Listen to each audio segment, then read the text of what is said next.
Hello everybody, welcome to another Monster Hunter stream. I hope you guys are doing well tonight. It's the day before Thanksgiving for those in the US, and I don't know, I stayed home from work. I did almost nothing. I laid around. It was a pretty good day. I hope you guys had a nice one. Tonight we're going to be playing some Monster Hunter 3 Ultimate for the 3DS. Last night we dove into Village 7-star by completing our Plesioth Urgent. We took on a few of the first quests there. Even kind of simpler stuff like Volvidon was really batting us around. The double Volvidon quest was batting us around quite a bit, so it's starting to get a little tougher. I'm excited. Tonight we're going to be taking on Jade Barroth, among other things, and it should just be a good time. We're going to keep rolling through 7-star Village and enjoying ourselves. I actually played a little bit of Monster Hunter off stream today, and I collected up a couple weapons, just a couple weapon upgrades. Mainly just menued through and like chose some of the ones that we had the materials for already, but yeah, it's going to be a good time. Let me go ahead and give you guys some beans here. Thanks for showing up right at the beginning of the stream. We'll jump on over to the game itself. I'll go ahead and say hi to you guys. Hello, Katana Eye Gaming. Hello, Game God Hunter. How have I been enjoying the Moga? I think Moga Village is pretty nice. I like the way the free hunting goes into it. I wish the free hunting was in G rank too. I guess the G rank only takes place in the hub, so it sort of makes sense.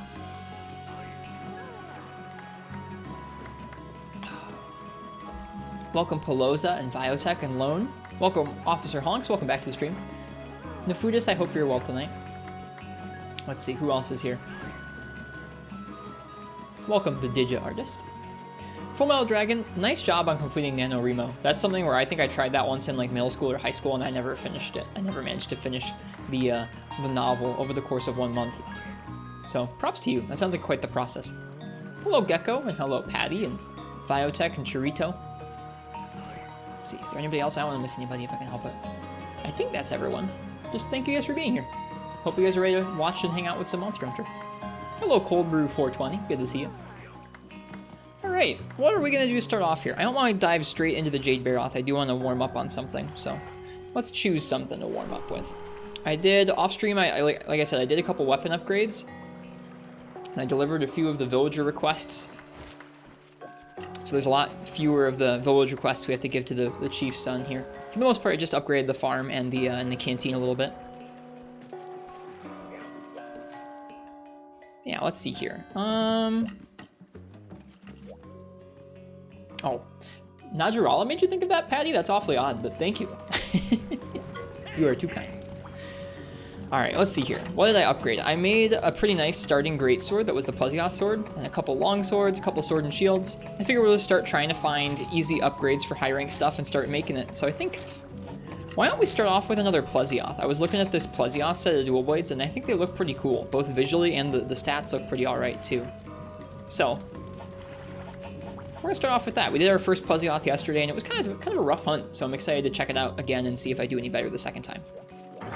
See if I can handle the big old fish a little better this time around. Let me get that weapon raffle set up here, and we'll get rolling. Take it life has been less busy? My life's been decently busy, but I don't know, I've been okay.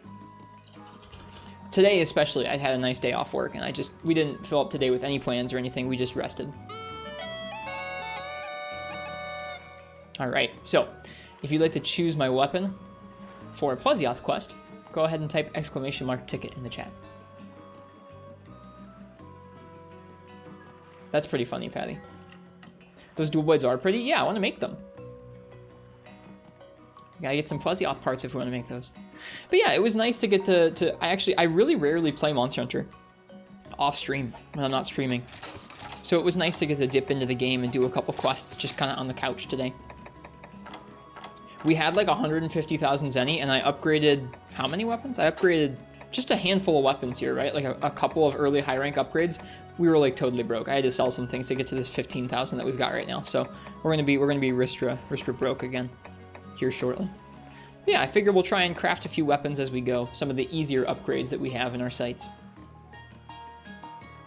Do you have any idea what game you want to play after this? I think we're gonna be playing Rise Sunbreak next summer when it comes out. And in the meantime, we're gonna be playing a mixture of this and Rise on PC. So that's the plans for now. After that, I have no clue. Hello, Frenchie. Hello, Crystal. Welcome to you guys. How are you guys doing? Hi, Jack. I saw that you completed your long quest. Good sentence there. Your task, your I don't even know what to say. The right word for the undertaking you were taking on. Jack slew their first Fatalis solo last night. Congratulations. In World Iceborne, I should say. Congratulations, Jack. I'm happy that you got that clear. I don't know why that was so hard for me to stammer out, but I'm just happy for you. Sunbreak is looking more and more hype as you play Rise more. Good. I'm glad you're enjoying Rise. I miss it.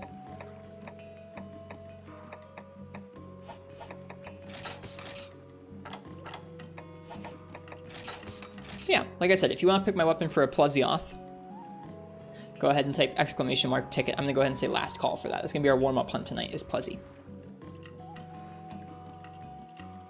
It's a quality clip. I watched it.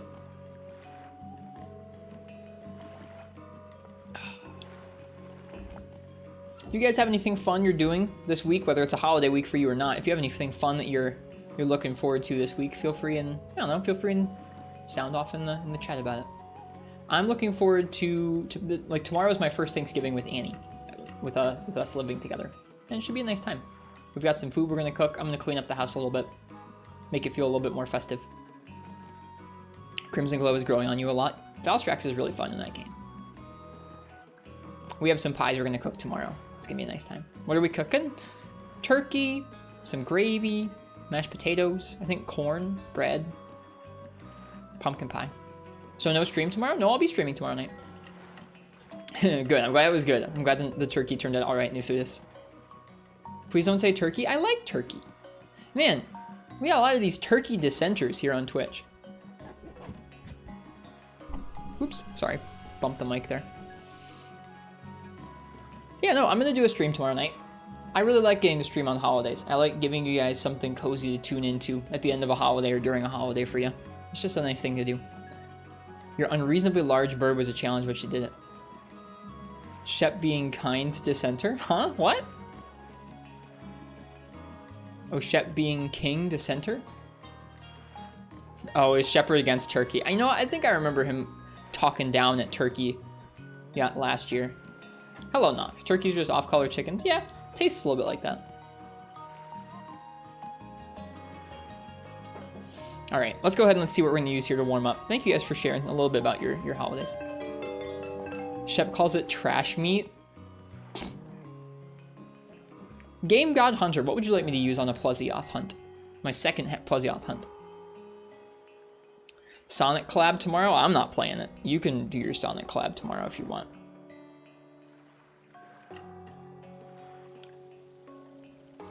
Go for Greatsword? Nice. I actually just made Plesioth's own Greatsword off stream here.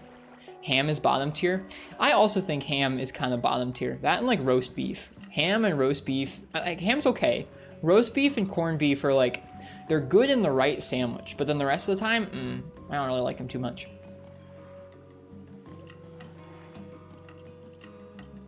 Turkey, I'd eat in a couple different contexts. Roast beef for corned beef, I would literally just eat in like their respective sandwich and like nothing else. I don't want my Palico to go Chaos Control. Be right back. He calls it trash meat while singing the praises of ground turkey. What about his beans? Has he finished his beans yet?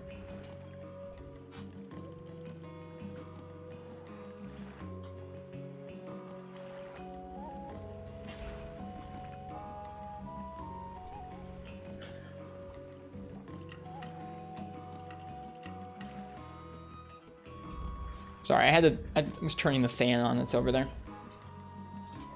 I don't normally just get up and leave in the middle of a conversation. Okay. Let's get comfy. Let's hunt a Plesioth. Last night, it actually went pretty rough. Like, to be completely honest with you guys, like, it definitely was kind of a rougher hunt for me. So I'm interested to see how we do tonight. See if we do any better here. I made this greatsword off stream. It wasn't really, I didn't have to do anything much to make it. I just chose to make it because we had the materials for it. But this is the Plesioth greatsword, which is not elementally applicable on Plesioth, clearly, but it also has the highest raw of any greatsword we've got. A good chunk more than Siegmund. And a lot of green sharpness. Not quite as much affinity, though.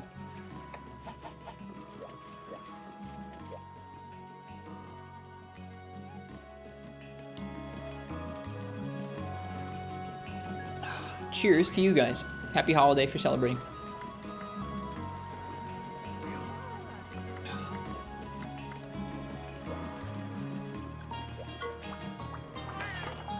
Okay.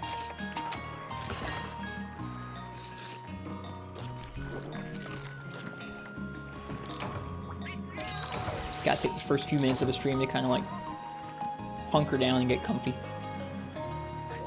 Assume the stance my spine will be in for several hours. Alright. Splash damage. Hunt a Plesioth. Let's see how we do. I think I forgot herbs.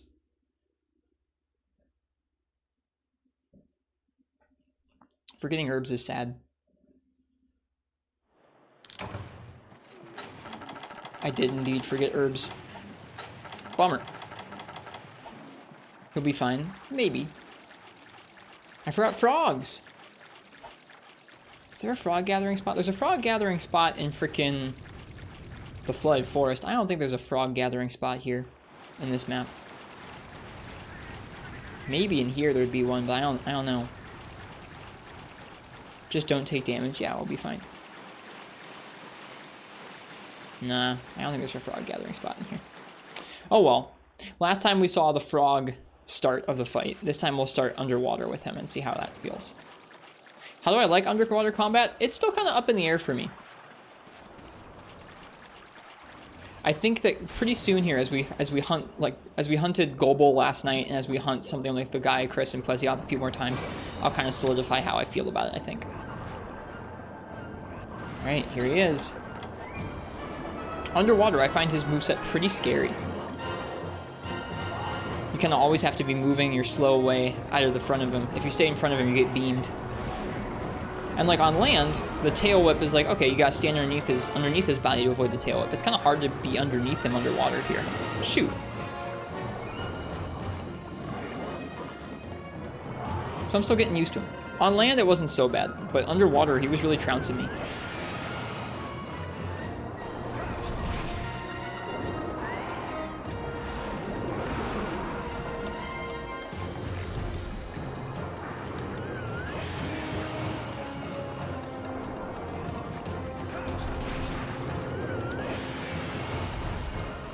He seems to really like that forward beam underwater.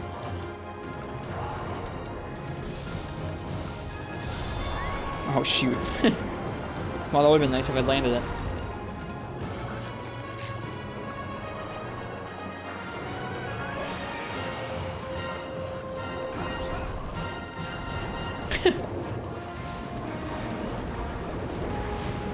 What the heck? He never did that move last time. That's sick. Well, there's a glitch with Siege Underwater Psychotic that lets you siege fire any of the types of ammo you've got. Yeah, like I don't know how to deal with that move underwater. Like I said, on land, you kind of stand underneath them in a position where you can't get hit by the tail whip. Underwater, there's not much you can do against it. If he decides to tail whip, you're just going to get hit.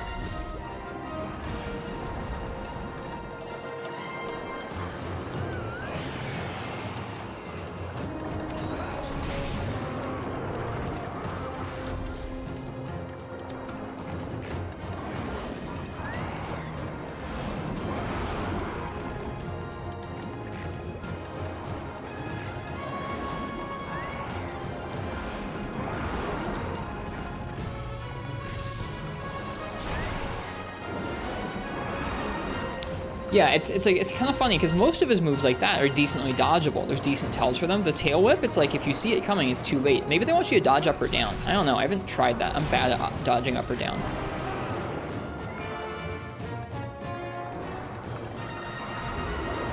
I guess you can iframe it.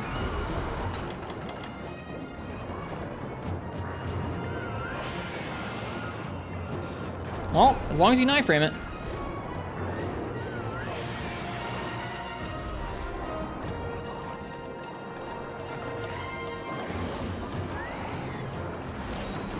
Oof. That's cool that that kind of spikes you down lower when he hits you with that one.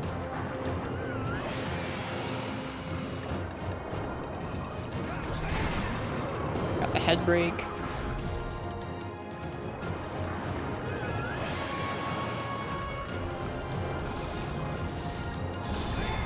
Dang it. My depth perception is really bad with Greatsword underwater currently. I missed a lot of those swings.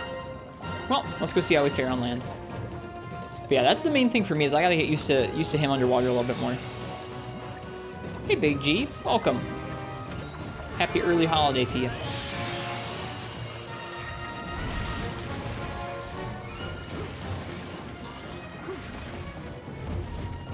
It's funny how much bigger he feels on land.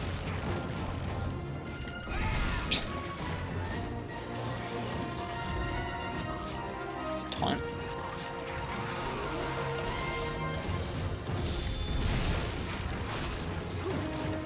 Another taunt.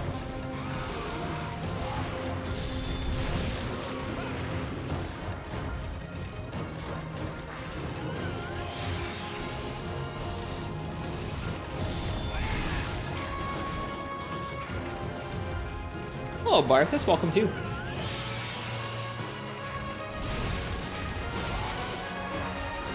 Any fights in particular you've been enjoying in 3U? Pink Rathian was a standout.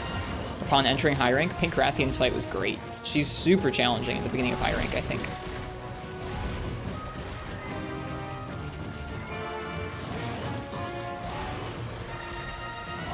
We did actually also slay our first Devil Joe in like the first night of high rank as well.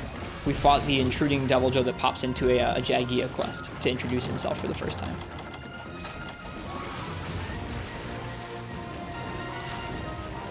Oh, a crisp Baja Blast. It's good to see you. What's going on? We're hunting Plesioth for the second time, and then in a little bit we're going to be hunting Jade Barroth and continuing our progression through Village 7-star. Making underwater sound kind of fun. Do you like it? Sort of. I don't know. I'm not very good at it, and it feels like the fight, like I've said this before, underwater to me feels like the monsters are allowed to kind of like ratchet the advantage between you on land and them on water, or them underwater, as the fight goes on, which is really interesting. It doesn't always feel like super fair at first. You really have to learn how to predict what the different things the monster can do underwater are, and learn to position in ways that you'll never get hit by them, or you'll always be able to dodge them.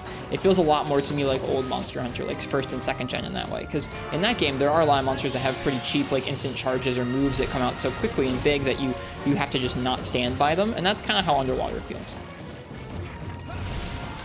Whoops, I dodged right into that.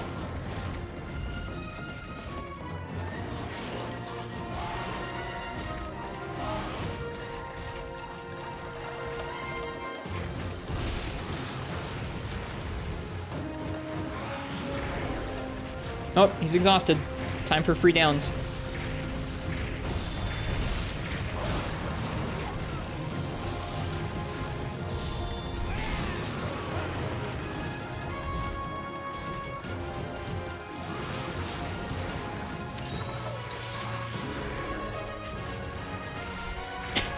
That's like the most pathetic thing I've seen in a while.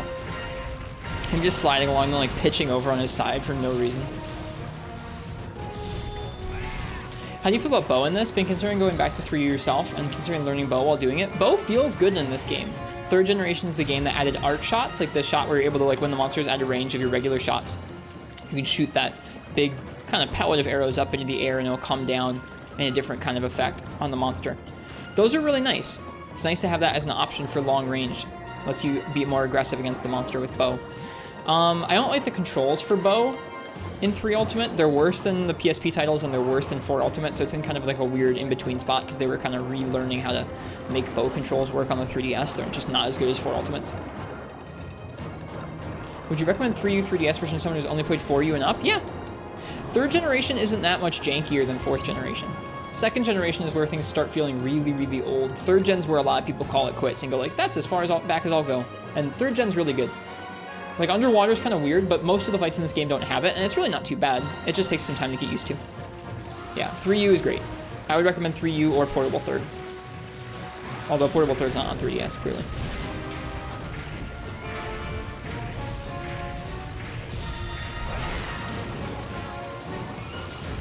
It's true, the 3DS version does not have any online play. Look at him jump forward like that. That was funky. Look at him. What does that move? I guess that's him positioning to hit me with the tail whip.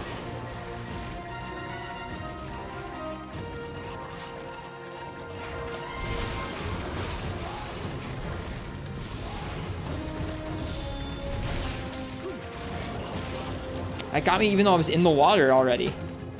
His hip extends so far, it goes underwater. That's crazy, man.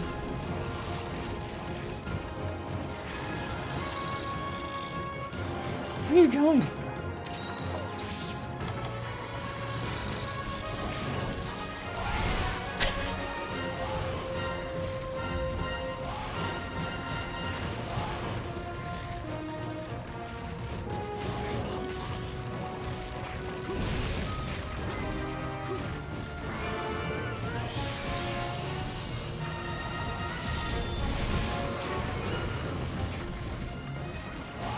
Aw, I should have timed that to go for the head hit.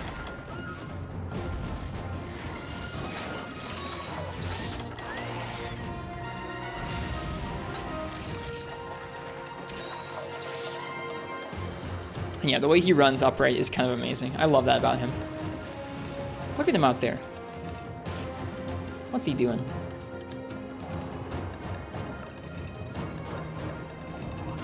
Yeah, the underwater part of this fight is the part that I definitely have to work on. On land, I think I've gotten pretty used. I've gotten pretty used to him because it's basically his old moveset. Underwater, that tail whip's a lot tougher for me to deal with, I feel like. Oh, and it hits like even wider around him, I feel like. Whew, that was close. Balance is not good.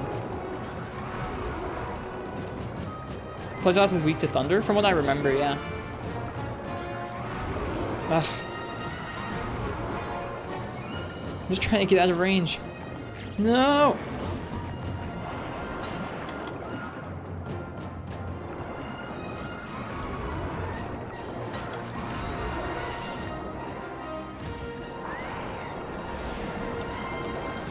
Okay.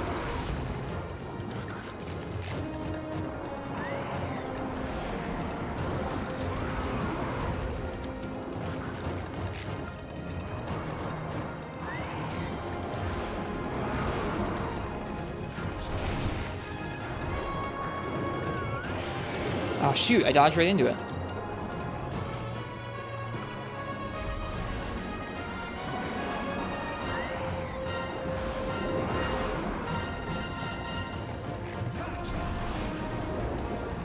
Okay.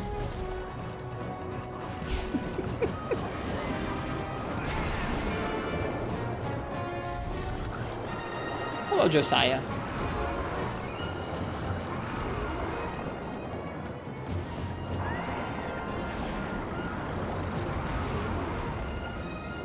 Is Plesioth's tail cuttable? No, it would be nice though.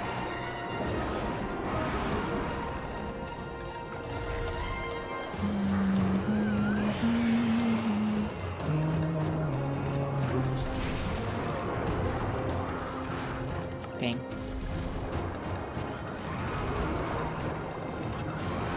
Wonder why they decided to not give the 3DS the online or an online play variant. As local play, yeah. So the reason why that's a thing is because when 3U for the 3DS came out, that was the norm. All of the PSP Monster Hunter titles didn't have online play either. You had to connect them to a PS3 or a computer to play online with other people. So when this came out and required you to connect to a Wii U in order to play with other people online, it was totally normal. That's just how it was. 4U was the first game that had online play on a handheld for Monster Hunter.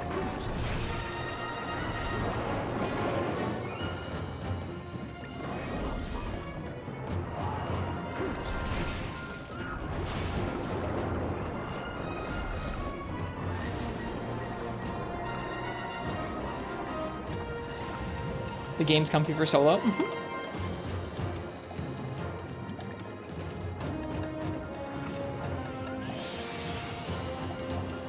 Alright, land time.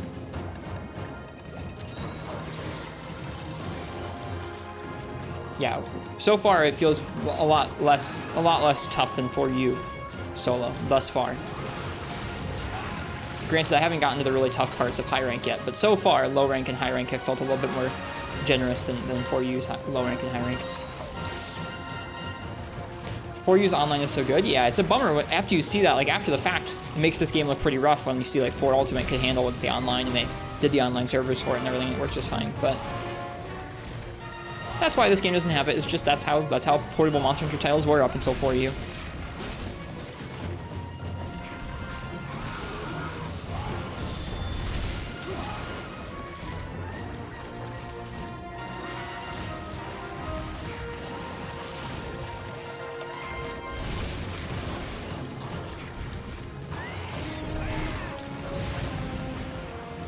Feels odd considering the other games at the time had online on the 3DS. Well, other games did, but it was, like I said, all the other Monster Hunter games in the past hadn't had online. And the PSP had online games, too. So it's not like it was decided exactly just by the hardware, Big G. Like, clearly the PSP had online games, so did the 3DS at the time. That's not probably what drove their decision.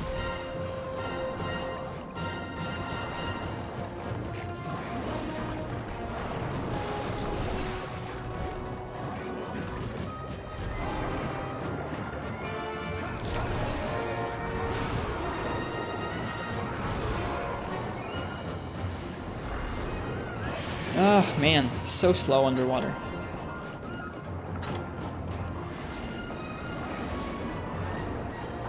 Well, yeah, but we're talking about portable games, Katana.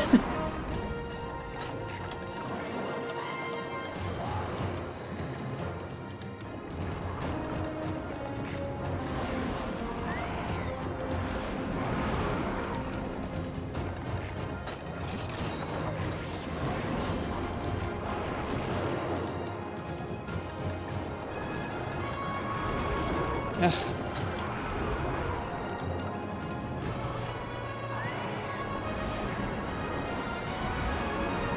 Screw you, fish.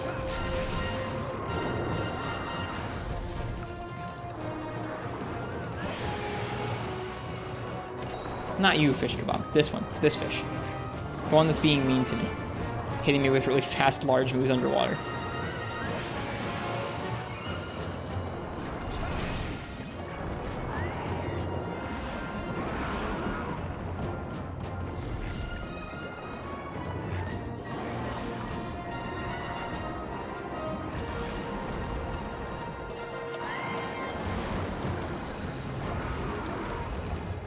You're scared of Plesioth? I'm not scared by him. I'm just kind of frustrated with him.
Is he off to the next area, or is he going on land? He's going on land again. Yeah, it feels like underwater, that's kind of all I can do is just hit his head and then get out the way. Hit his head, get out the way.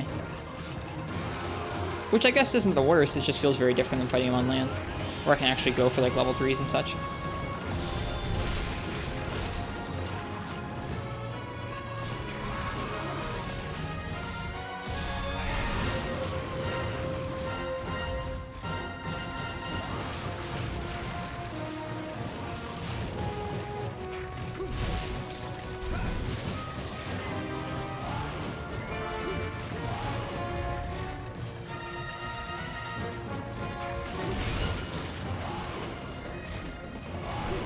There we go.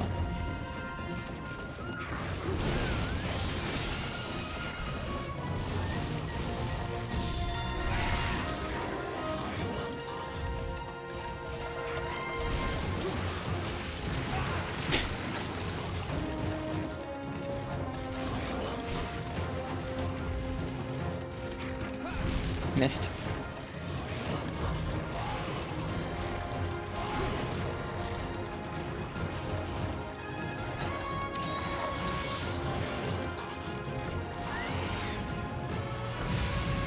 You would, Crystal, wouldn't you?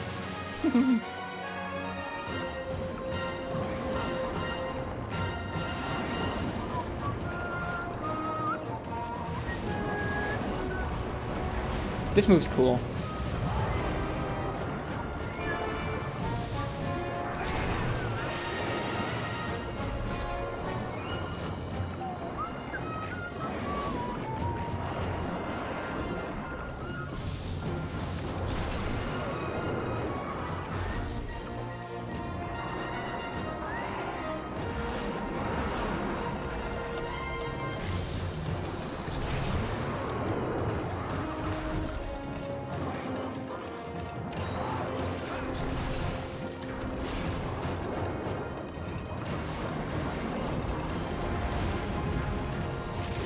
Okay, I just wanted to see if he would hit me there. He did. What are you doing? He's carrying me along. That move's pretty quick underwater, the strong charge.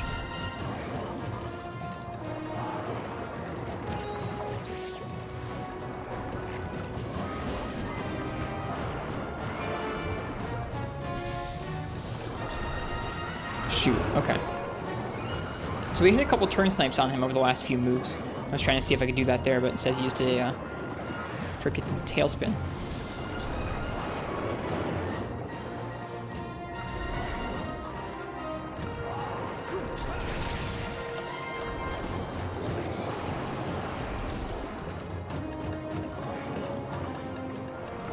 On my last potion here.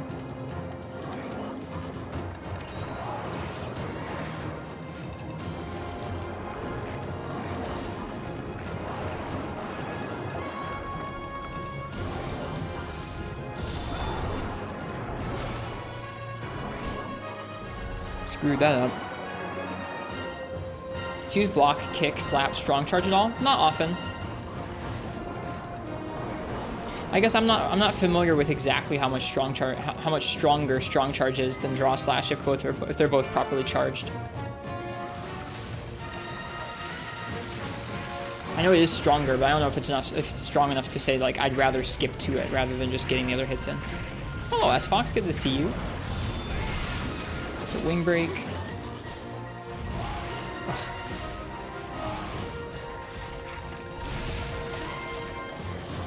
I would use that for like a wake up Patty, but I don't know. Like I said, I'm not familiar with exactly how much strong charge is stronger. Like I'd rather get the extra hit of just a draw slash in if I have to, even if it's just like rather than, because you can do block, kick, strong slap, strong charge, but I'd rather just get draw slash into draw charge or into strong charge. Been a while? No worries. I hope you've had a nice time. I hope your life's been good.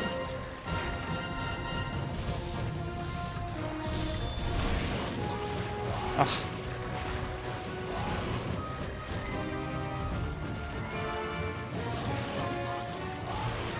That freaking tail, man.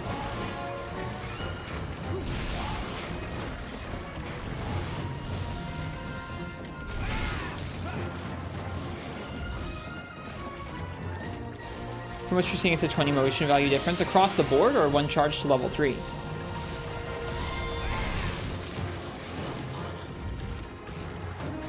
We should take a look. I think we have a doc with some 3U motion values in it. Level 3 versus level 3. I gotcha. Yeah, let's see if we can pull up that motion value document and take a look here. I'd like to know. I think in most cases, I'd still rather get the draw slash and then the slap and then the level 3 and try and get the strong charge up to level 3 out of any of them. But for the most part, it's like I don't know all the openings long enough for me to get a strong charge in them. And so I'd rather get the guaranteed, like, hey, let's get a draw charge at level 3. Or hey, let's just get a draw slash into a slap and then see if we can go for the strong charge. You're all good, S-Fox. Thanks for sharing. How was your time?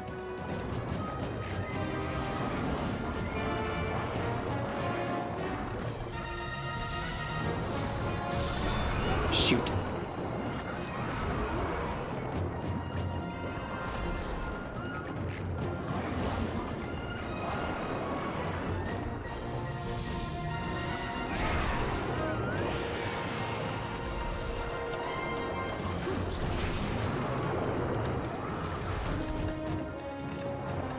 Shark's coming in for the kill. If it killed me, I'd be pretty sad.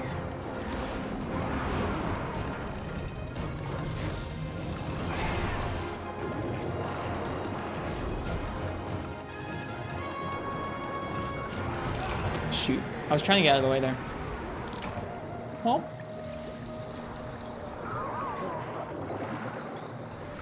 Still, good for you, S-Fox. Cheers.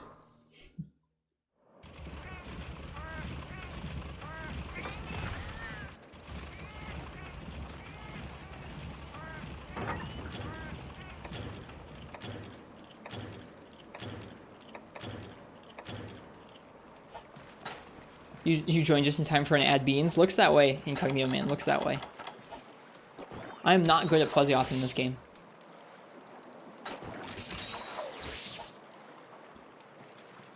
Used quite a few potions on this hunt so far.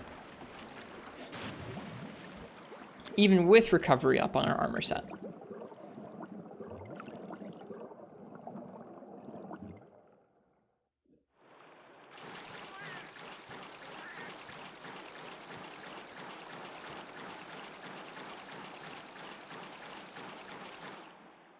You got quick sheath too? I don't. Nope. On this set, we have attack up M, recovery up, and speed sharpening, not speed sheathing. But if you see me sheath quickly, it's because in every game, if you're moving, it takes a minute to sheath. But if you're stationary, it's a little quicker. That's a little tip for you guys. It's a good habit to get in. Hold up, what? It's true. Didn't know that. It's true across almost all the weapon classes, too. How's things been in this stream? Been pretty good. How have I been doing in World? World just fine. We're kind of going through it nice and slowly. We're definitely enjoying ourselves in 3U a lot.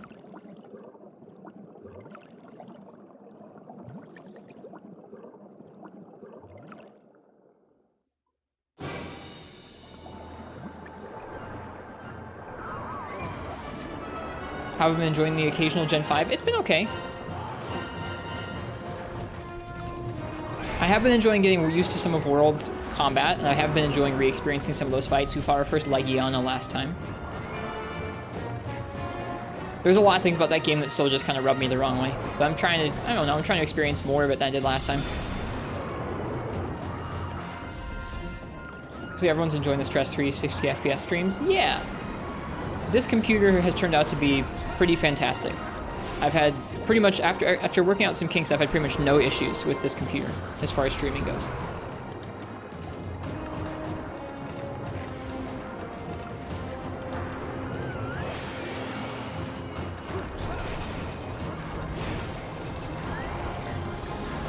That's gonna hurt, yeah.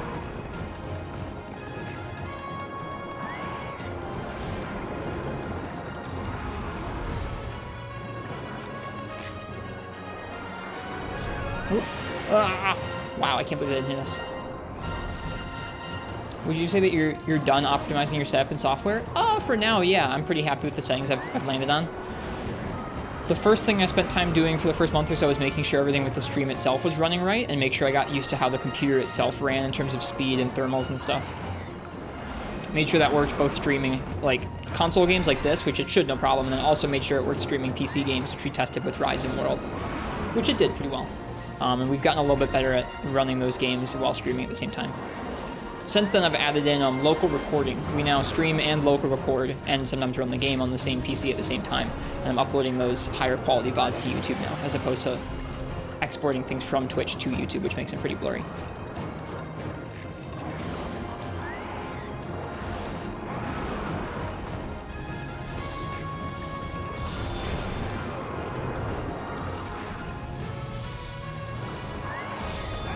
Oh, I wish that had hit.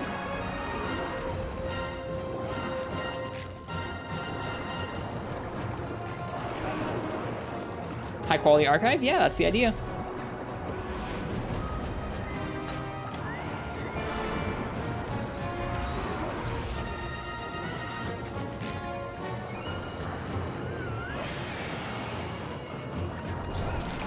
Got him. That went a little better than our Lance quest. Do I have plans to include chat in the archives? There's not really an easy way of me to do that, unfortunately. I wish, but I know that's something people look for from some Twitch stream archives on YouTube, and that's unfortunately not something I think I can do pretty easily.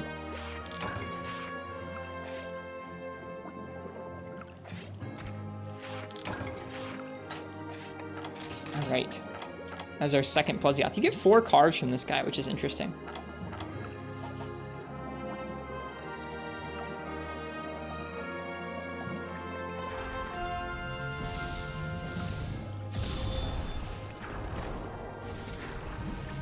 It's so cool you do this from the top to the bottom. Sorry, from bottom to top. Really cool.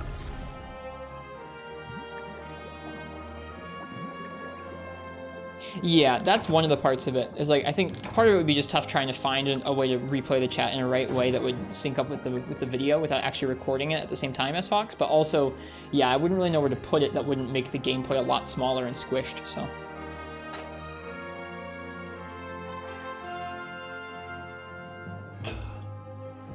Okay. Plesioth Fang. I don't know if I got any of these last time. I guess I did. It says I have a couple in the box.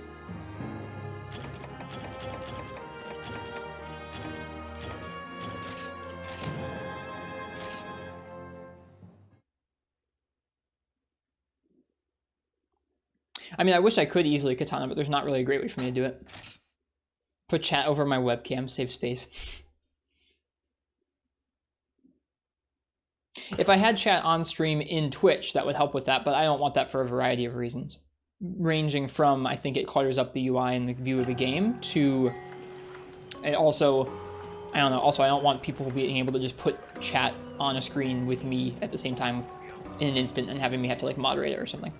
Yeah, having the emotes float up is interesting if we just, it shows a little bit of the chat's interaction. I don't know. If there was a way to have me talking to you guys where you could see me and actually not have my face over the stream, that would be perfect to me. Like, I don't know. I don't like that I have to put my face over the top of the gameplay. But I also kind of like being able to talk with you guys and emote with my face, I guess. So, I don't know. There's not like a definitive best way to do it.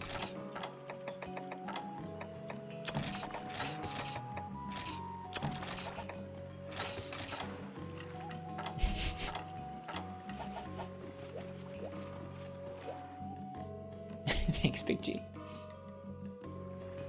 Okay. So that was our Plesioth. I'd say let's go ahead. Now we got like 50 people here. Let's go ahead and let's jump into Jade Barroth. Snowball Fight is going to be our next quest. Become the first stick figure VTuber.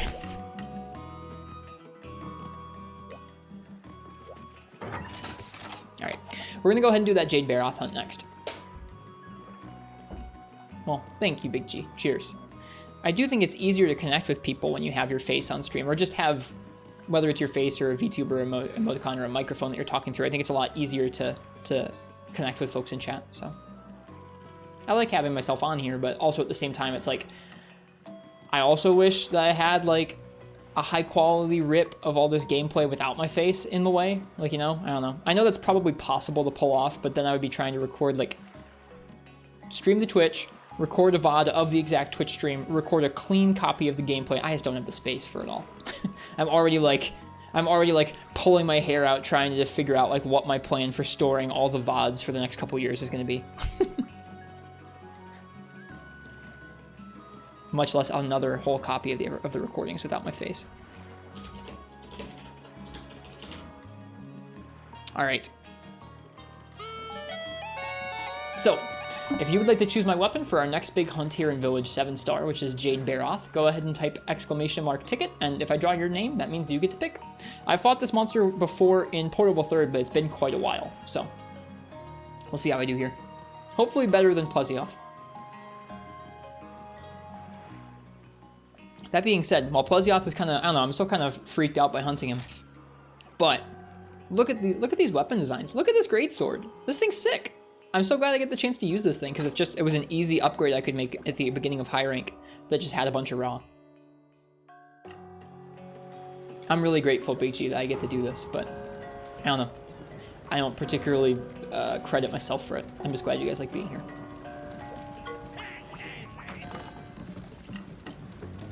You know that feeling of biting your lip so hard you actually feel like you're properly biting into a chunk of meat? On accident? Yeah, certainly. Not a super fun feeling. My lips are super chapped. So I don't know, I kind of like bite at it sometimes. It's bad. You're all good, Katana, I see now. Yeah, we have a couple high rank weapons under our belt now, just a few. I got to upgrade the Volvidon switch axe, which made me happy because that was a good one in low rank that we used. Excited because I think in theory we should be close to some power file switch axes, finally.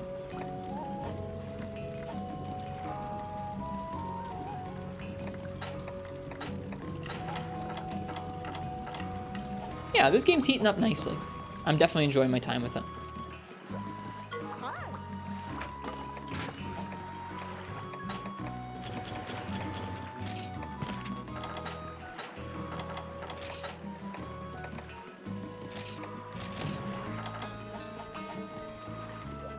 Are you still making every like Icarus weapon? We have all of the low rank versions. We'll have to see by the end of high rank if I feel like farming up all the upgrades. I know some of the upgrades require just like a hellish amount of horns. I feel like I'm pretty determined to, yeah.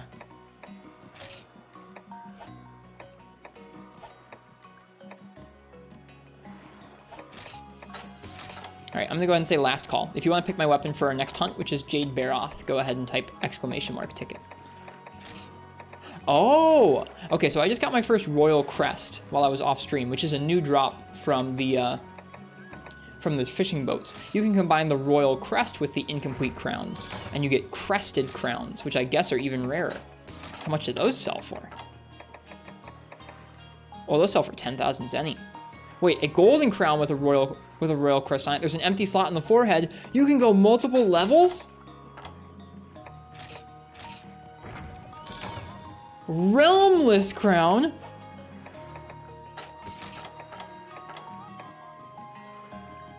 Whoa, it's worth 70,000 zenny.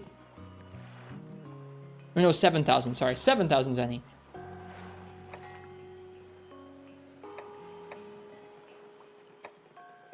That's amazing. Wow.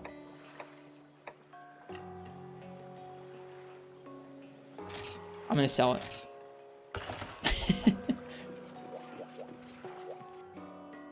All right, let's go ahead and see what we're gonna use. Officer Honks, what would you like me to use for my Jade Barroth hunt? That makes me happy. I think we just met Officer Honks yesterday. It always makes me happy when new people get to choose.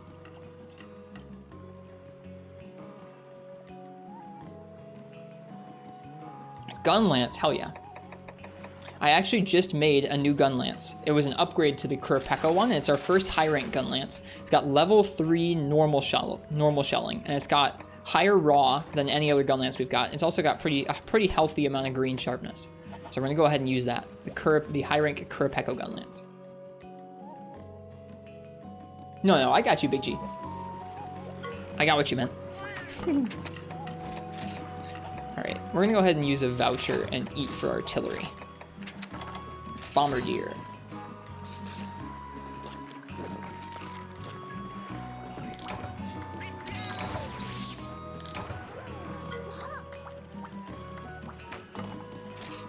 Okay, snowball fight. From the Tundra Ranger. We've had recent reports of a monster rampaging across the tundra, flinging snowballs with the force of an avalanche. People are getting hurt out there. Investigate at once. I think this is our first quest in the high rank tundra. If we get to, we'll have to grab some ore. I know we need some of the Gracium, I think it is.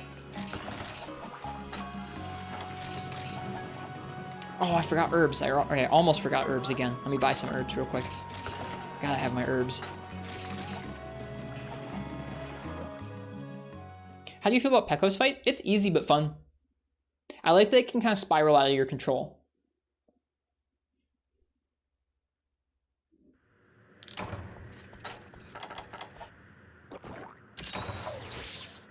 We spawned up here. Are Mega Tools worth using over the Iron ones? Yeah, I'm just using up all my Iron ones currently. I'm still using those up. But yeah, I think once you got the Zenny to afford them, the Mega Tools are well worth it. Some herbs. Herbs. I definitely say herbs. I don't say like herbs. The green herb. That's like somebody's name. Look at all these Baggi. You guys excited about the mining too?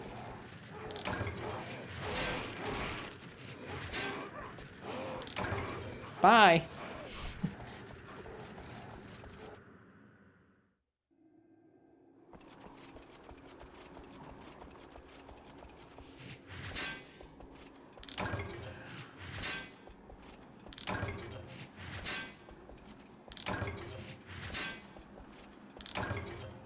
Causing a little bit of mayhem, they were.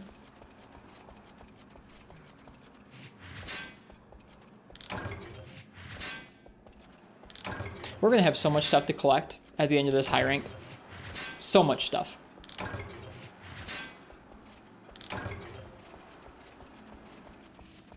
I can already see it.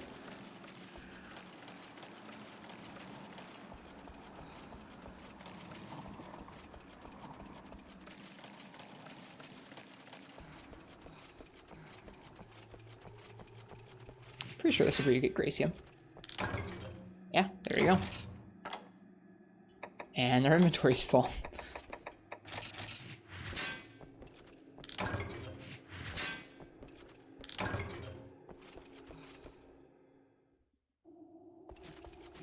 Okay, let's find that Barroth. Is there a cutscene for him?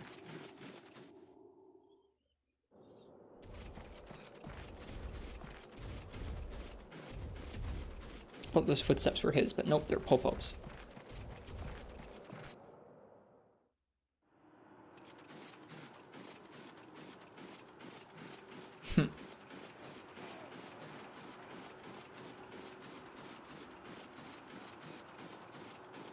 Yeah, I want to see some of the Baleful Gigginox equipment too.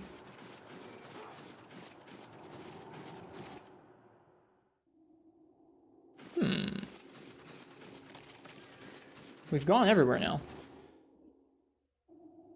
So I imagine there's not a cutscene. And he's just somewhere out here that I haven't seen yet.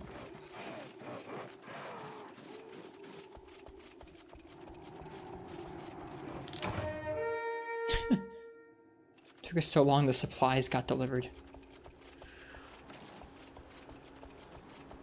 Since we have Kezu and Rise, do you think you'll get Gigginox and Sunbreak? I don't know. I feel like it would fit the theme that we've seen so far of kind of the spookier look of the map and of the flagship.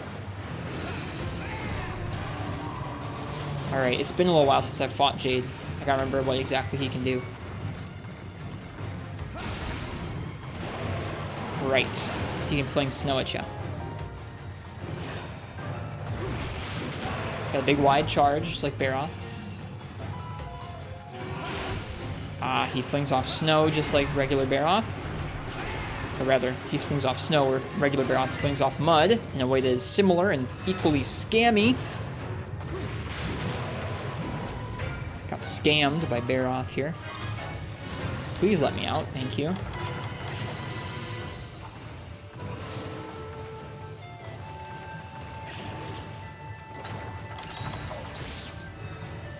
The sheen on his carapace is really cool looking. I have a hard time seeing it from here.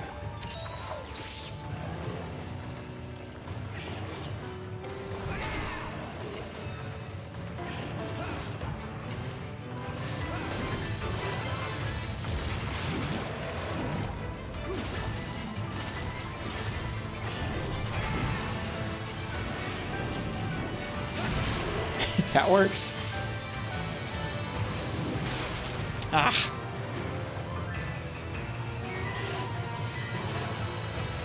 Something about Jade Barroth not paying taxes. He doesn't. Anybody who's willing to scam you like that with an RNG move like the mud or the snow definitely doesn't pay their taxes. That's just too much of a scam.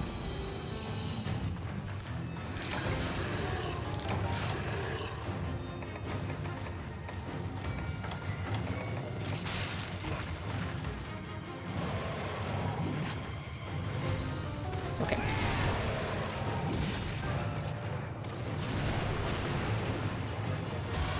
It's fake Jade.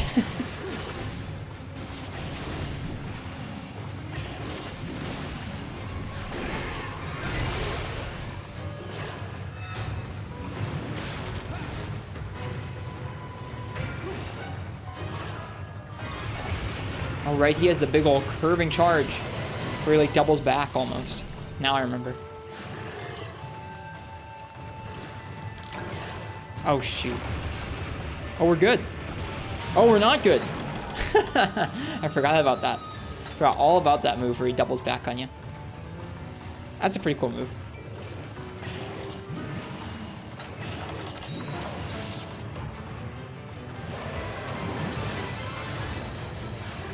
Sweet. This fight is so cool. And he is so green and blue.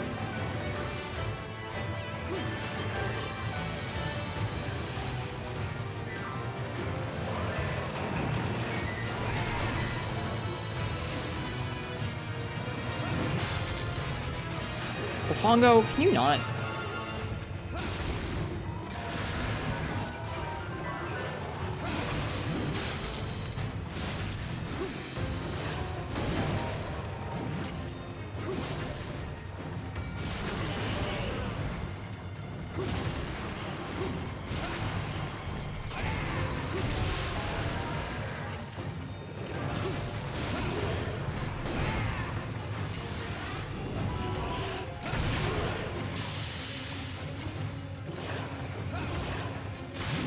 I dodged right into him there.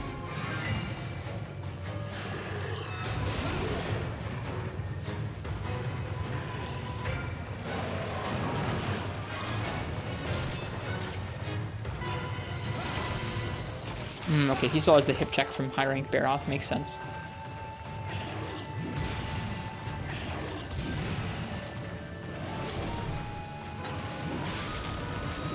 Ooh, he has the double. I forgot all about the double. That's so cool. What a cool moveset this thing has. I really like this monster. He might still dumpster me, and maybe I'll get salty at him, but like seriously, what a cool monster.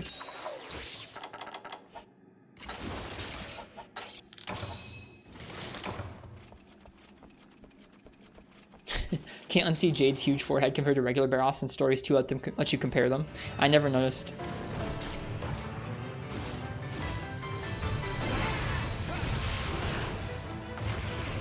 I'll take that trade.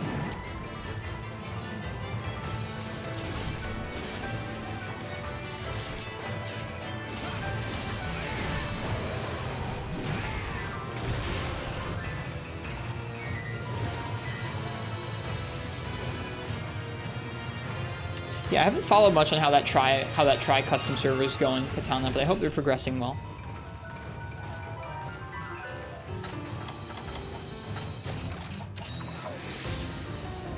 It's much taller than regular Barroths, and it's more noticeable in stories. Interesting.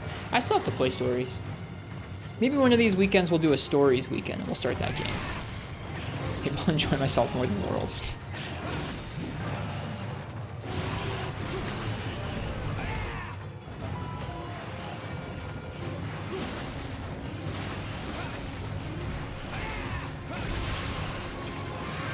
I think Capcom games are on sale right now. I'll have to take a look. If they're on sale, I'll probably do that.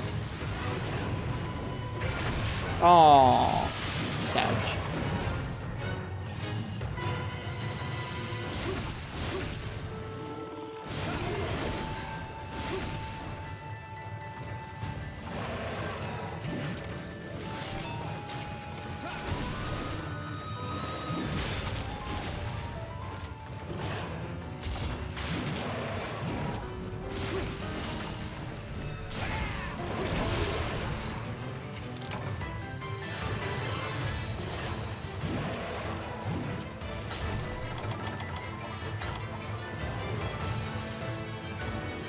He looks so pretty. And yeah, he does have a tall head, doesn't he? It is pretty noticeable, actually, now that I think about it. He got that 5 head.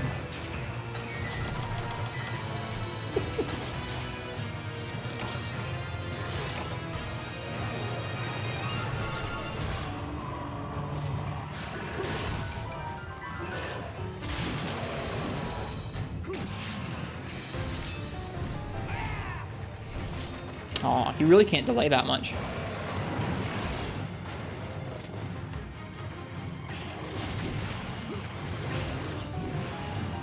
You have the Palico 3DS game? I haven't seen you play that yet. That's because the Palico 3DS game is in Japanese.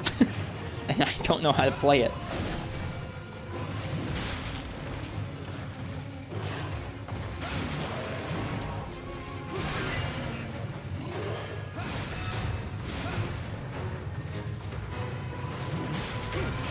Right, the double.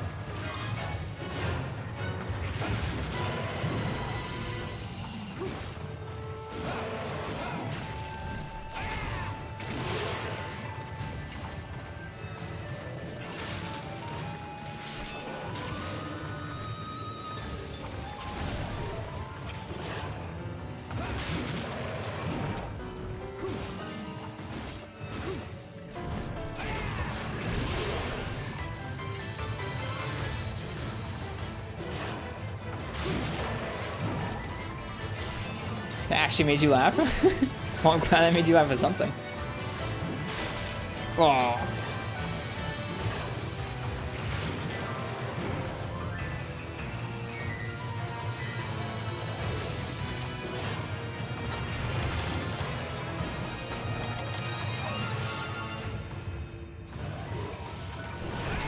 Whoops.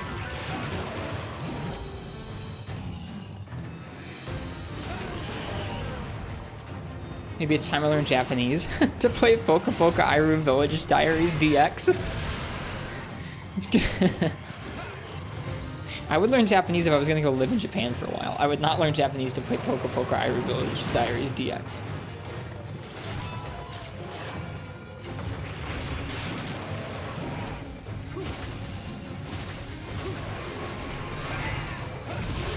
Perfect.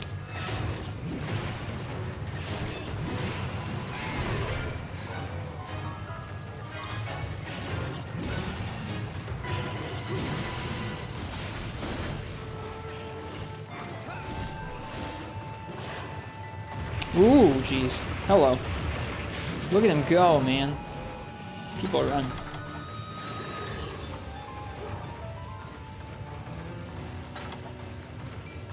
Away he goes. I love his coloring in this game. I feel like in Portable 3rd it was a little more muted. Maybe I'm misremembering, but I feel like it was.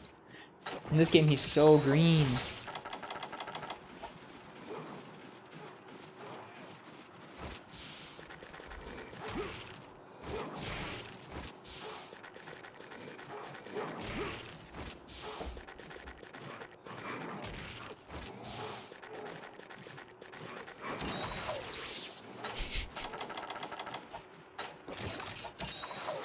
He really should have been Big G, I think so too.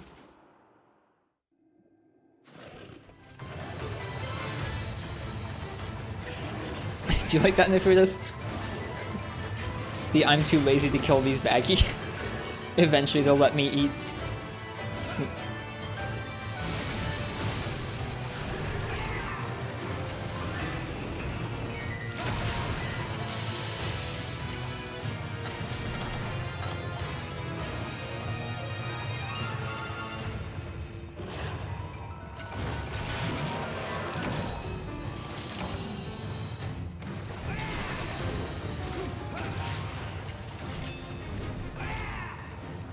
Okay, we just came from there.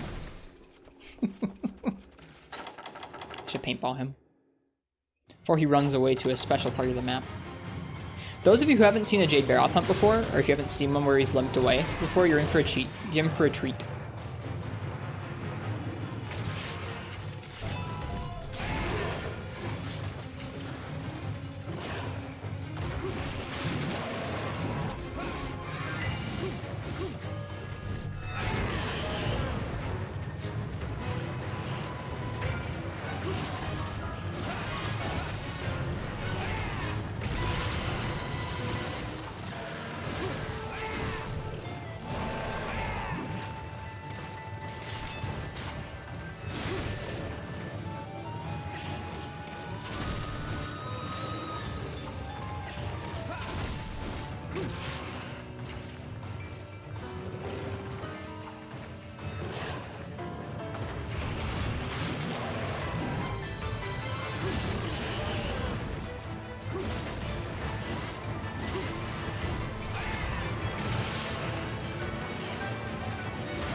Sweet, he's limping away. Alright folks, like I said, if you haven't seen this fight before, you're in for a treat. He does something pretty special on this map.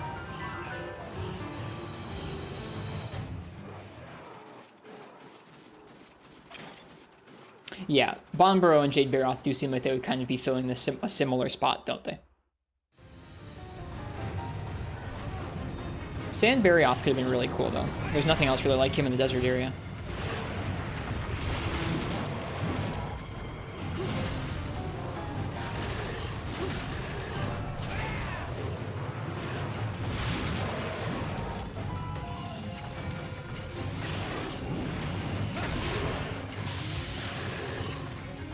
Here we go.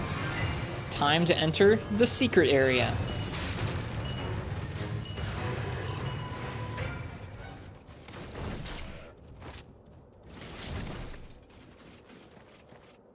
Secret 2 areas, actually. You know what, Jade? I'll be right back here to fight you.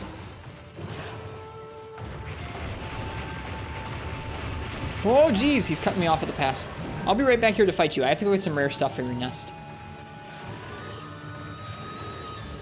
These are 2 areas that are only unlocked for a couple monsters on this map.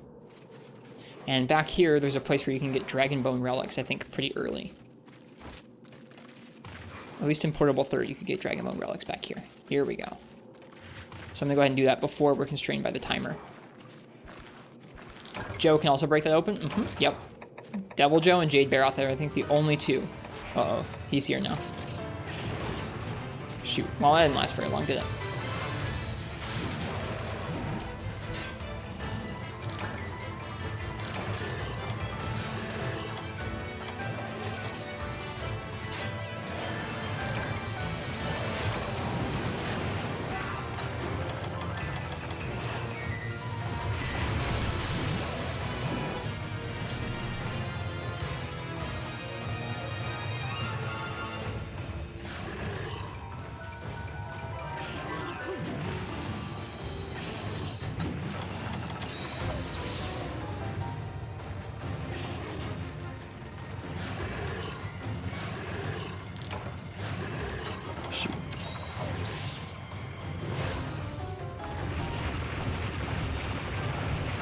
So cool.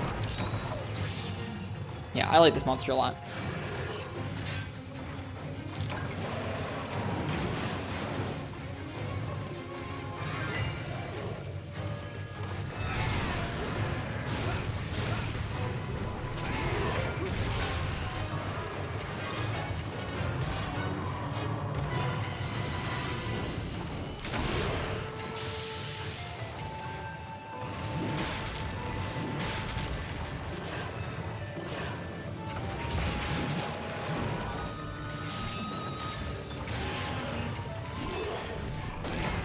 Bonk.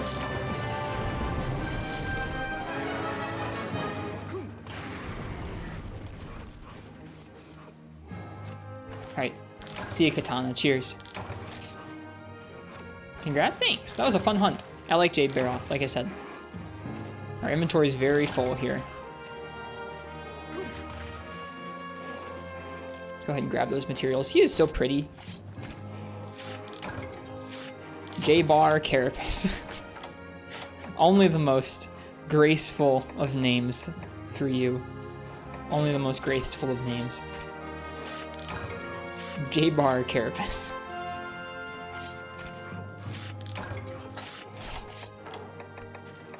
An ice-coated carapace from a Jade Barroth. The frost only adds to its strength.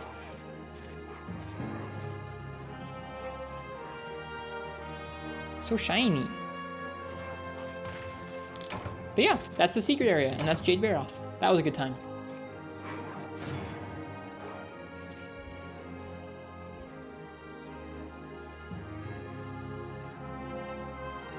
Imagine a double head-on charge where they knock each other out. That'd be pretty cool. Jade Barroth or Jade Barroth Ridge. And the ice-coated backplate of a Jade Barroth. Hard to remove, but worth it when sold. And a Jade Barroth Claw. A Barroth Claw frozen to the core. Cold enough to cause frostbite. Yikes. That was our first shining charm, maybe. It's both okay.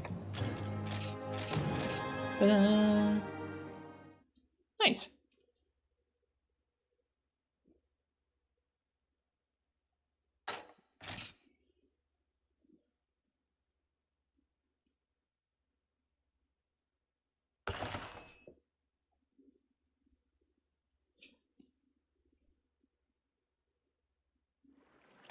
Okay.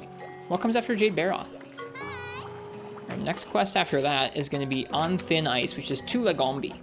So I'll let you guys pick my weapon for that. We're just going to keep rolling through Village 7-star. It's kind of what's up.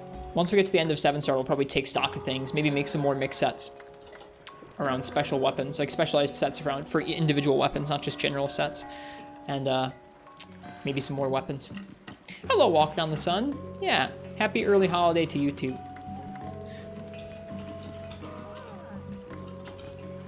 Alright. Don't have a lot of Zenny? We don't. You're right. We will. We'll have to farm some up eventually.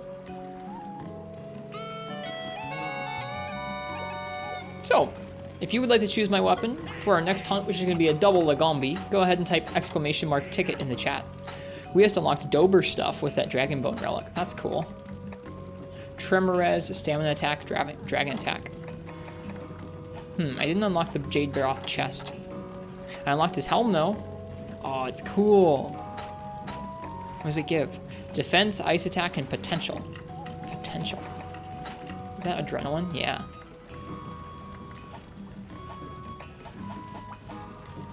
You can make Azure stuff? I can?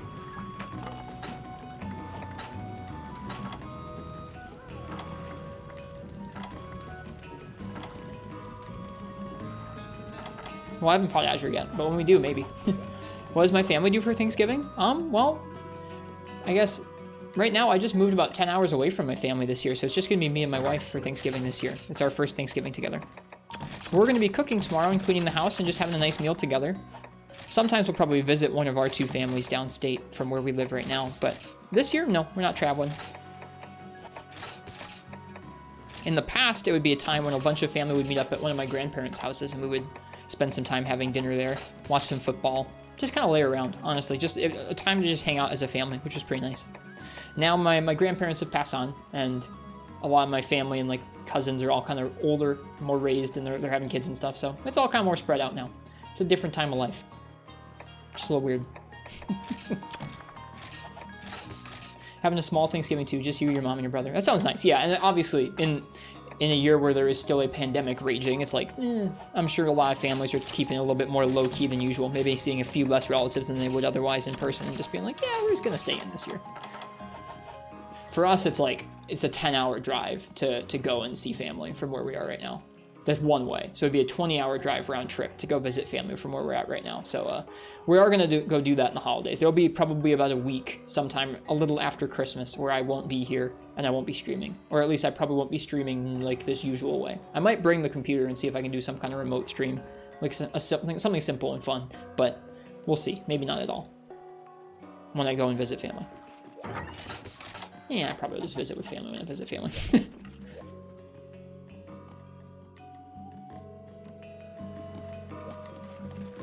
Okay. I'm gonna go ahead and say last call.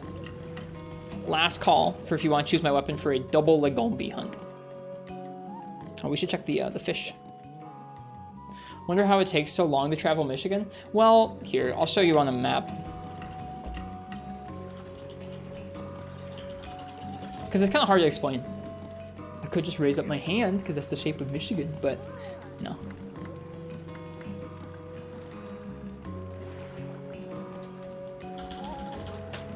Alright. This is my state. I was raised down here. Oh gosh. Why did it reset the zoom? I was raised down here. I now live up here. It's not only like basically as far as you could go while being in the same state, but also you have to drive at like a massive unoptimal right angle. And like once you get up into this like wilderness up here, you can't even go that fast. You have to go kind of slow. Down here you can go nice and fast on the highway. But up here, it's like nice and slow. So it takes a long time. Over half of the drive is up here. And then, yeah, you drive down this way. It's a weird state.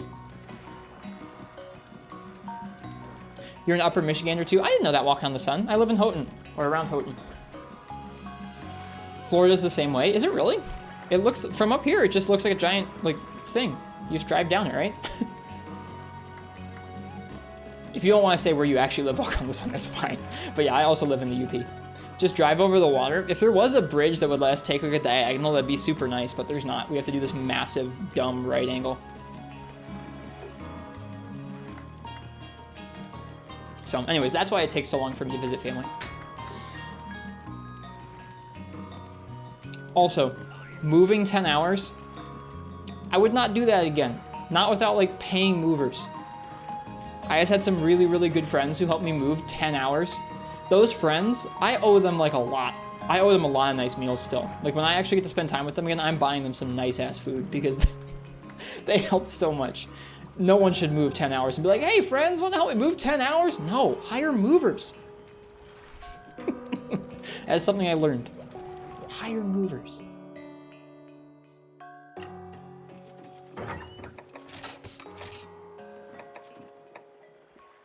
Oh yeah, the key is obviously Crystal. That makes sense.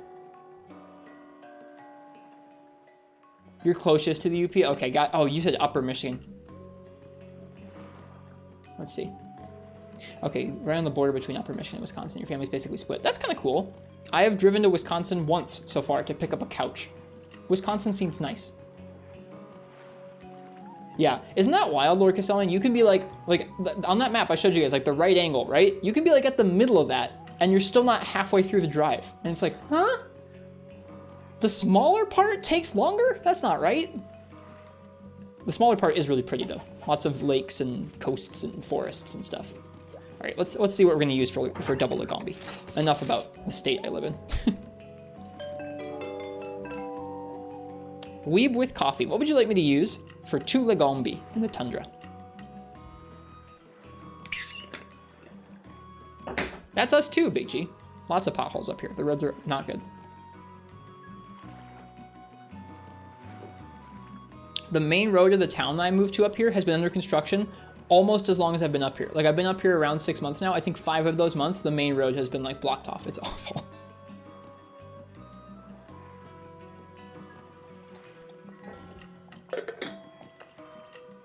All right, dual blades.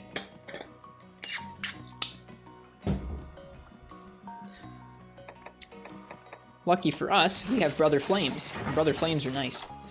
We're actually pretty close to upgrading these dual blades. Closer than you'd think for having just started high rank. If we go and look at the smith, I think we just need one more piece of Rathian material. I would have thought these would have been a much later upgrade.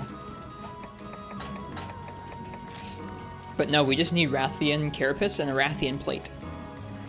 I guess I must have spent some of that materials earlier. Nice, PG. All right, double Lagombi.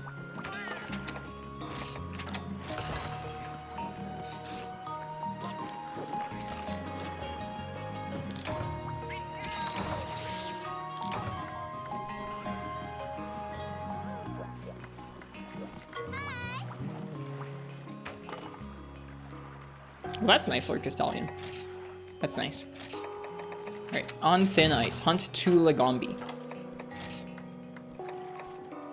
I'm reporting live from the tundra, where 2 Lagombi are making their way across the frozen landscape with all the grace of ice ballerinas. I could stand here and watch them all day. Wait, are they coming this way? Run! From the wandering reporter. Yeah, I got you, Big G.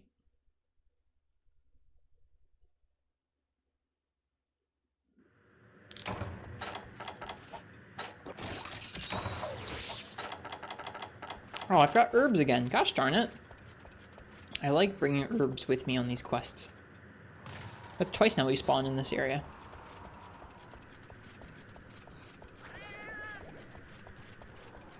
I think we need a lot of Gracium, so I'm going to try and gather some more here before we start hunting. We don't mine in the tundra all that often.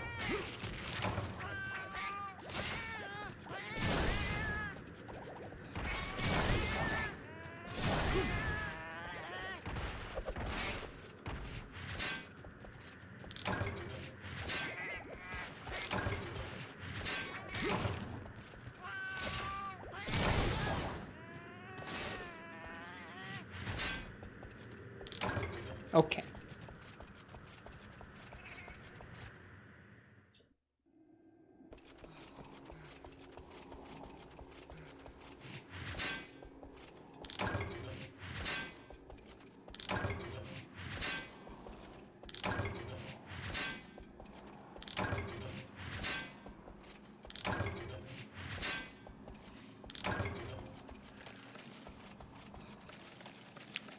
Yeah, I have to say, I don't really know much about road maintenance, or why it does seem like there are always roads under construction around where I've lived or grown up.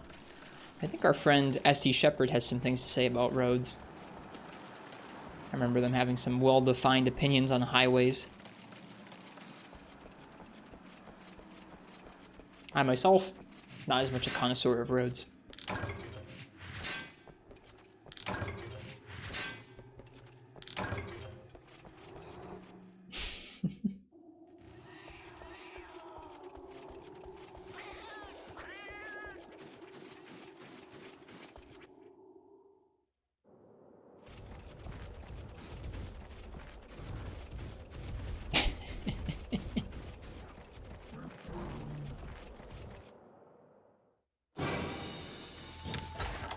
Oh, they're both here too.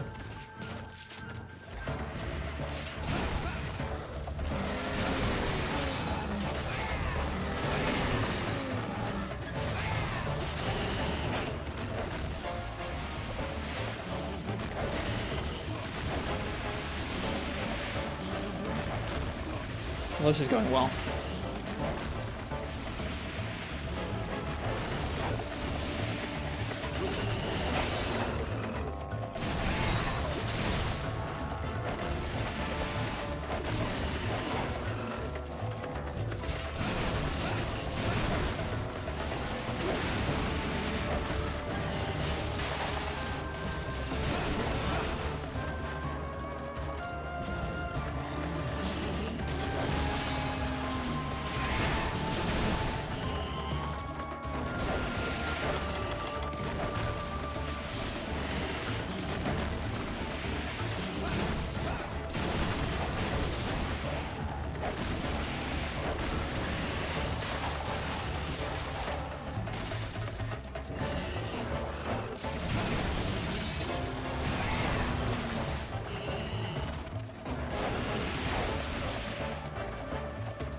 Double Lagombi actually seems really fun. Seems to weave in between their charges while doing damage.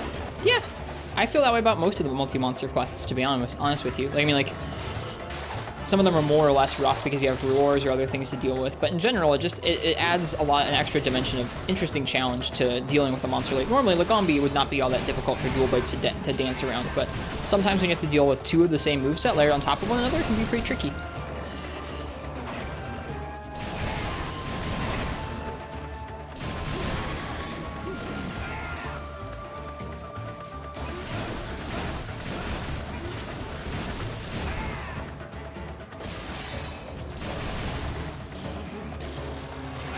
So if you live with it, becomes a thing you're passionate about one way or the other. Yeah, my passion is just I hope someday I never have to drive anymore.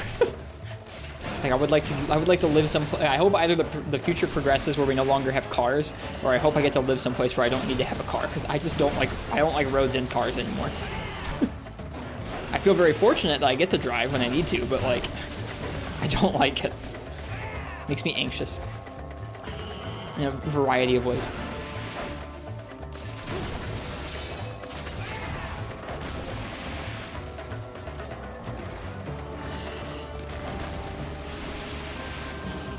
Oh, decked.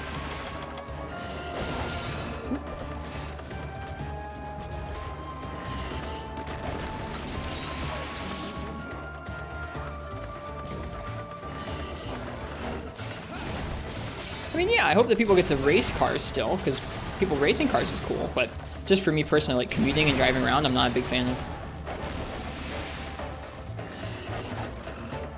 That's practically our state motto, Lord Castellan.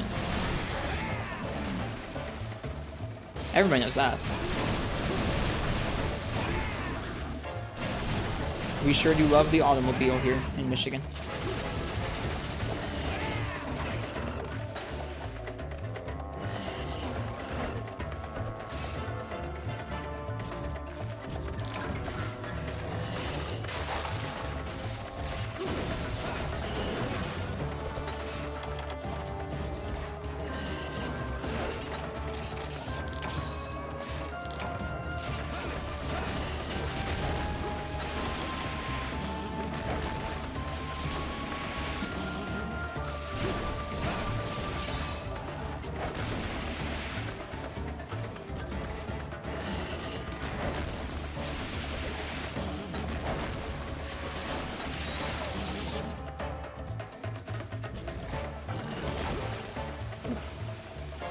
Off it goes.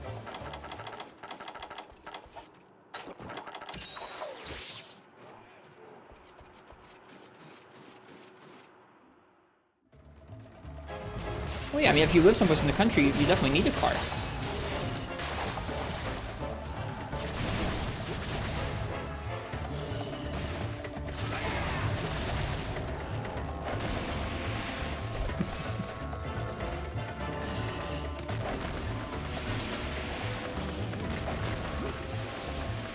Yeah, it is Parsec. Hi, how you doing?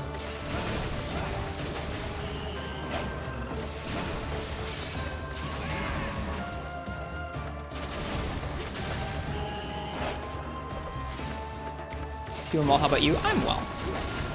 I had a really nice relaxing day off today. Andy and I both had days off from school and work, and we just stayed home and did basically nothing. Got home from the weekly. How was it? How was the weekly tourney? We took out our first Jade Barroth. It was fun. I like that monster a lot.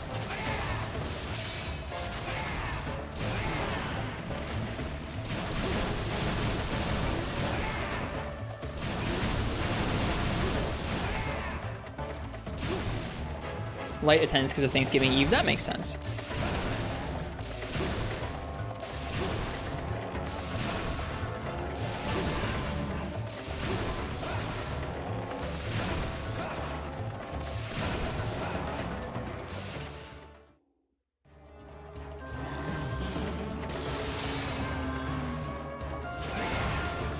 Yeah, we're just working our way through high rank village at this point. I upgraded a few weapons off stream. I actually played a little bit of Monster Hunter off stream today, which is something that I really rarely do.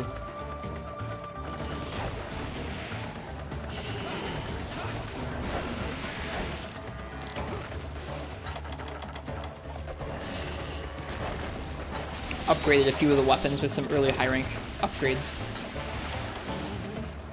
Did a hunt or two.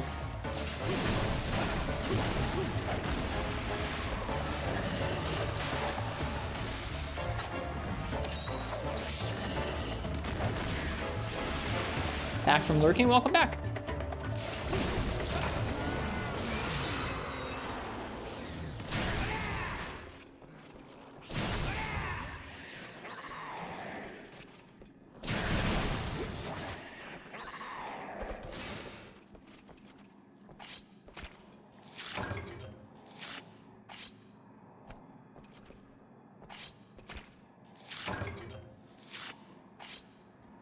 We'll probably get to upgrade some of our Lagombi weapons from these materials.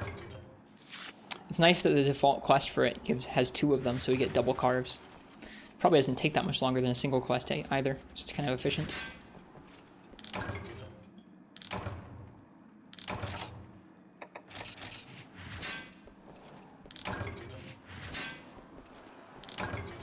It is pretty nice, Dragon on Fire. Very convenient.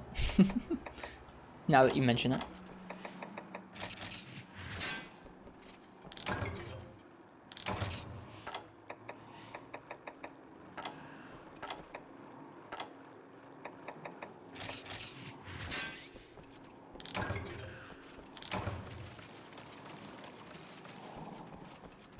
Alright, let's see where that other Lagombi has gotten off to. Or actually, I'm going to go ahead and mine this first.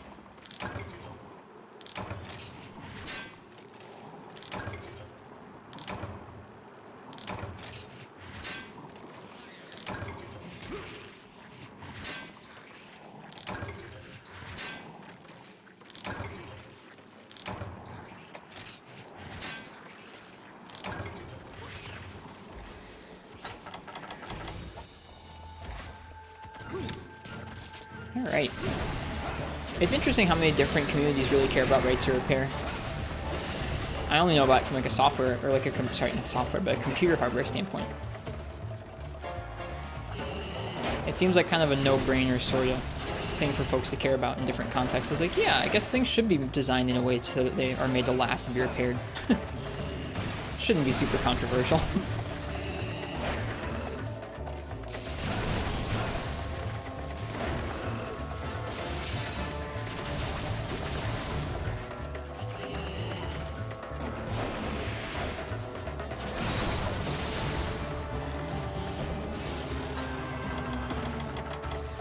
Makes me glad to see that message pervading more places.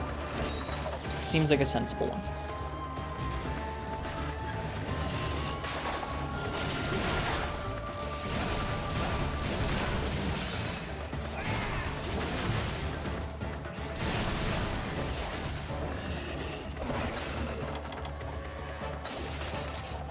If we leave the Giggy on, does it get bigger? Yes. It turns into a larger Giggy that takes more hits. Kind of like Zamites. Kind of like Zamites do.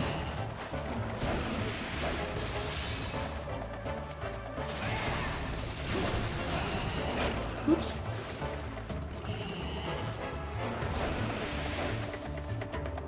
Should probably heal.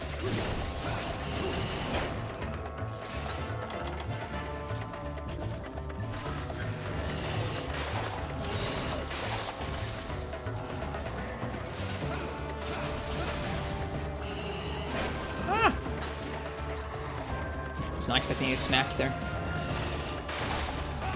we're there, to be honest.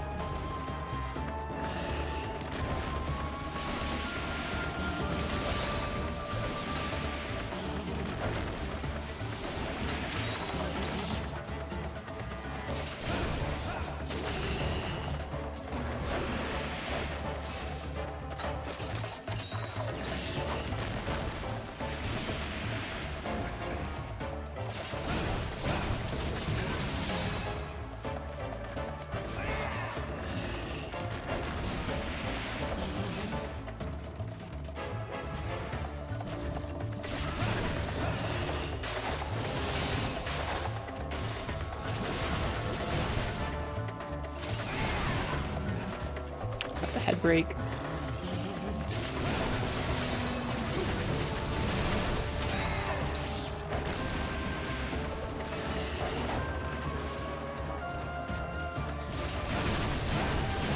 I wish I'd done more of the quest with them in the same area, or I wish they had grouped up for more of the quest.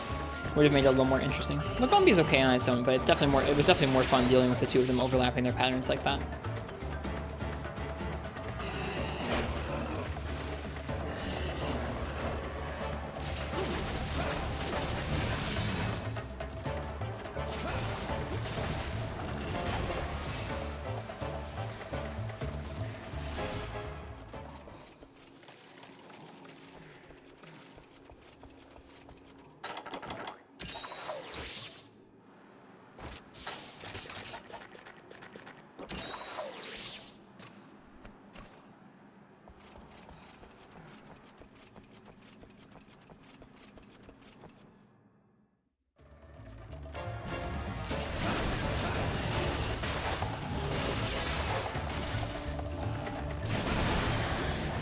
Dang it. Fell down and had balance almost. Yeah, we can still hit it.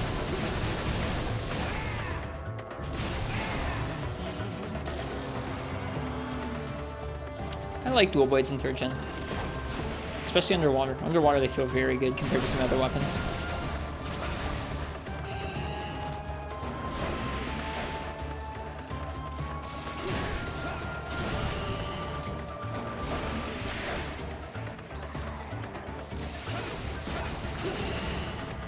Really likes that move, huh?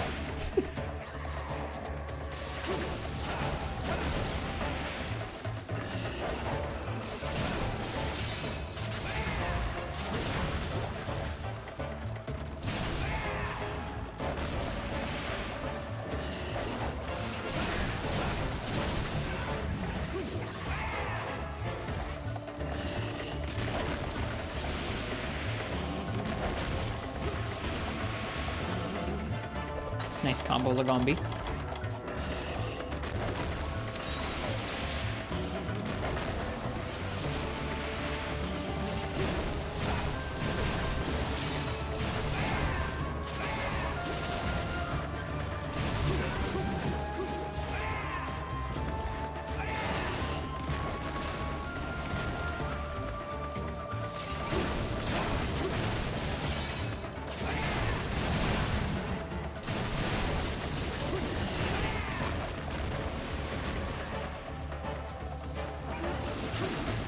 Ain't that the truth,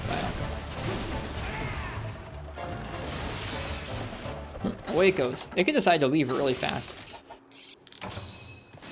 Just boop, gone.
surprised that dodge there didn't get us hit.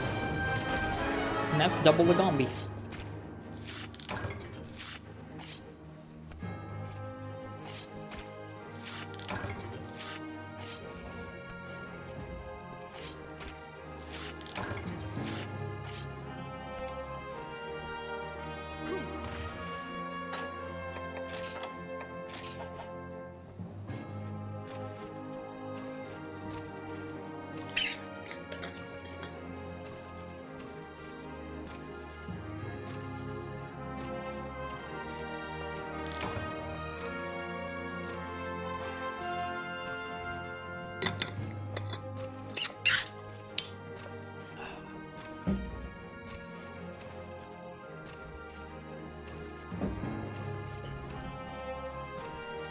Sorry if I don't have a whole lot to add to some of the conversation in chat.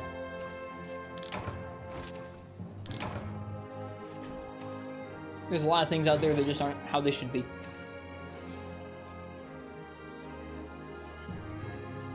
How I feel like I can make that a small bit better is by hanging out and streaming Monster Hunter. You're good. You can talk about basically whatever you want. Not quite whatever you want in the chat, but you can talk about basically whatever you want. I just don't always have like a lot to add. That's all. That's okay.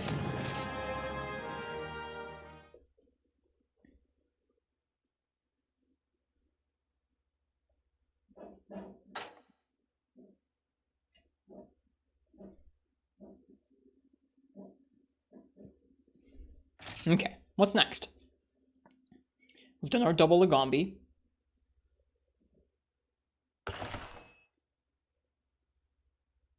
I'm kind of looking forward to the end of this rank of village pretty well.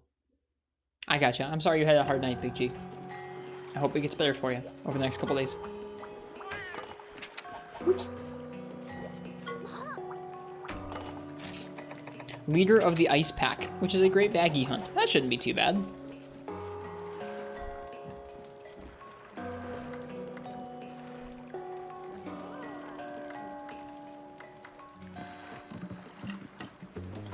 Great Baggi. I'm actually pretty excited about this because some of the great Baggi weapons in low rank never really got a chance to shine. They're just not very good. I'm hoping they're a little better in high rank. A little better. So, if you're here hanging out, enjoying the cozy Monster Hunter vibes going on tonight, the pre-Turkey Day vibes, go ahead and type !! ticket in the chat. Those Turkey Day vibes, man.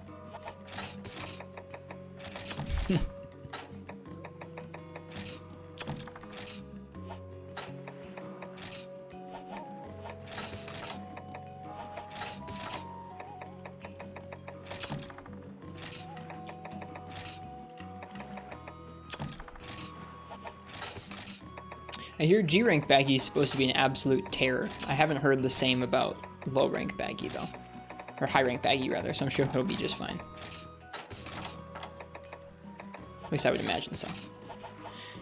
Need to buy more antidotes. If you don't hunt tomorrow, you gotta hunt a Gobble tonight. I'll hunt one tomorrow. So you got oh so close to finally trying the Fated 4 fights. Have you not done them yet? I hope you have fun. They're pretty creative. They're cool monsters. Especially because they are just quite different, all 4 of them. Alright, let's see. What's the high rank Lagombi armor like?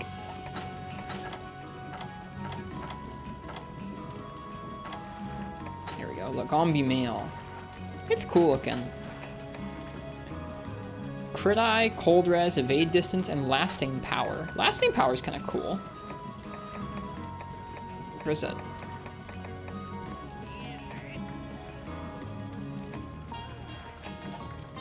Hello?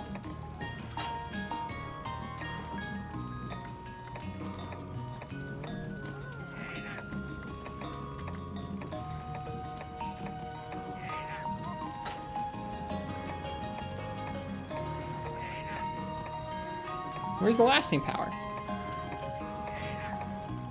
I wanted to read about it.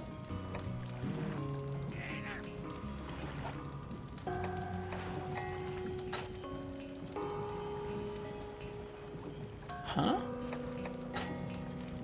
Why isn't it showing me any skills?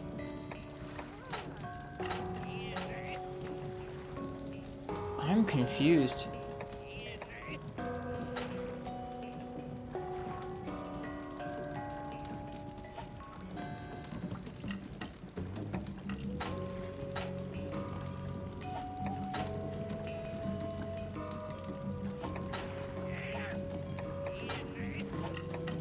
It says it has 2 points of lasting power, and I'm trying to see what lasting power is described as in this game, and it's not there on this screen. I'm so confused. Maybe I'm just being super smooth brain and like not using the menu the right way. Maybe because gunner armor? Yeah, it wasn't showing me gunner armor, but the other piece just wasn't even showing anything. Anyways, item use up is what lasting power is. Okay. That's weird. I don't know what was going on there.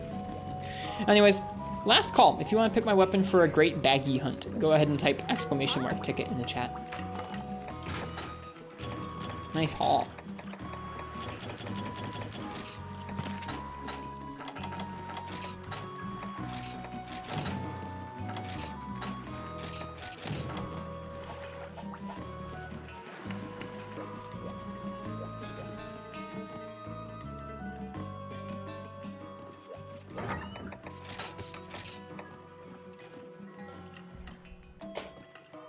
This item box is going to be sick.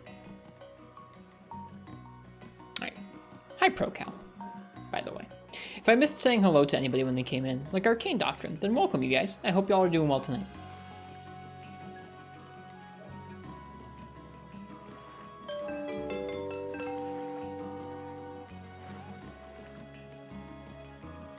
Arcane Doctrine, speaking of you, what would you like me to use for a great baggy? I don't have Insect Wave in this game. That came in 4.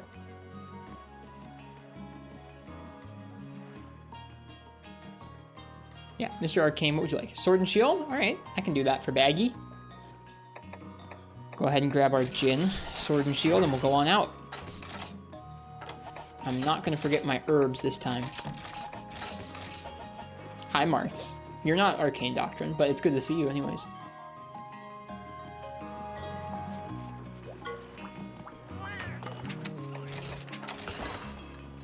The herbs.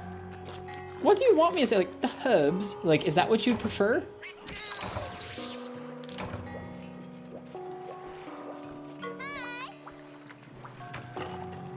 How's it hung the past 2 nights? Pretty good. We did the Urgent to 7 stars, so we hunted Plesioth. Then last night we hunted a few other monsters, including... As Plesioth, we did Volvidon, we did... Who else? Barroth? Yeah. Who else did we do? Yeah, we did Plesioth, we did Volvidons, we did Gobble. Gobble was fun last night. Tonight we did Jade Barroth already. We're about to do Great Baggy for the first time in high rank. Thoughts on Underwater Plesioth? I'll give them out in just a second here after I read the quest info. So, Leader of the Ice Pack from the Tundra Expedition Leader. To think those beasts had something that like that leading them. Our bodyguard was useless. That does it. I'm putting our expedition on indefinite hiatus until someone takes this pack down. Worry not, friend. Hello, Mapotu. I have a hard time with this name. Mapotofu. Yeah, Mapotofu Gaming. It is on 3DS, yeah. Alright. So, Marks asked what I thought of Underwater Plesioth. Honestly, he kinda, I don't know. Some of the stuff he does underwater is really hard to get out of the way of, and he does sort of feel like he has that syndrome of like swimming far away from you and having you chase after him. That some of the other underwater monsters have felt like. I don't particularly like him underwater. Like, I think it's definitely more interesting just having to wait for Plesioth to come out of the water, so like I still think I prefer it to other Plesioth fights, but I still don't know if I particularly like his underwater moveset.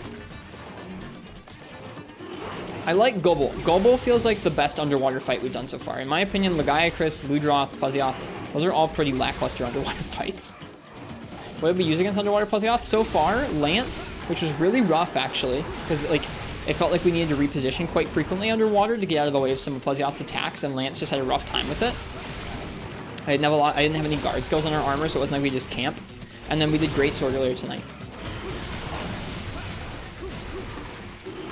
Plesioth is better underwater than on land. I don't know, I was having a hard time getting out of the way of some of his attacks underwater that I would have had an easier time getting out of the way of on land. Yeah, the font, especially in 3U for the 3DS, Mapotofu is really bad. Like, it's really hard to read.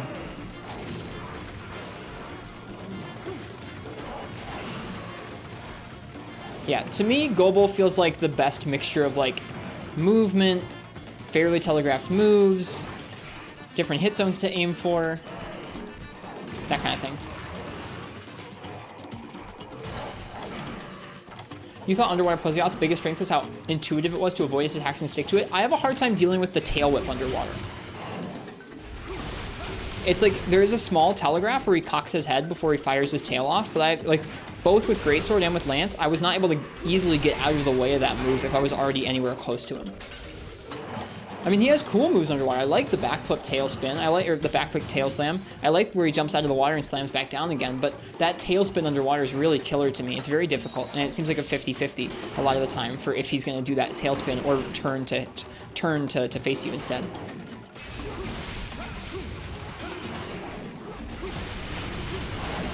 And like the strategy on land where you like camp underneath him, underneath his stomach, so you don't get hit by the tail, doesn't work very well underwater. You can iframe it sideways or dodge it by dodging upwards. Yeah, I need to get better at dodging upwards. I'm not very good at that. I did iframe it a few times, but I still was having trouble with that. It just felt kind of obtuse in general. Like with Lance and Greatsword, I even found it difficult to get out of the way of the stationary beam sometimes if I was up close to him. I could just I could very well be just bad at the game or being bad at Plesioth, but I found his moves underwater somewhat troubling, somewhat difficult to get used to. Very mixed impressions of it. Like I said, still better than just freaking waiting for him to come out of the water, but I don't know. I don't know if I would call it a great moveset. I'm aware of the input for it, Nox. I haven't trained myself to like get used to that, though. I almost only do that exclusively by accident.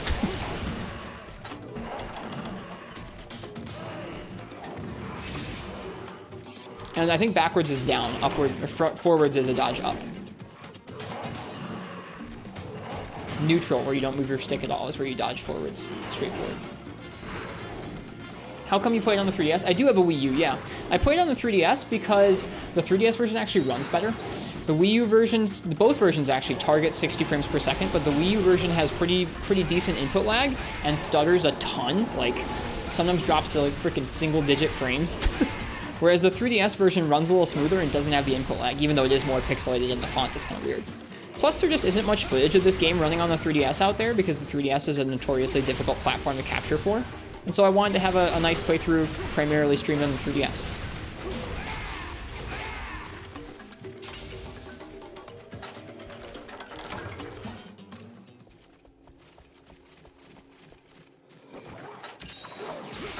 Sure, Nox, if that's what you want to say.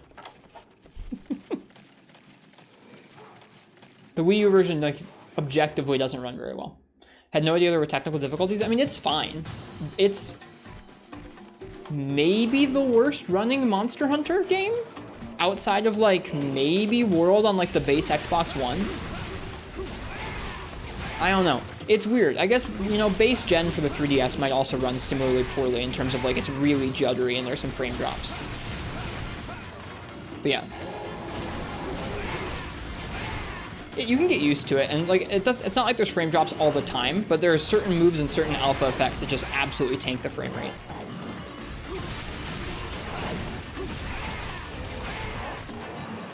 Generally kind of like, generally like towards the front of it marks by its head. After a move is done, I try and position close to the head to smack its head once or twice and then get out of the way of any follow-up moves. I find it kind of difficult to reposition above or underneath the monster because they're always course correcting to kind of be at your level. Yeah, base gen is like 30 frames per second with frame judder, whereas the Wii U is 60 frames per second with frame judder. But those two are in contention for like potentially just the worst running Monster Hunter game. That and like probably, like I said, the base world on or World Iceborne on Xbox One, base Xbox One or Xbox One S. Stay above Plesioth at all times, pretty much because you aim to break the back and wings too. I'll have to practice that.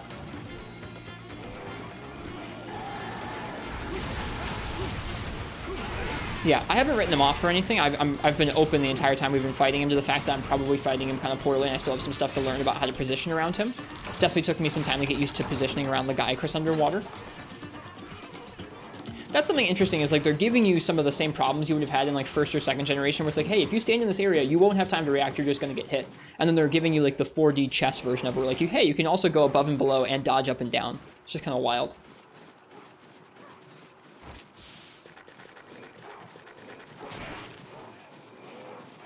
Also, I'm comparing the Wii U version to this thing running on the new 3DS. The original 3DS might run some of these games pretty poorly as well. Yeah, the 3U on the Wii U is one of the nicer looking HD Monster Hunters. I think it might look better than Generations in some ways because it's all consistent, whereas Generation sometimes can feel like a mishmash on the Switch. Nice.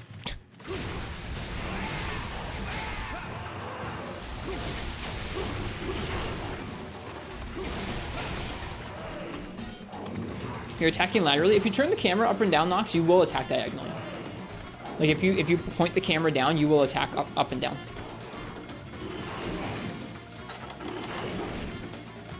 Yes, CMU is the Wii U emulator. Mm-hmm. It's a pretty decently well optimized emulator. It runs way better than the frickin' 3DS emulator.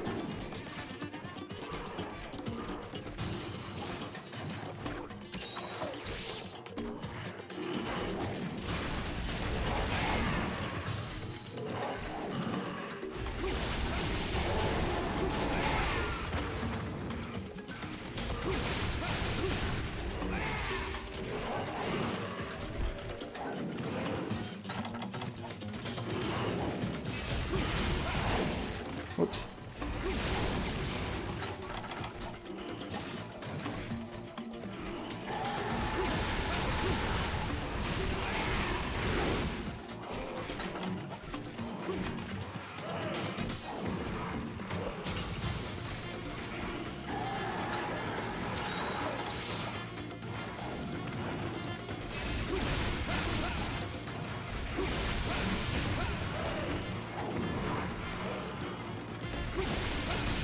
I think that's generally the answer to most Monster Hunter games. Big G is like the best way to play these games is on emulator if you have a strong enough computer and if you're willing to emulate it. Like objectively, visually, and performance-wise. If those are your end goals overall, then like obviously you're going to play an emulator. Or if you just don't want to have a bunch of old consoles to cart around. I just really like how these games look and play on the original machines, and I care about trying to experience the games like how they were originally released and how people played them back in the day. So I'm not overly into emulators or all the things you can achieve through emulators.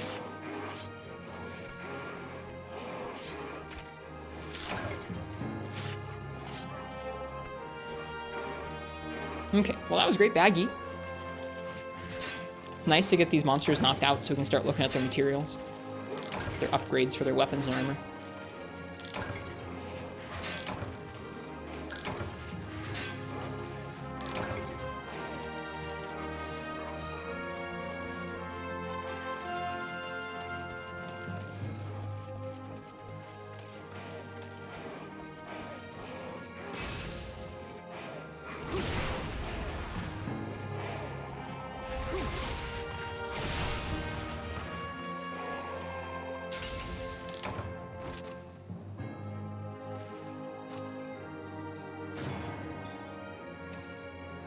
Some emulators are more technical than others. Most of them aren't super technical.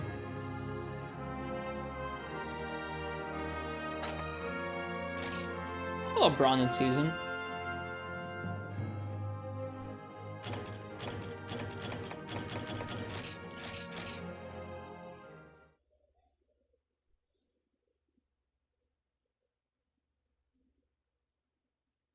On emulator, the camera always feels slow. On the actual console, it always feels too fast.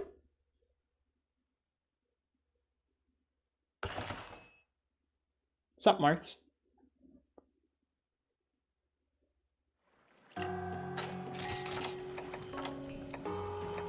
Thick, durable hide from a strong, great Baggi. Its presence must have been formidable.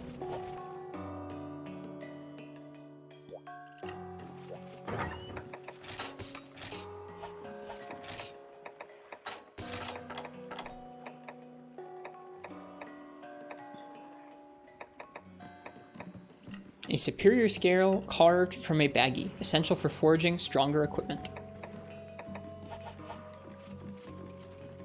Are they called the analog stick and the control stick? Those are the official names of the left and right joysticks, respectively? C-stick might also be camera stick, but I'm not sure.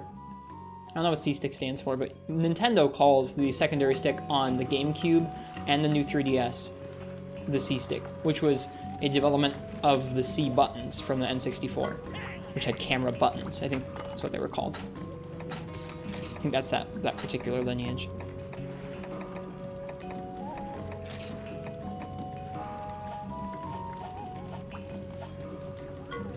Okay, let's take a look at the great Baggi armor. I'm a fan of Baggi's armor. Banabra suit? Oh boy. Hey Derp. Hi. Thank you for the sub. Cheers. I hope you fall asleep eventually.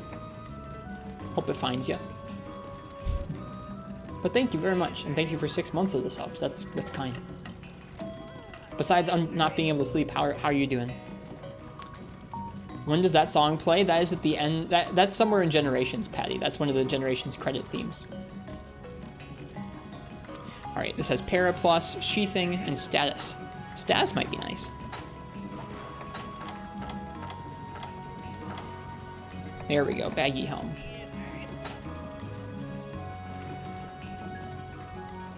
Sounds like the first one? Yeah, it's from, actually, I'm not sure exactly. You have Trebelna, you have Happy Nyanta Day. I think there's 3, and I forget which one that's in. I have a couple different ones. I have one that plays for gift subs and ones that plays for regular subs. I believe the one that plays for gift subs is Trebelna, and the one that plays for regular subs is Nyanta Happy Day. And we're gonna sing all of them. Maybe someday. Maybe someday we'll sing the Generations credit theme.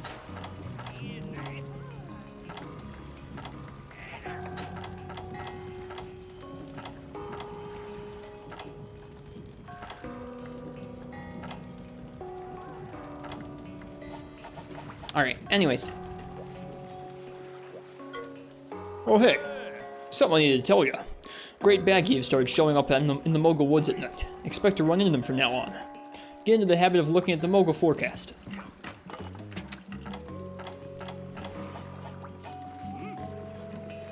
How am I liking the Ultimate of 3? Pretty well. We've been playing it for probably a month and a half, close to 2 months now. I've been collecting up a lot of weapons. We took over 100 hours to go through, over 100 hours to go through low rank. We just started high rank in the last week or two, and it's been pretty fun. I'm enjoying the high rank difficulty bump quite a bit. Looks different back then, a whole couple months ago. Did I? There's a different camera angle. I was wearing a t-shirt. Started letting my cheeks grow in a little bit. I don't know. Alright, what comes after that Baggi quest we were just doing? Any particular reason you have your alarm set to midnight? I set it accidentally, and I haven't turned it off yet. I need to turn it off. Alright, I'll figure that out. I'm going to do that right now. We have quite an exciting hunt next up for us. Our next hunt is going to be Shocking Development, which is to hunt a Baleful Gigginox, another one of our subspecies here. So I'm going to let you guys pick my weapon for a Baleful Gigginox quest, and we'll go and do that next while I figure out how to turn this damn alarm off. It's def the camera angle. Yeah, my old setup had the before I switched computers. The previous setup had the camera mounted at a slightly different angle, a little bit lower down, and a little bit like more. It's right now you guys are here. You were like there, I think. If I could have mounted the camera there again, I would have. But in addition to changing the computer, I switched to a different monitor, and so it's a little bit different now. Anyways, sorry, let me start the actual thing here. There you go. All right, let me turn off. Okay, how do I turn off the alarm? I think I turned it off.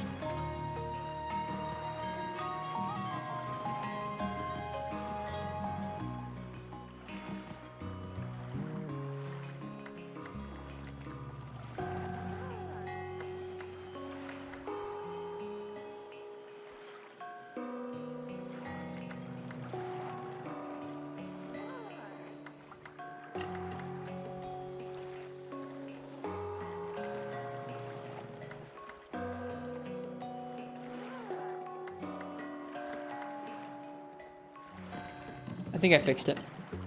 Maybe. Alright, anyways, like I said, Baleful Gigginox is up next, and it's the next one of our subspecies that we're going to be taking on here in 3 Ultimates high rank.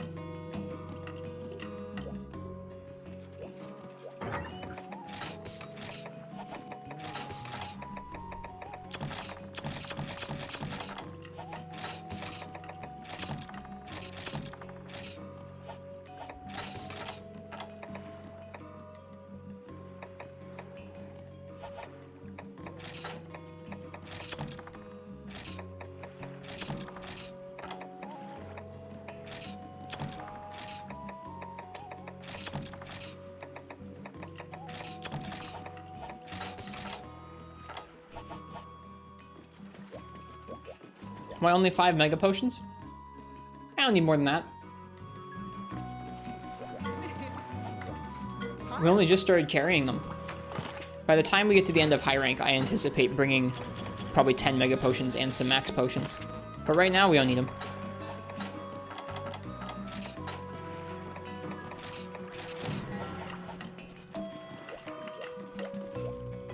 I'm gonna go ahead and say last call for that too, for Baleful Gigginox. If you want to choose the weapon, go ahead and type !ticket.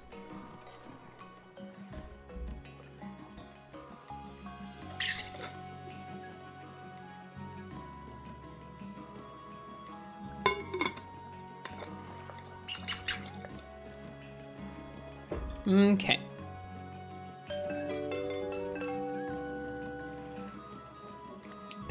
Patty, what would you like me to use for our first Baleful Gigginox here in high rank?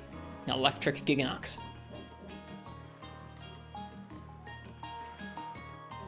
What's it gonna be? Of course you'd win for your nemesis. That's okay. Dual A's? Alright, more dual blades. I don't actually know what Baleful's weakness is. I don't want to know.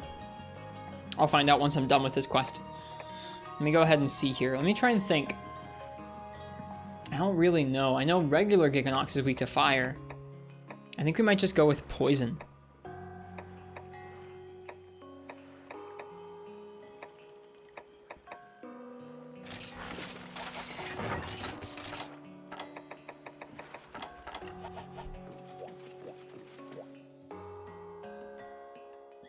Seems like a safe bet until we know what he's weak to.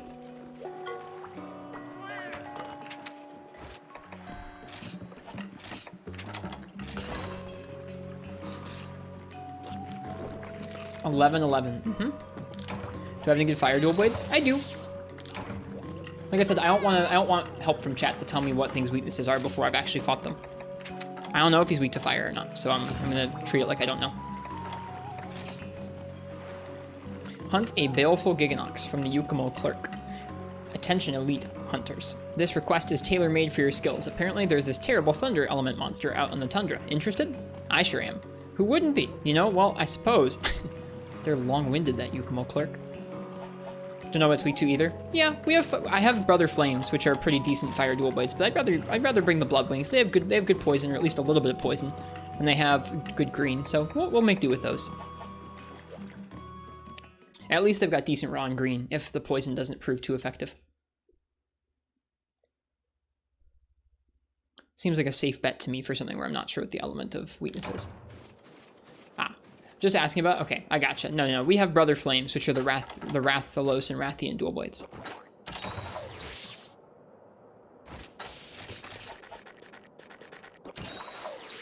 And we got the secret spawn, which means that we get to get some nice rare stuff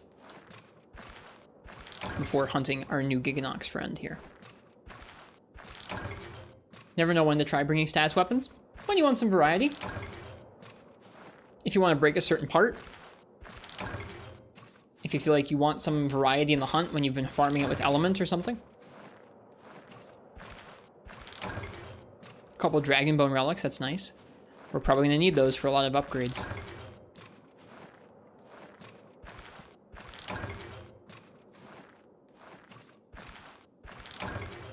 How goes it? It goes decently tonight, Shadow upon the Tempest. We fought our first Jade Barroth. We fought another Plesioth earlier tonight. Now we're going to hunt our first Baleful Gigginox.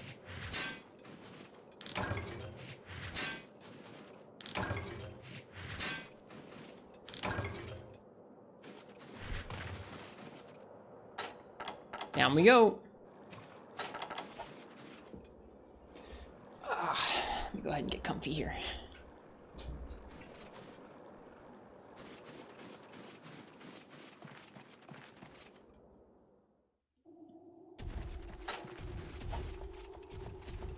Where is this thing gonna spawn?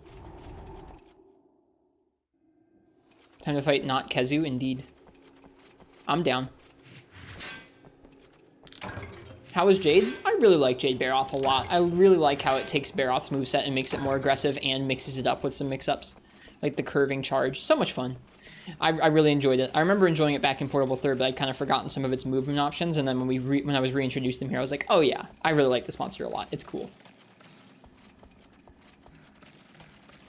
We'll probably hunt some more of him for the fun of it.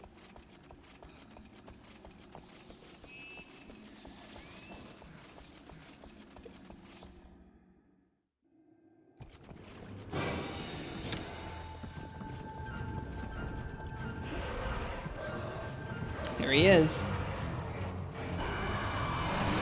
What's that, Patty?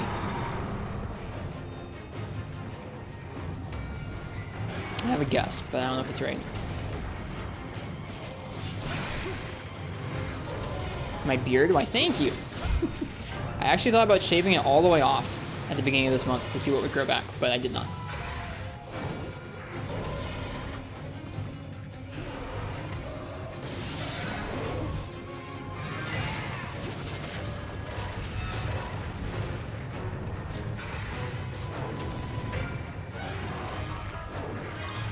What fighting game are you playing, Martz?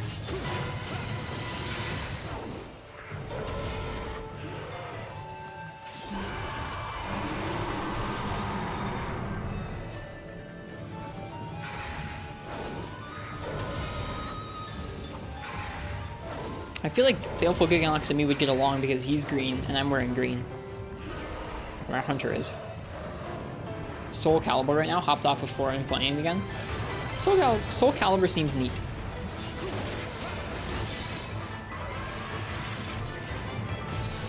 It's a little scary there. Oh, VI is 6 and 2 is 2. Oh, whoops. You're playing 2 again. My bad. I misread. I'm bad at Roman numerals. You can laugh at me.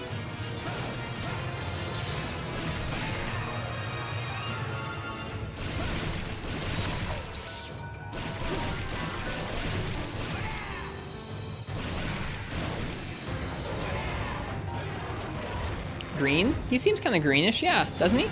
Maybe he's like brownish green? He doesn't seem too far off from the color our hunter is, right?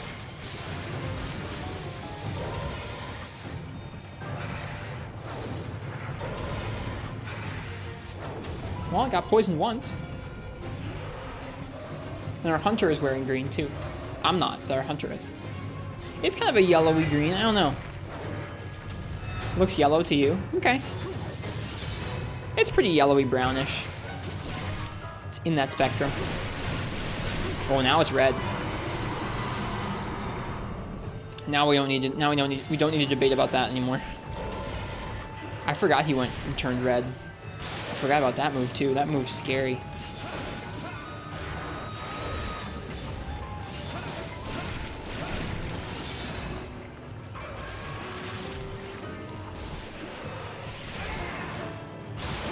Oh.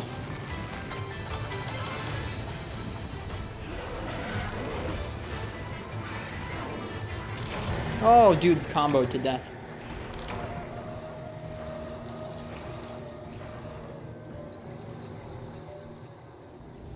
It's gonna suck. We're gonna have a lot less HP now.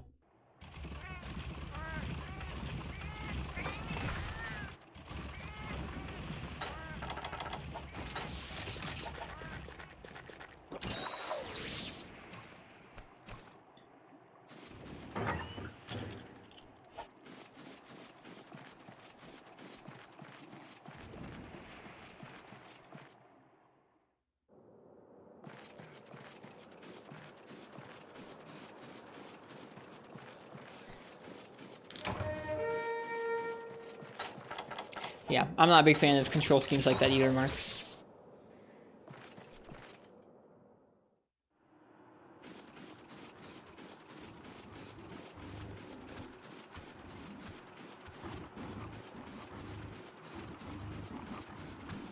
It moved over to area 4 here. After it we go. I was happy to see us get that first poison proc.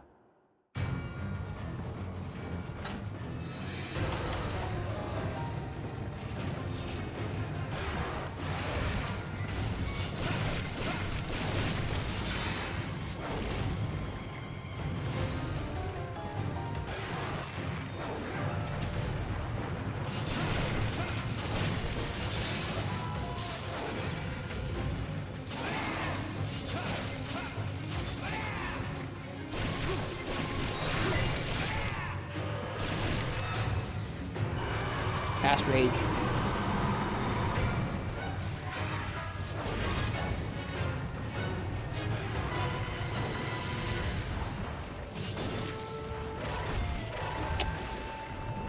I framed the start of that hitbox and I framed into the end of the hitbox.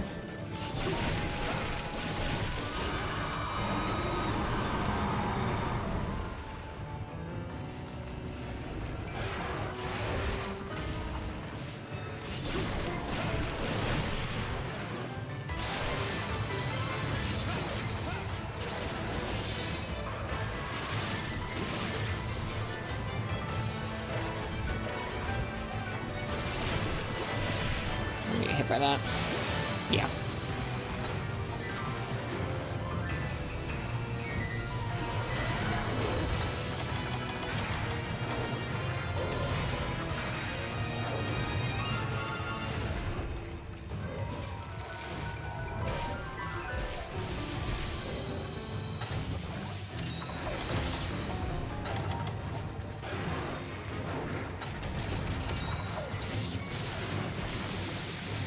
Ah, I forgot I had that move. That really is like the Kezu move, isn't it?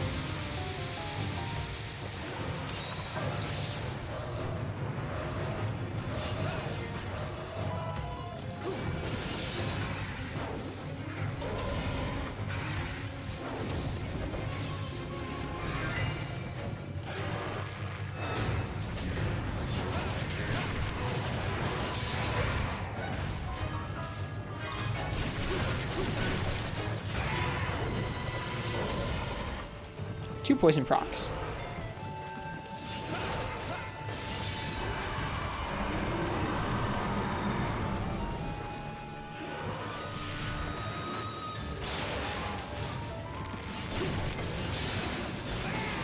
Shoot. Well, cheers, Patty. See ya. Was that a pin? I think that was a pin, but it missed.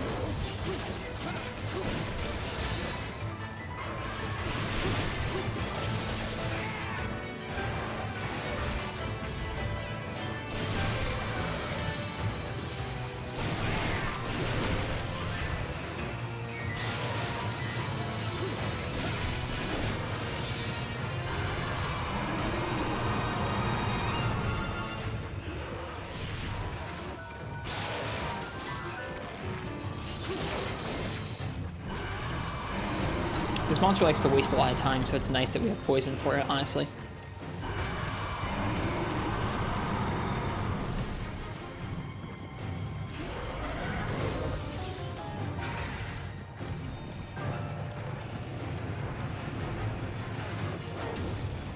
Nice head clipping to the wall there.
Is it leaving?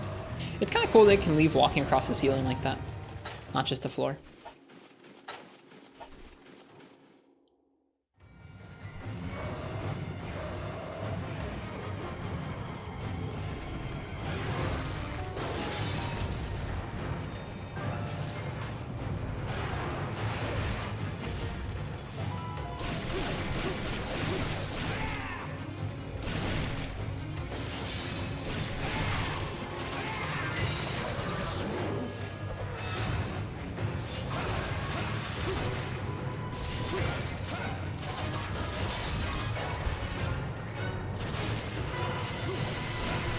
No stamina! Woo! Oh shoot, that's not what I meant to do at all.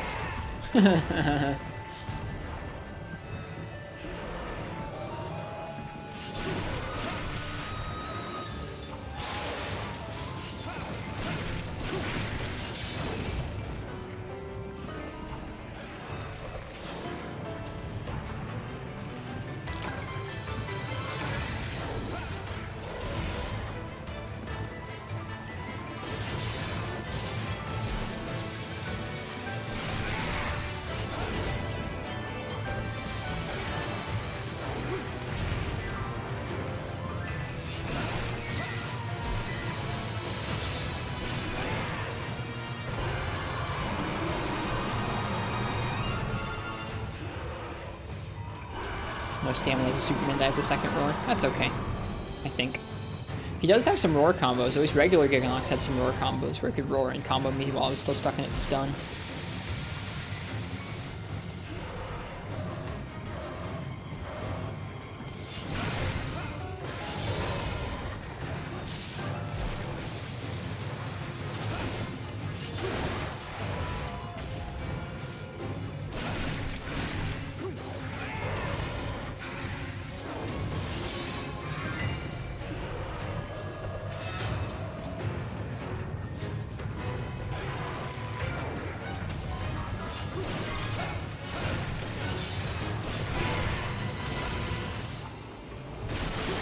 Here's the break. Nice.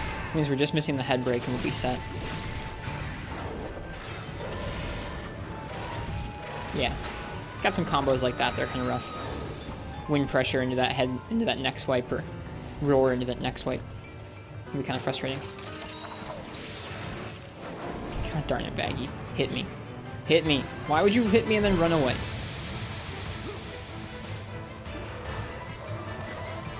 Please just bump me with your face, Gigginox. Or, you know, that works too.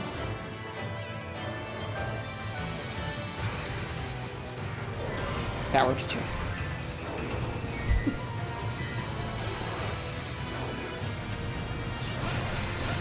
I think it's a third poison proc. That's pretty nice.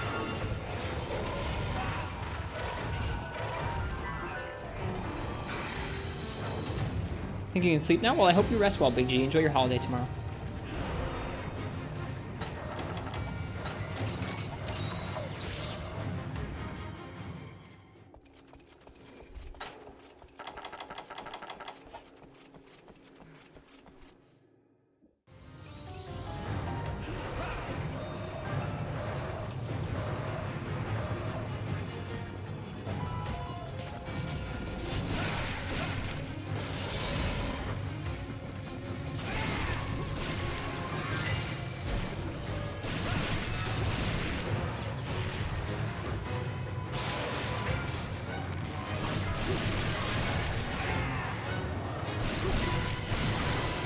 That's all breaks.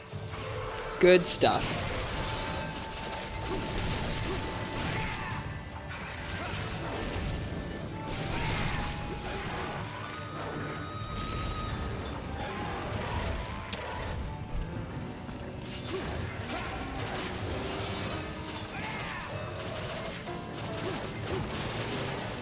Gosh, I love dual blades.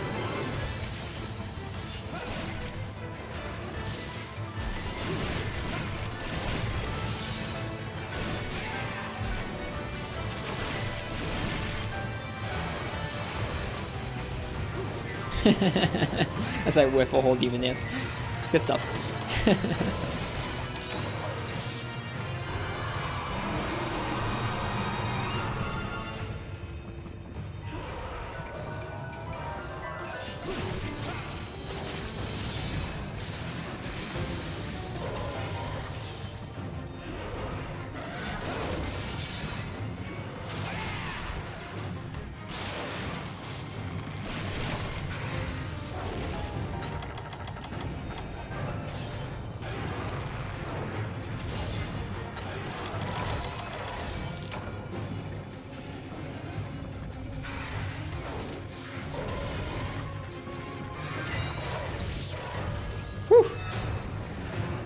close there.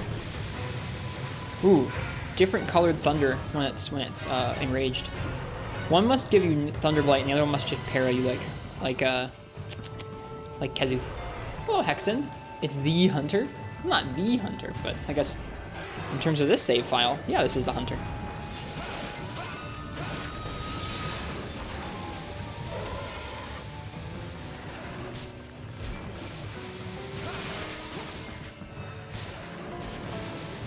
It sounds awful, Marks.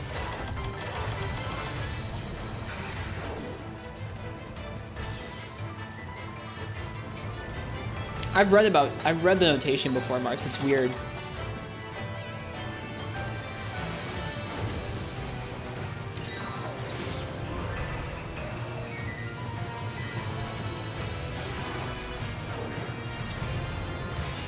It's weird to think that some people just grew up with that sort of notation, that sort of movement just ingrained in them, Marks, because of how much of 2D fighters they played, and other folks grew up playing Smash. And so it doesn't make any sense to them. That's how it is for me.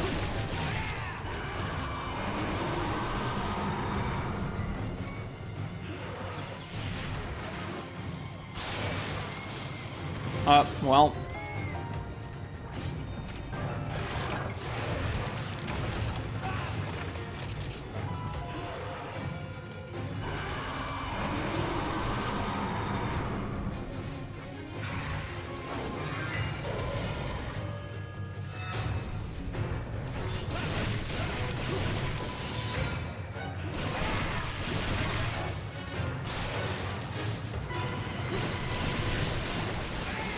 Shoot. Huh. What was that supposed to do?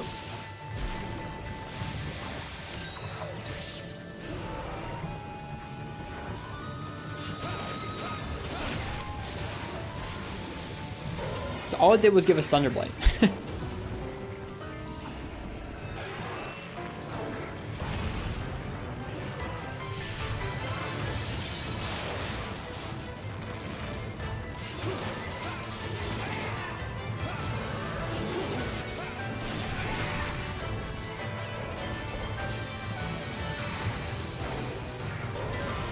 Oh, I know what it is. Once you break his parts, once you break his head, he can't shoot the regular full para thunder at you anymore. He just shoots something that gives you Thunderblight. Got it. I think I remember that vaguely from fighting him in the past. Gives you a nice functional reason for breaking his parts. It's been a while, so I'd forgotten that.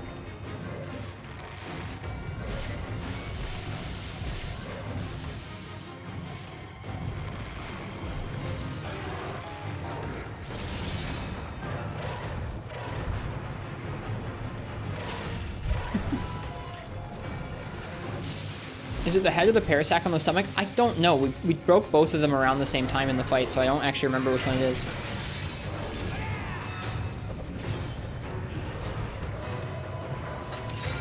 It's the head? I think it might be two. That's when I noticed the change, I think, is when we broke his head.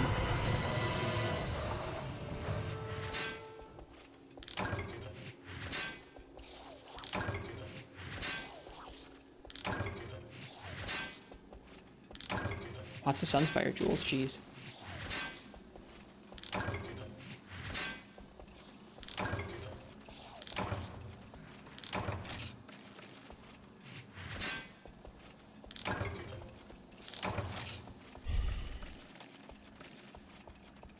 Hello, JCL Clips.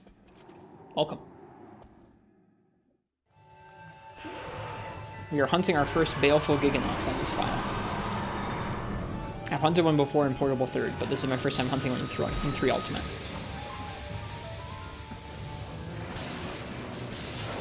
Ooh, that's the pin. I forgot about that. He has a different weird pin than regular Gigginox.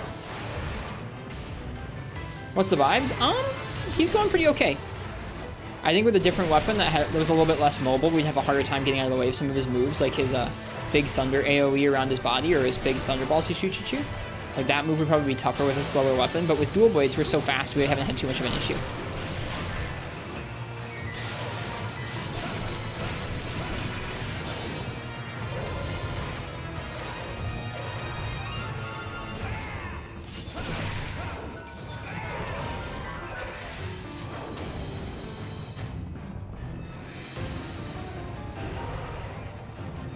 taking a little bit, though.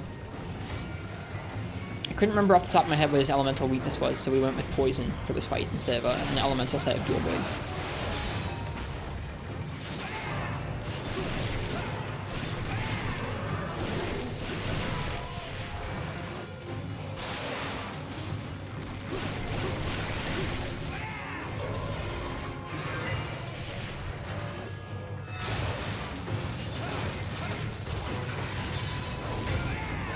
Started in Frontier Z. That's a hell of a game to start with. I played a tiny bit of that game towards the very end of it before it died. Seems like a cool game, but that's definitely a hell of a game to start off in the series with. How have you found it coming? Have you played any of the main series games after Frontier? And like, how did you start with Frontier? Did you have some friends that were into it, or you just thought it looked cool? Whoops! I thought I was gonna do a lunge in there.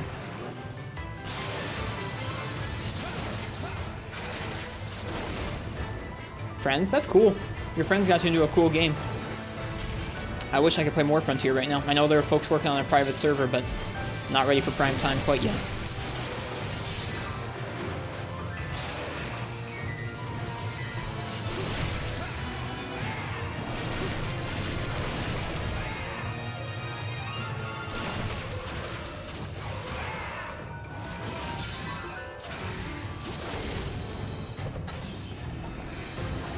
There we go, get the limp. Good stuff. Do I like Baleful? Yeah. I'm in the camp that Gigginox is a better monster than Khezu in just about every way. Like, Khezu's fine. He's not like a bad monster, but he's not super interesting. I think this skeleton being inherently a bit more interesting than the Flying Wyvern skeleton's default moves makes this fight so much better than Khezu. Much more interesting moves to deal with, even if some of them are similar.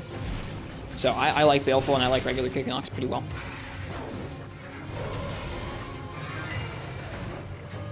Whoops. Get away that.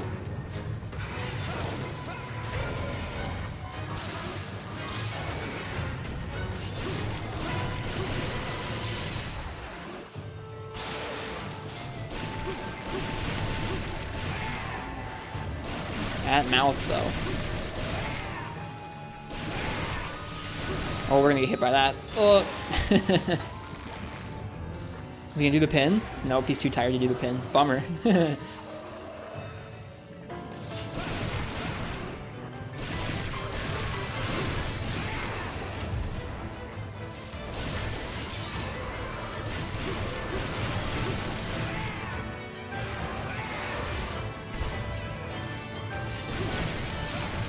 There it is.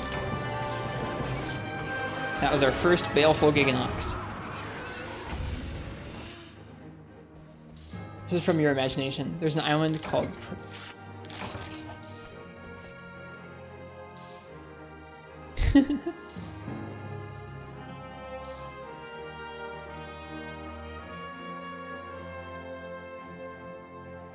Windstone Beach. What's Windstone Beach?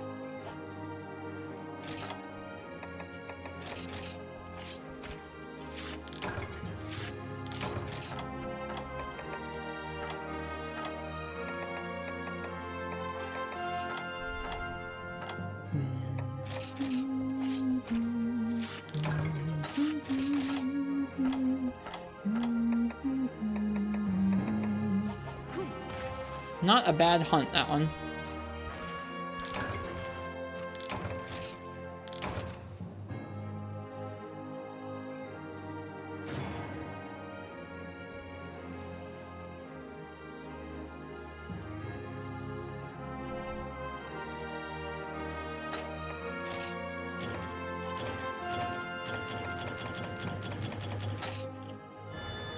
I'll read the descriptions for those Baleful Gigginox items when we get back.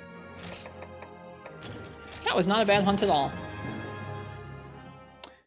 Let's go ahead. Let's take a moment. Let's go by Chronico and let's look up some of the monsters that we fought recently for the first time in high rank. Let's see what their hit zones are like. Let's see, what new monsters have we fought in high rank? We fought Pink Rathian. We already looked at Pink Rathian's hit zones. Fought Crimson Crowpecco. Let's check out Crimson Crowpecco's hit zones.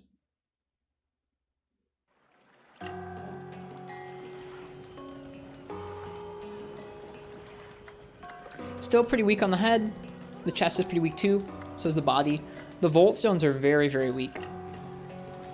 Or very, very hard, rather. The wings are 40. That's pretty good. So are the legs. It seems like most of its body is softer, but the Volt Stones might be even harder than a regular Kurapeko. And it's weakest to ice, just like regular Kurapeko is. That's kind of interesting. But it's weak to fire. I don't think regular Kurapeko is at all. We did fight a Devil Joe, so let's go ahead and look at Devil Joe's hit zones in this game. Normally, it's got 60 on the head, 37 chest, 25 body, 30 front legs, 43 back legs, 35 tail. So not great aside the head. And then once it rages, head is 30, but the chest is a 76. 76, my goodness. And he's weakest to thunder. All right. What about Jade Barroth? Jade Barroth with snow on it. 20 hit zone on the head, 35 on the body, 45 front legs. Pretty much the same-ish hit zones as regular Barroth in terms of what you want to be aiming for. Weakest to fire, obviously, with the snow on. Weakest to... It still stays weak to fire, so that's different than regular Barroth. Regular Barroth, when you take off of its... It's a large thump. Like the floor just shook. I'll be right back. I'll go check and see if anything's wrong in my house. I don't think anything is, but I'll be right back. I'll see you guys in a moment.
Sorry. I didn't realize I hadn't unmuted yet. Sorry. Yeah, everything's fine.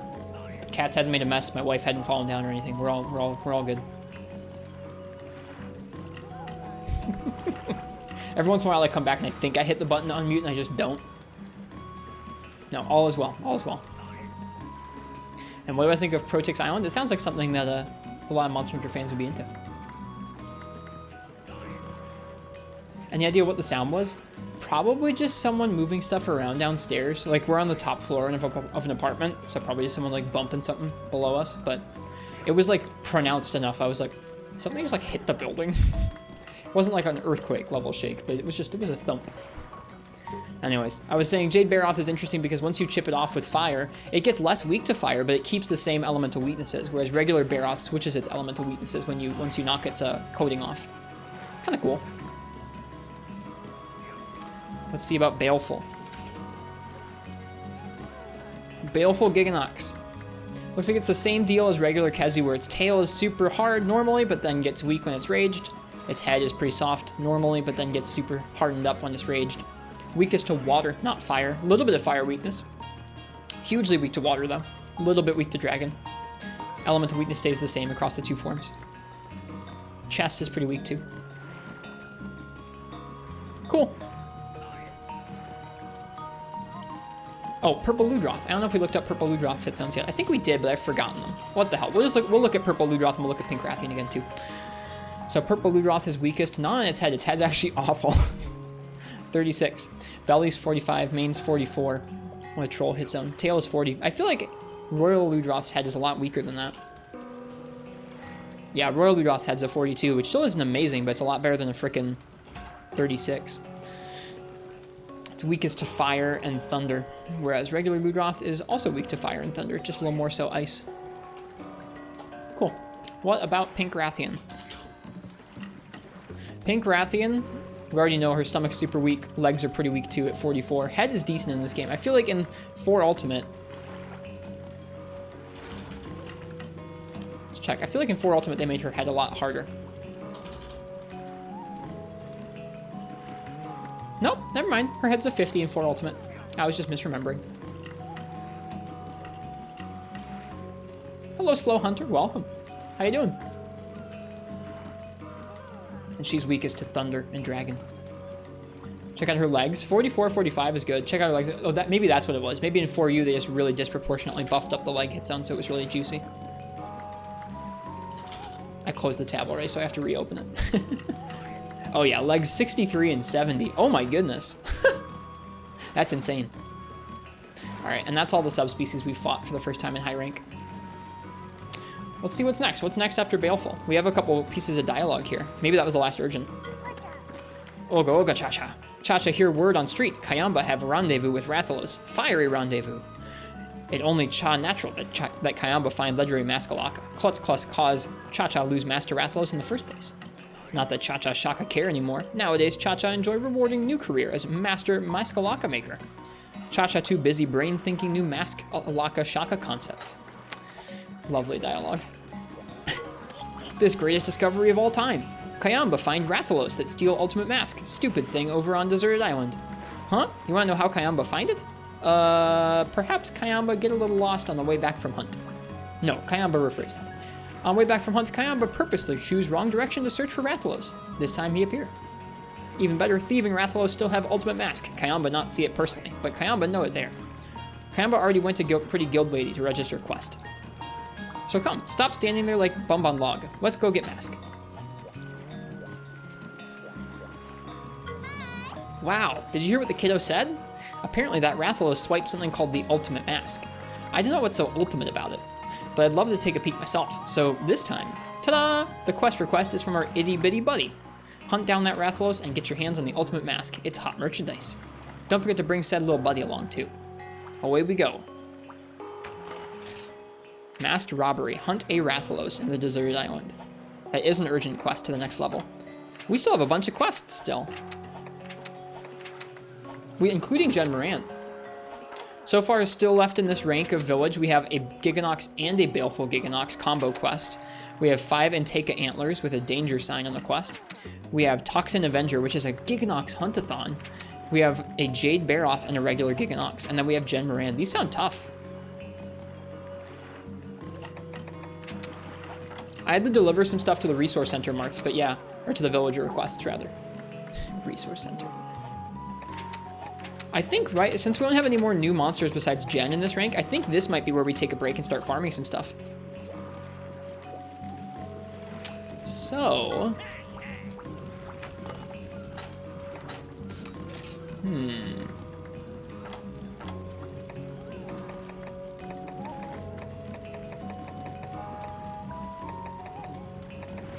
I want to make sure we have at least one good high rank option for every weapon. Is I think where we're at.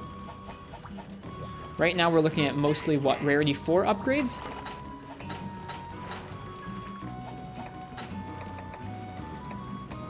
Or Rarity 5. What are these? What's this pink rarity?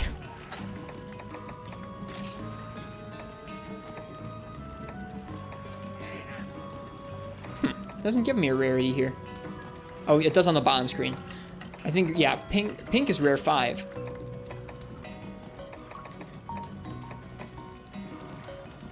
No, it goes rare 4. Wait, it goes rarity 4 up to rarity 6? That's weird. Yeah, pink is rare 4. I want to make sure we have a rare 4 option for at least every weapon type. I have a greatsword, I have a longsword, I have a couple sword and shields. We should get a rarity sword. We should get a rarity 4 set of dual blades. I was gonna make the Plesioth one. We need another fin plus. We should make a rarity 4 or rarity 5 hammer. We have the Carapace hammer we could upgrade pretty straightforwardly. We just need a Mega Demon Drug. It's pretty easy. Would it be stronger than Jupiter's Sphere? Yeah, a little bit. 832 with some green instead of 780. I don't like that negative affinity, though. Really want to make a new hunting horn, too. Jade Barroth hammer was pretty strong. Ooh, we might be able to get that. Let's take a look. Let's make that hammer. See if we can see the Jade upgrade. I'm into that. I think that's what you used on Jen. Bringing an elemental hammer to Jen is pretty ballsy.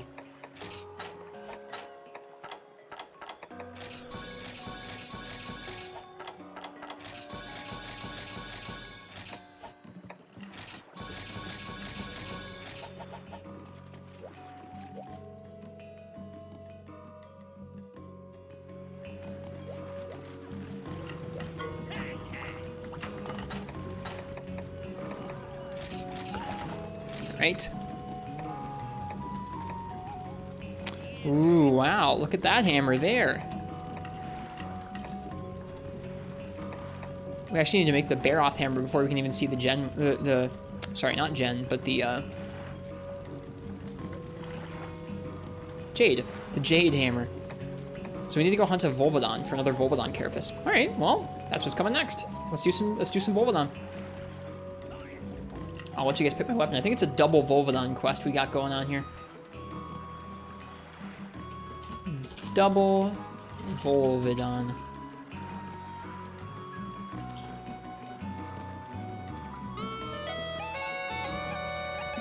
So, if you would like to choose my weapon for the double Volvidon quest we're going to do next, go ahead and type !ticket in the chat.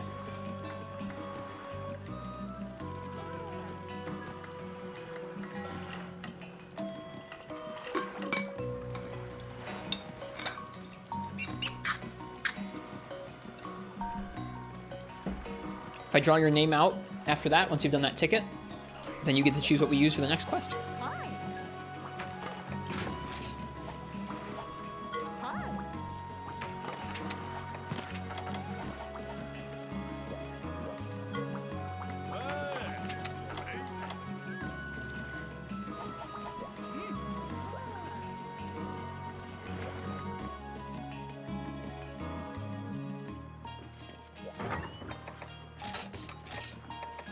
Yeah, I played a little bit of Monster Hunter off stream earlier, which is something I pretty rarely do these days. I don't have much time to play video games nowadays. When I was doing that, I upgraded a few of these weapons to high rank using some materials we already had, and I did a quest or two. It was nice. What dual blades do we want to make? We can probably upgrade these Gigginox ones, and they'll probably be a decent option. If we're only going to upgrade 1 or 2 before we go. I don't want to spend all our time upgrading before we do these next quests, because it could just take a while. This needs a Diablo's Ridge. This needs a Lagombi Claw. Okay, so we can't actually upgrade that any further. It's okay. The difference between the Venom Wings and the Boltgeist is kind of cool.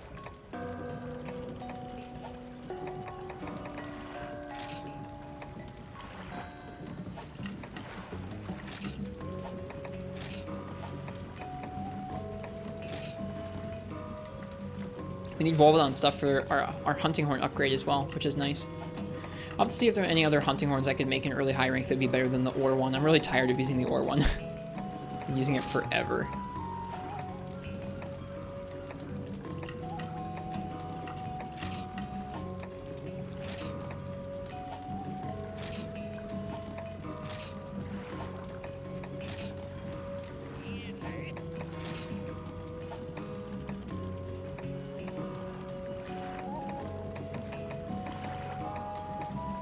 Ooh, we can upgrade the Lagombi tricks to get a nice upgraded wide Gunlance. I'm doing that right away. I love wide Gunlance. That makes me happy. Compared to our Type 62 Stormlance, that's better. It's got more sharpness and higher raw. Not by a ton, but a little bit more. That's our first weapon with blue sharpness, I think, too. Is it actually our very first one? I think it is. It is, yeah. Cool. Big fan of that Gunlance. Okay. I'm going to say last call for that weapon raffle. If you want to choose my weapon for 2 Volvidon, go ahead and type ! ticket. Oh.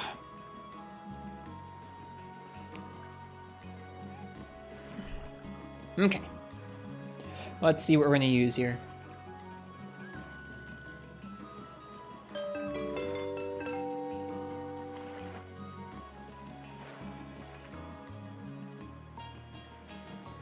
Stream Elements is being slow. It broke. It's being a little slow. There we go. Churrito. Churrito, what would you like me to use for a double Volvidon quest? I found them surprisingly difficult the last time we took them on. Not maybe not difficult, but like it was more challenging, and I took way more damage than I was expecting to.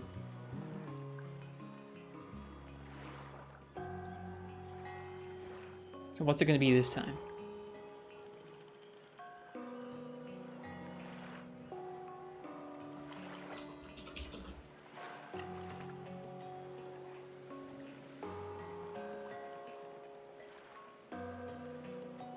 Mr. Churrito, you have won. Let me go ahead and add them here in the chat. Hello, Decentus dude. How you doing? How have you been, man?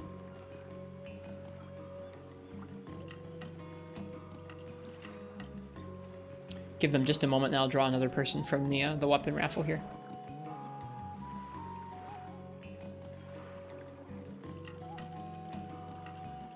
All right. IRB Goodja, what would you like me to use for double Volvidon? Sometimes you just can't get an answer from folks.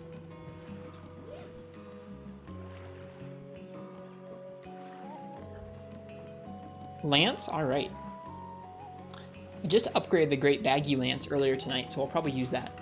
Hello, Brian NG. How's it going?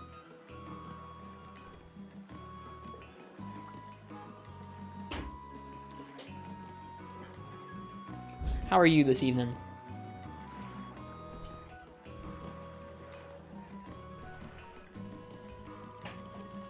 Just woke up? Nice. I guess it's probably not evening for you then, is it? Azure Crest Plus. Still no guard set. We're gonna have to make a guard set soon, I think. I think that's how I'm feeling, is at the end of this rank, I would like to farm up some weapons. Not all the weapons I know I'm gonna want by the end of high rank, but some weapons. And then we'll go ahead and make some armor sets, I think. Some more armor sets for stuff like bow, gunlance, guard, or gunlance, lance, that kind of thing. Stuff that needs specific sets. You have foods now? Welcome back, Shadow Upon the Tempest. I'm hungry too. I might have a snack after stream.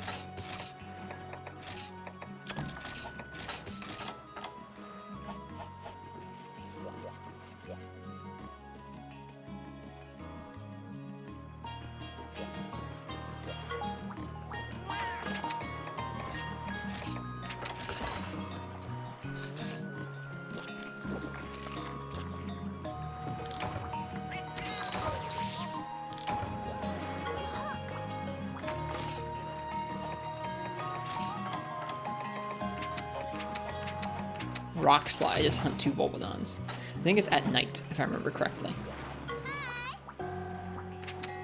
Yep. Alright, let's go ahead and grab some hot drinks then. I forgot. Off we go.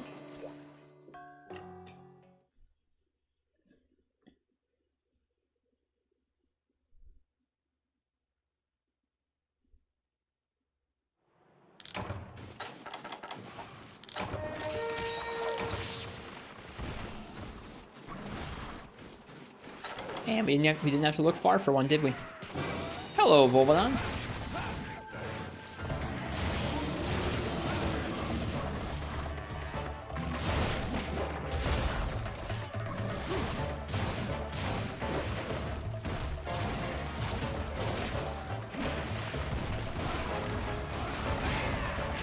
Whoop. Got flung right past him. That's so weird. It like goes through the guard, but it doesn't actually hit us with either the tremor or the hit. It's odd, that interaction.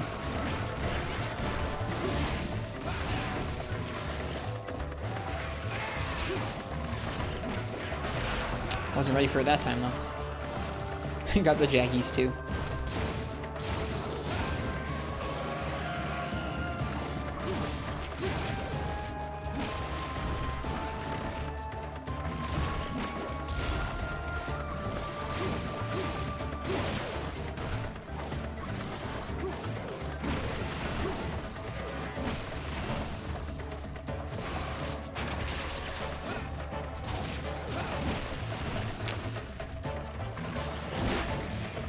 Yeah, I've said this recently. I want to get better at Lance.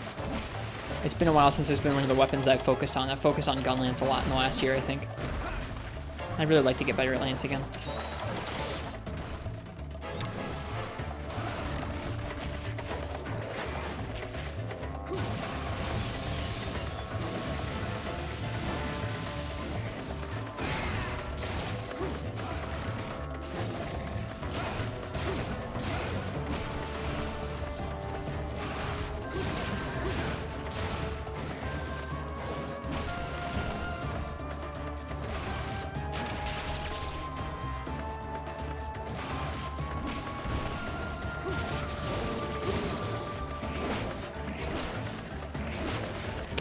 Didn't expect to get swiped by that.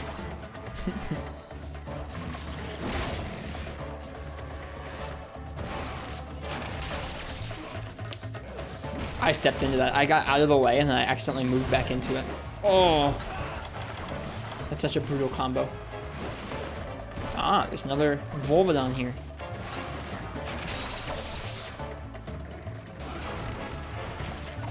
Went, eek.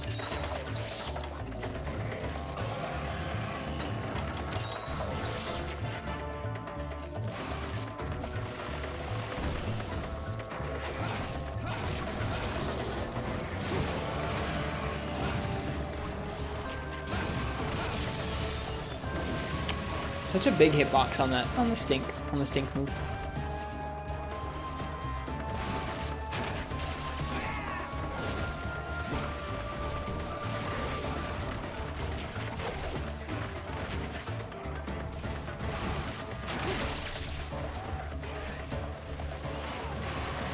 Oh, come on, game. Is he leaving? I think he is, yeah.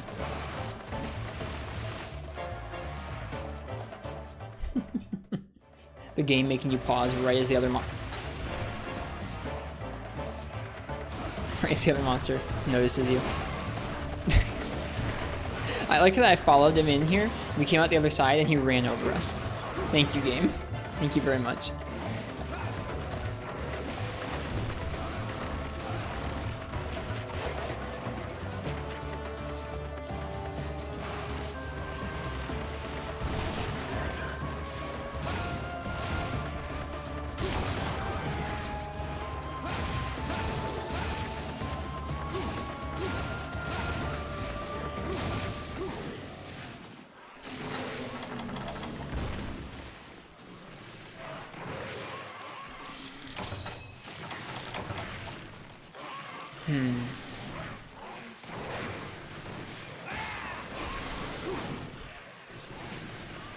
I don't want the Jaggy to wake him up.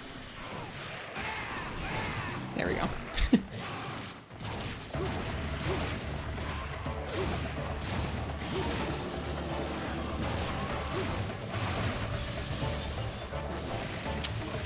I should have been back hopping for my life as soon as I saw him get down like that. I was trying to do something weird and fancy there.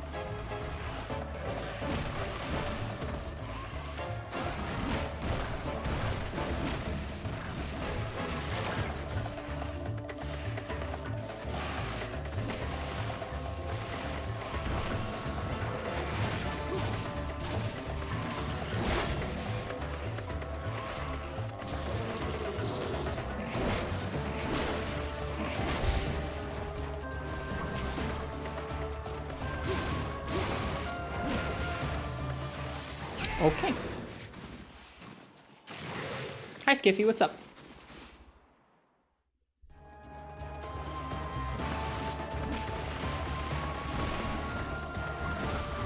Sorry, Twitch is giving you issues. I'm gonna go ahead and even pause and say bye to them.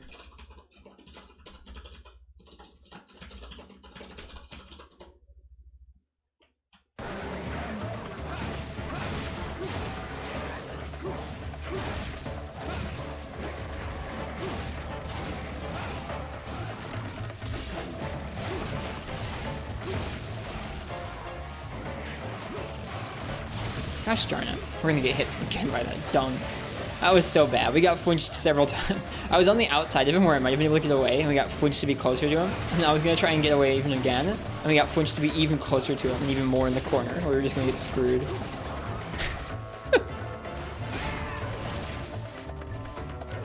Just see a slap in that pre-rise lancing? Yep, I like the slap.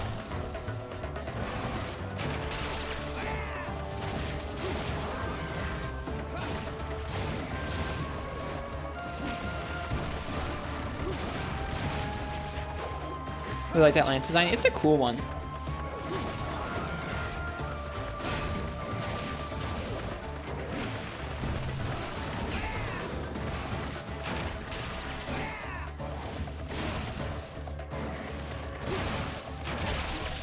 Okay, you can't block that. Good to know. I think you can guard advance through it, but if you try and counter it, it will just get you. That's interesting. And slightly inconsistent.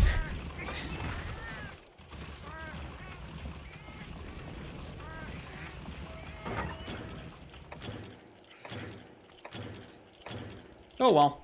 Our reward for carding is we get some deodorant. Oops.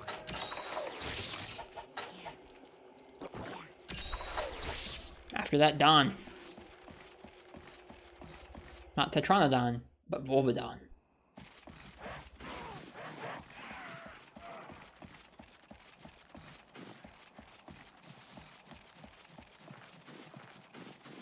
This map is very pretty at night.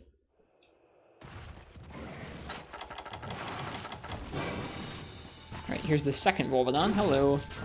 Let's paintball him for later.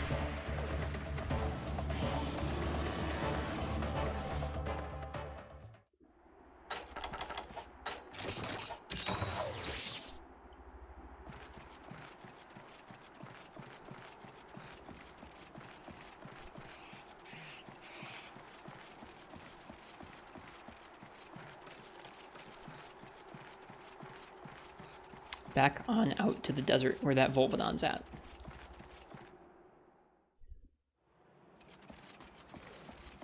They seem to have fixed the Rage Slash bug in the new Rise patch. Now is the old activation window. Yeah, I saw someone say that they were messing around with that again.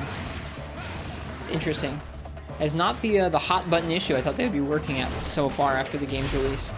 It's interesting to see them working on that in a few different patches. Have all the things they could be tweaking.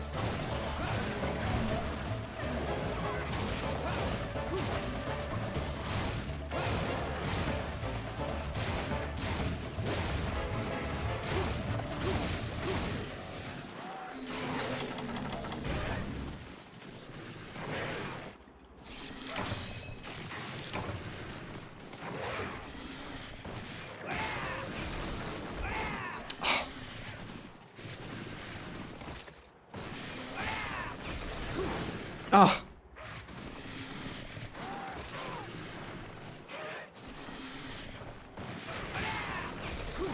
There it is.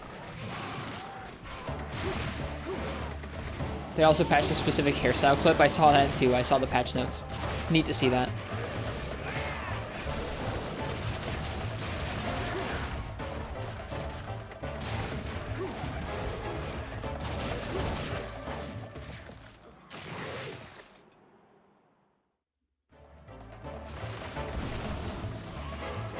Uh-oh.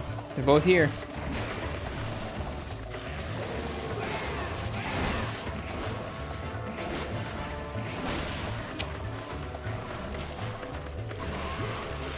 This is too much.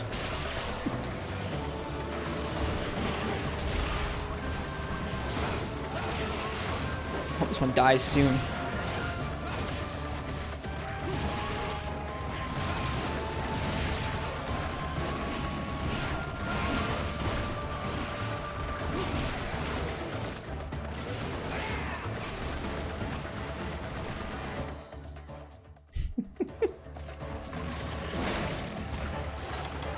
That's twice now, this hunt, where we've gone through an area entrance and it's been waiting there and hit us.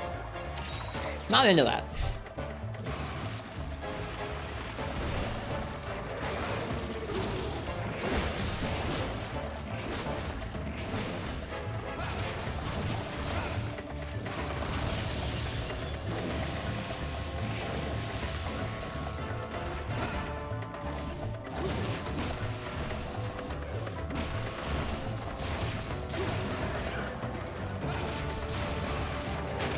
Right, you can't do that. I'm glad it didn't hit us. There we go. Got him. Ding.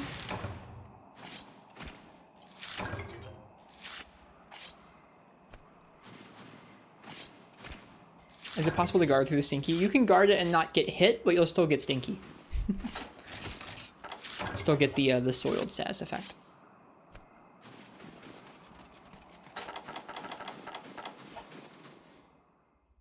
All right, back after the other Volvidon.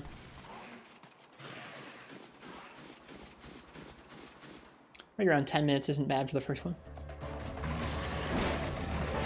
That's actually weird how they're able to queue up that move before you actually enter the area with them.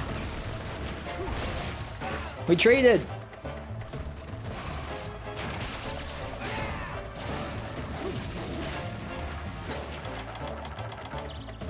Shoot.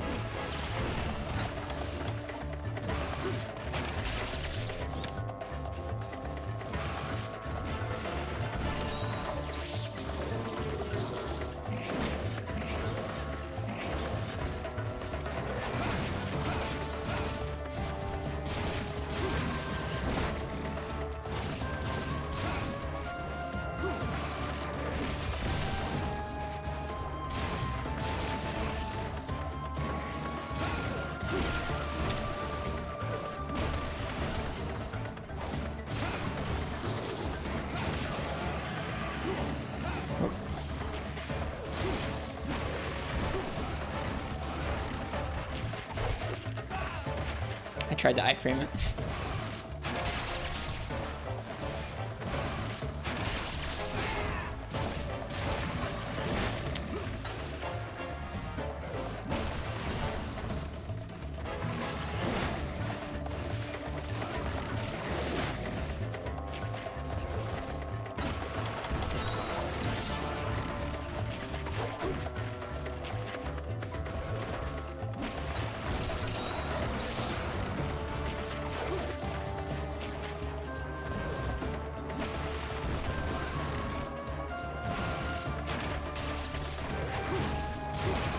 No!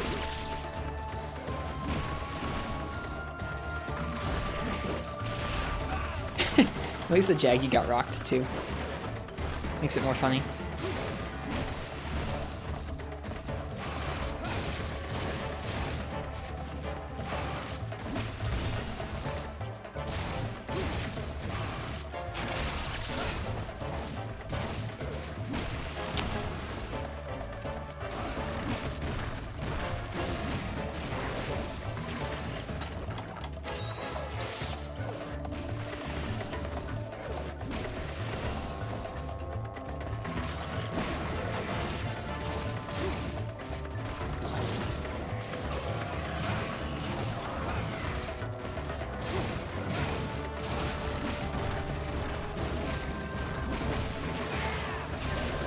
What the hell?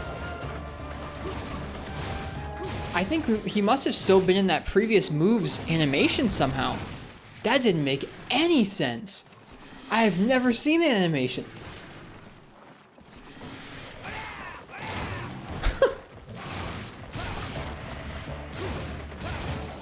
He like jumped up in the air and flipped over like a pill bug. Missed it, please do it again. It was a weird one, dude. He had already stopped bouncing around. Like, you know when he does the Rajang hop?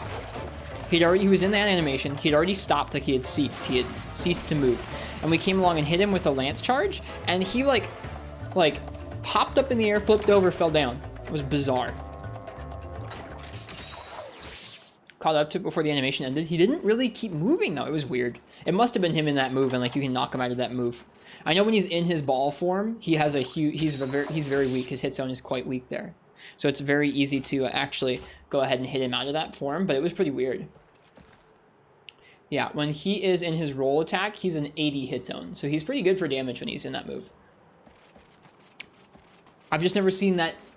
I guess I've seen him when he rolls towards you. If you hit him, he kind of like falls back over. I've never seen the variant where he just kind of like goes and just like falls over. It was weird.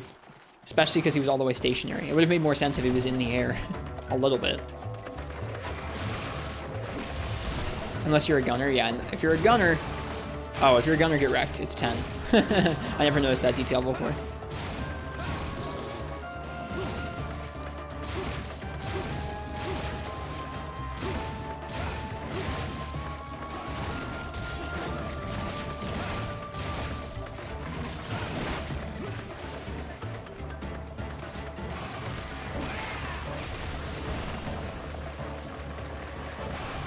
No!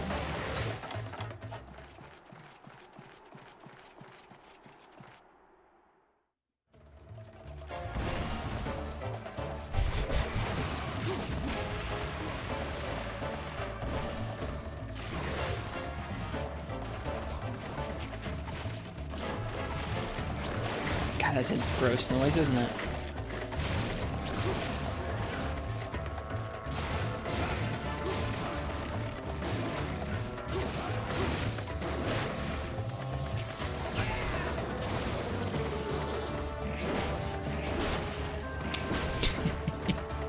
Nope.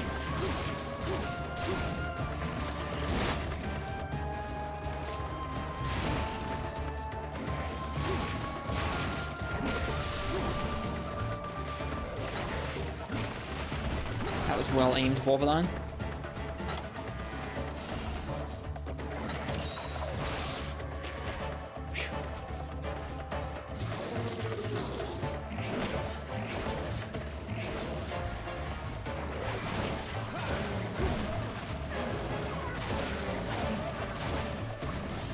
About Volvy's noise, was too busy slurping up your own tasty noms. He was making some gross slurping noises when he was eating those ants.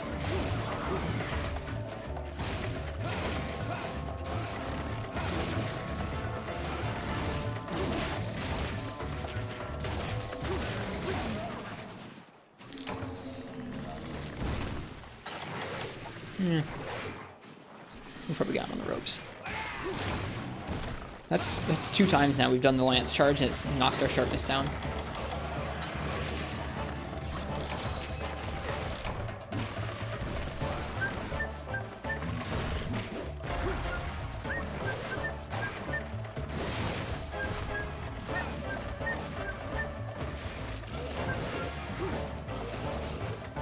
I don't know what it is about lance controls. I find it so difficult to get to do the charge sometimes. I don't know what it is. I'm just garbage at that input.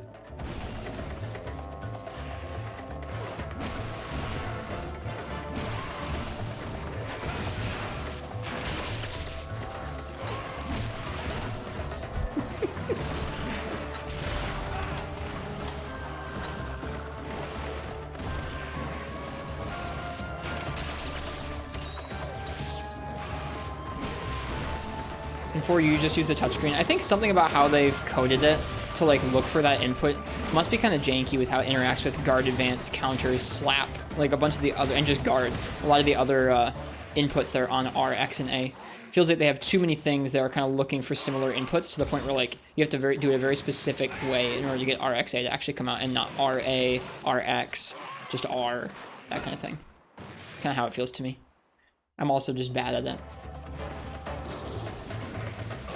I feel like the timing for RXA inputs must be a little bit more lenient on other weapons that probably don't have as many inputs tied to that, whereas Lance must have a little bit more tighter timing for it, since it's got so many different variations of moves you can be using those buttons for. That's my theory, at least.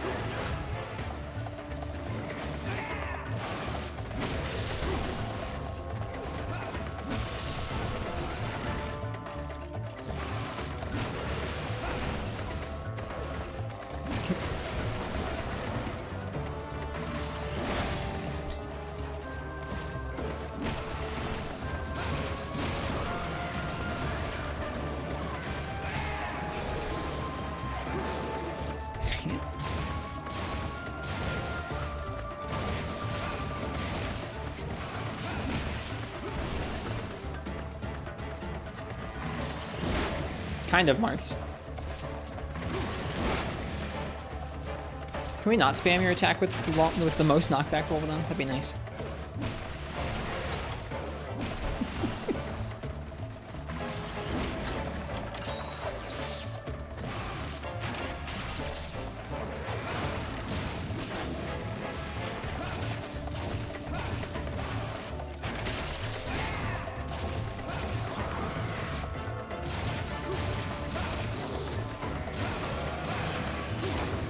There we go.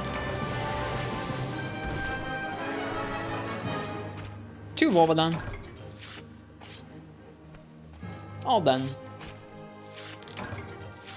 Hopefully that gives us the materials we need for the upgrades we want.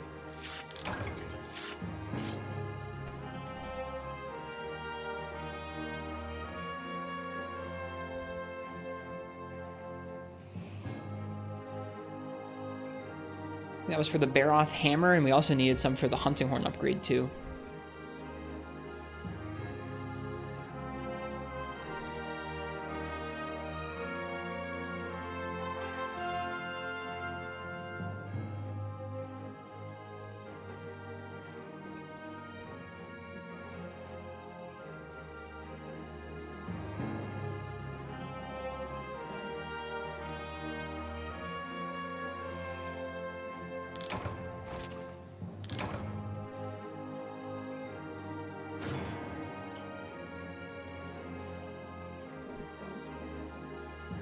Okay.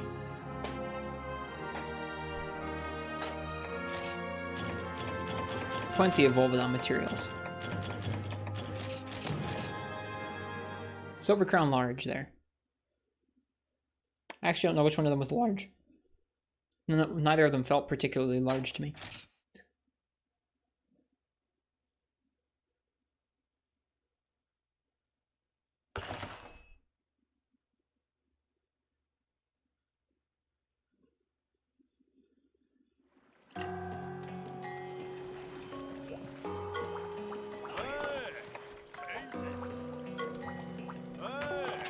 Oh, hey.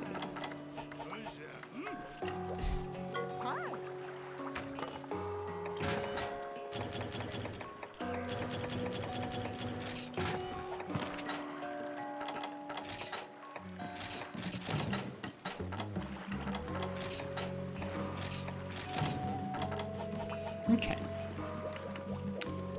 Let's see if we can upgrade those weapons here. The Barroth hammer to the Barroth hammer. Yeah, we have the Barroth Martello that we can get once we fight Duramboros. Or we have the Jade Barroth Ice Crusher. 936 raw with a bunch of green. We just need a bunch of Barroth materials and Brilliant Fluid. I don't know where you get Brilliant Fluid. It's cool looking though. Nibblesnarf? Ah, we haven't fought Nibblesnarf in high rank yet. Or is that a low rank drop? I feel like that might be a low rank drop. Nope, that's a high rank drop. Never mind. Hello, Biodrone. Well, we have a high rank hammer. I'd like to make that Jade. I guess we can't make any more upgrades at this point. So that is a high rank hammer though. It's at least something. The heavy bagpipe. We need some wonderful beaks and dragonite ore. Let's take a look at the hunting horn tree. I want to see what other hunting horns we could make right now. Same with switch axe. I want to do that because we haven't had a good hunting horn choice in a while here. And then switch axe hasn't had any power file switch axes available yet. Alright, so we're looking at rarity 4, rarity 5 options. Fortissimo is 180 raw. It has the attack song. Plus 15 defense. Other rarity 4, rarity 5s. The Sand Screecher, 200 raw. Versus 180, okay. Glacial Kazoo. Ignactdion. That's all high rank parts. We should mostly be looking at rarity 4 right now. There's the Swell Shell. The Zurogong Tertio, which is an Arzuros horn. Rarity 4 is the final upgrade of it. Doesn't tell us what songs it has. Let me check in game. I think I have the Arzuros horn.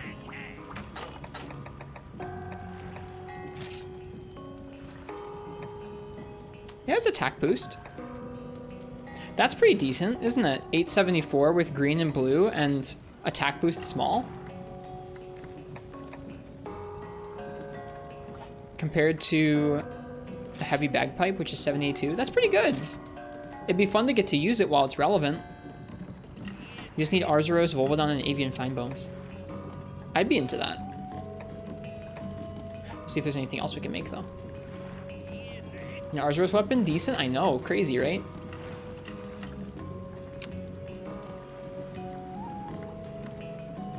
The Droth Roar also takes Nibble Snarf stuff. The Shadow Coffin would be 140. How much was the Arzuros? It was 230? No. The Arzuros one was 190, so that's a little better than the... That's a little better raw than the Ore Hunting Horn as well, and better sharpness. Valkyrie Cord Maker... 170. Lagia Horn, 170. I think that Arzuros one might be the best horn we can make at the moment.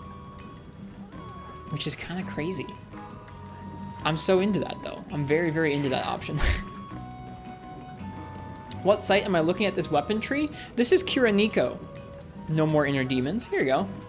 There's a version of Kiraniko for a lot of different games in the series, from 3rd gen onwards. But that's the specific link right there that we're looking at right now. Thanks, man. You're welcome. Kiraniko is a really good resource from 3rd generation onward. I guess 3rd gen is a little bit spotty, honestly, but 4th generation, this is the website to look at. So that means 4 Ultimate and Generations Ultimate. This is the website that'll have a lot of good information about weapon trees and armor and upgrading things and where to find items in the game and stuff like that. And drop rates for monsters and hit zones. Just good stuff. But yeah, I think that Arzuros one is the best one, which is sick. I'm really into it. I like the Arzuros stuff, but I never had reason to make them. Let's make the Arzuros horn. We just need to make the upgrade. So Arzuros Brace Plus, more Volvidon Carapace, and an Avian Finebone. Let's go ahead and let's hunt an Arzuros next. Bear Horn's decent. I'm surprised and happy. I can get off the frickin' Ore Horn for a little while. I'm super tired of the frickin' Ore Horn. Do we have an Arzuros quest? I think we do. It might be Big Bear, Little Bear. I think it is.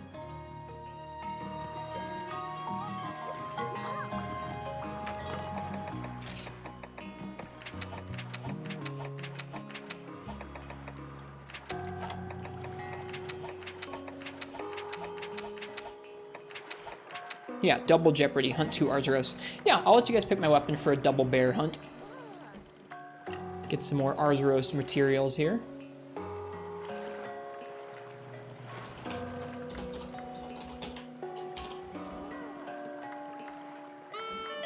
Okay. So, if you'd like to choose my weapon for 2 Arzuros that we're going to hunt next, go ahead and type !ticket in the chat. If I draw your name out once you do that, that means you get to choose the weapon I use for the next bit of the stream. I found some of these double monster quests kind of tricky. More tricky than I thought they were going to be.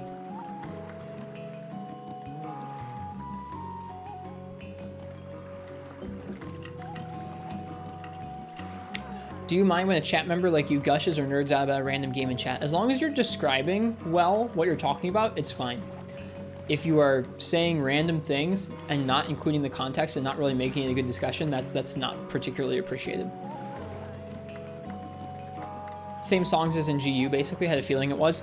I bet it gets outclassed pretty quickly by other horns once we get deeper into high rank, but right now it's nicer than the Ore Horn, and it's one of the only other horns we've encountered that has, like, decent sharpness, raw, and the attack song in a while.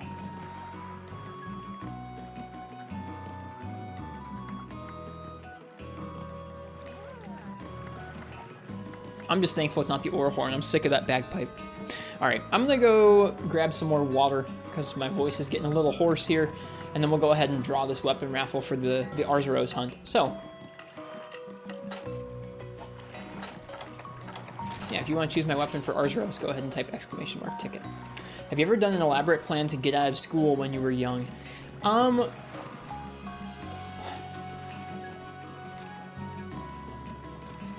don't really think I had any elaborate plans to get out of school. I did leave school a lot. I skipped a bunch of school in high school. A friend and me just like walked out of a a couple assemblies just because we were like, what, homecoming assembly? Screw that. We just walked off campus, walked to a different place to go. In my like junior and senior years of high school, I skipped a ton of school. I think my senior year of high school, I went to like a quarter of my classes or something. You remember putting toothpaste in your eye to get diagnosed with pink eye? Did that work? That sounds awful. Yeah, high school felt like a terrible waste of time to me. That's insane, Nox. No, I just skipped a whole bunch of school. It got to the point that I left so often that like the attendance people at the school and like the people who were like out in the parking lot making sure nobody was like messing with folks' cars or like leaving or like beating each other up in the parking lot, those people didn't care that I like came and left when like most folks were supposed to stay. It was nice. I appreciated that they were like, that guy, he's not doing anything wrong. He's just leaving. I wasn't going to do anything nefarious. I just didn't want to be there. Do you think the last 2 years of high school were better because I skipped so much? Yeah.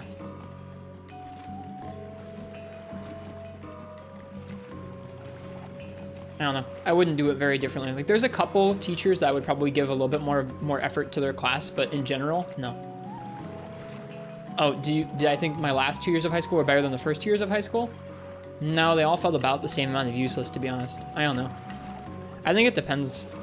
I don't know. I think there are things that are worthwhile to be learned in school, and I think that there are even the standardized subjects, like learning some things about math, learning some things about history. I don't know, stuff like that can be useful. But I feel like the ways that modern schools are like trying to find ways to have kids learn are really dumb. I could go on a tangent about this for a while, but sometimes just having kids learn and then write about something and then critiquing that writing is like a good way of doing it. And instead of having kids like do group projects or like bizarre presentations or multimedia stuff for projects about like American history books, like just bizarre stuff. I don't know. Yeah, like there's so much stuff in those classes where it's like, this isn't even about me learning anything. This is about me doing a project so that you can grade me and it's tangentially related to the subject this class is supposed to be about. Legitimately, my first project in my high school chemistry class was to design a parking lot. Just cause, like, I don't know, like, just bizarre stuff like that. I'm sure COVID schooling is not great. Like, design a layout, like a parking layout for a parking lot. And it's like, what? So, anyways, I had very few classes where I felt like the teachers genuinely were passionate about the subject they were teaching and passionate to create a learning environment that was about kids getting better at material and less about kids doing projects to pass grades. I don't know. It was rough. So, I don't know. I don't have fond memories of high school. I didn't make friends. I skipped a lot of school. I wasn't there very much. We had a class that was to pick a job out of a newspaper and research all that stuff about it. This is nothing I actually want to do, but sure. It was the most boring class and a waste of time. I'm sorry. I'm sure we all have memories about school that's rough. Makes you feel slightly better. No, I don't know. Rote memorization has never been good. No, rote memorization has never been good, but like, I think a teacher sitting there teaching you in a way that makes sense and helps you like not just understand it, but then apply it instantly in either an assignment or homework and helps ingrain whatever it is they're trying to ingrain in your head, whether it's a bit of information or a thing you need to know how to do in math or a type of writing you need to know to recognize or analyze or whatever it is. Like those things are worthwhile to know how to do or be able to pick out. Like those are like ostensibly useful, yeah? But like, if you're just sitting there looking at a book trying to memorize them, that's not a good example. You're not learning. You're just trying to cram things into your short-term memory. A teacher that knows how to like take those things and make them interesting and kind of show you how they work a bit and make it feel like you understand it thoroughly, that's going to be useful. Whether just for the sake of like you learned that class and then you can build on that later on because it's ingrained in your head, or just like the fact that you learned it and you can pass the class well. It's not just rote memorization. It's not just busy work. Not enough teachers were like really into teaching subjects. They were more about this is the biggest example I can give of that stuff is at our high school, partway through my high school, like time in high school, they legitimately started referring to officially as their job titles, the teachers as learning facilitators. Where it was like, oh yeah, you guys just do the learning. We're just here to facilitate. It's like,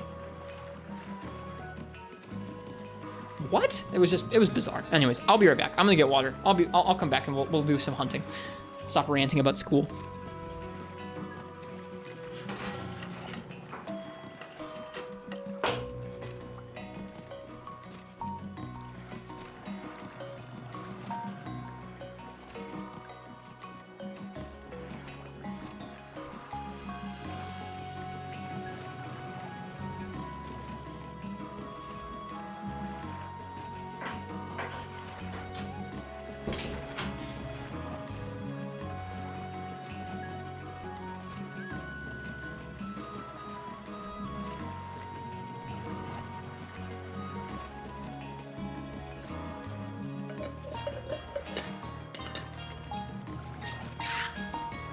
Remember one time setting up an elaborate plan for leaving school without raising suspicion? I just freaking left.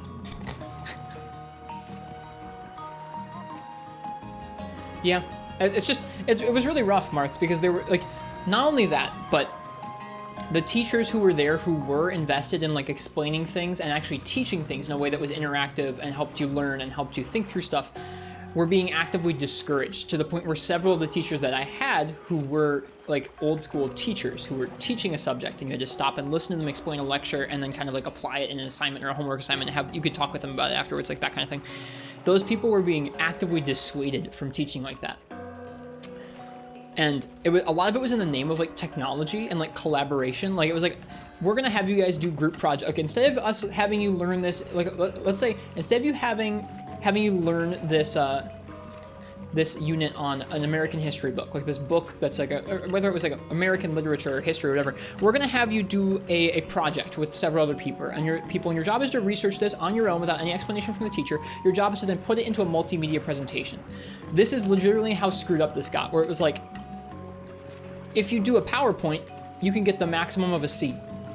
If you do like a fancy, like if you make it look like a newspaper, like if you insert all your things into like Photoshop and make it look like a newspaper, you can get up to a B. If you do a video, you can get an A. Like it was such garbage. It was like these teachers, instead of being incentivized to teach kids, were being incentivized to just run like dumb, like surface level, like not even related projects, where it's just like, why does it matter if the information I'm giving you is in a PowerPoint or an essay or a video? It's just different mediums to deliver the freaking information. Like it felt like you were being actively graded on just presentation and nothing else. And it was so frustrating.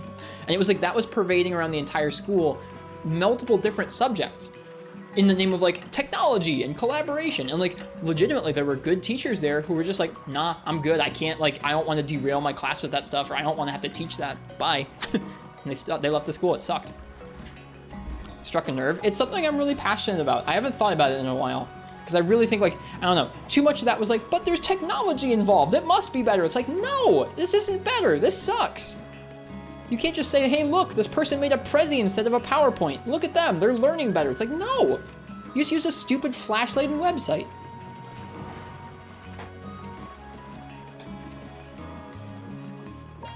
Let's hunt some Arzuros. Last call on that weapon raffle. I did the sound too early. Sorry. You did get me kind of. You did struck a nerve there. Hello, precious stones.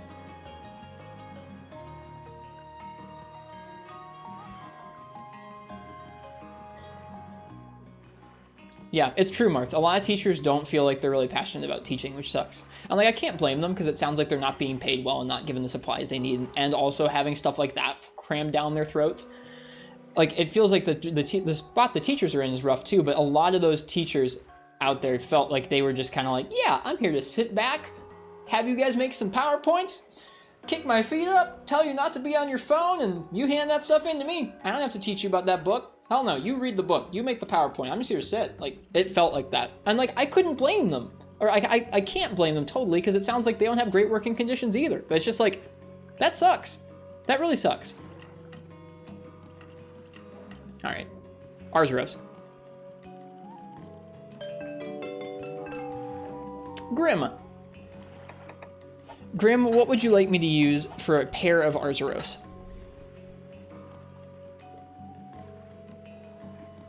Kind of student who tries to banter with teachers. Switch axe? Nice. I haven't gotten to use switch axe yet in high rank. I made one high rank switch axe though, which is the Volvidon switch axe. So we're gonna use that.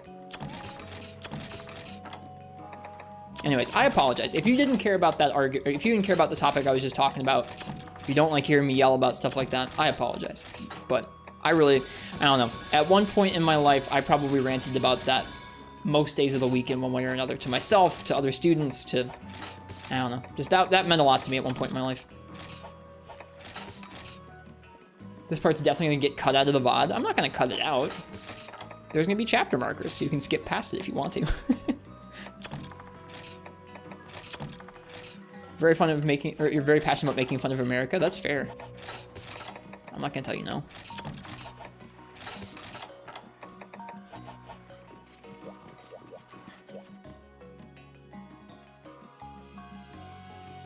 You have a degree to teach high school science. You abandoned that career choice when I learned I couldn't teach what or how was interesting to you. I'm sorry, IRB, good job. Kids deserve better.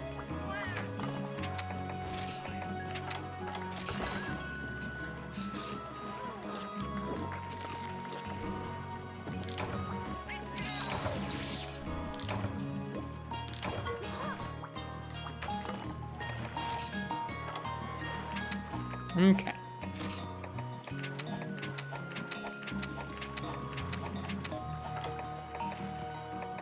Double Jeopardy, 2 Arzuros.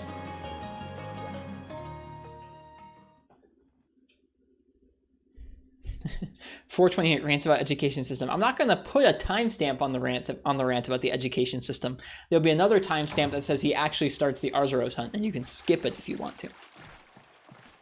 You love teaching and you miss it. What did you teach, DeSantis?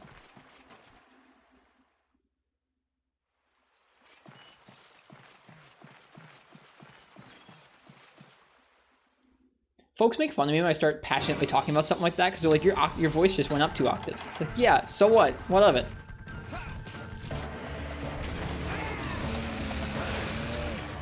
$3D modeling? Oh, that's cool.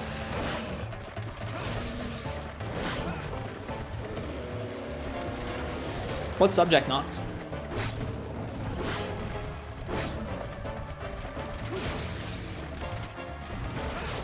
There's another bear here somewhere. It's over there behind the tree. It's stuck.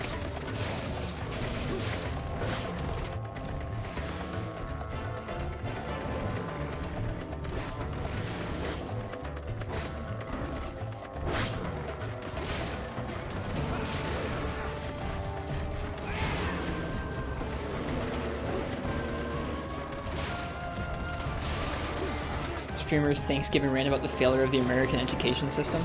I mean, like, I can only comment to my one particular school system, but I imagine that those are trends that you could see across the entire U.S. school system, you know?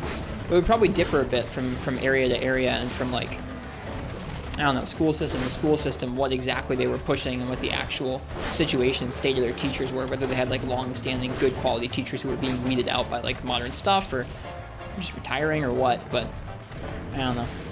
It seems like there are lots of people who are excited about trying to make it look like their schools are high-tech without actually trying to make sure that the tech is actually being used to teach in a quality way. Just looking at it in terms of like technology equals better learning rather than like looking at results for that or testimonials from kids or anything like that. Programming, 1, 2, and 3. That makes sense why you perked up about websites the other night. I have tried to learn a couple different languages of coding in the past, Nox, and I've always gotten past like the first like handful of lessons and been like, yeah, but like how is this related to like me making a website? Or how is this related to like me making an app? I'm out. It not having like a practical application in like the basics phase is like rough on me.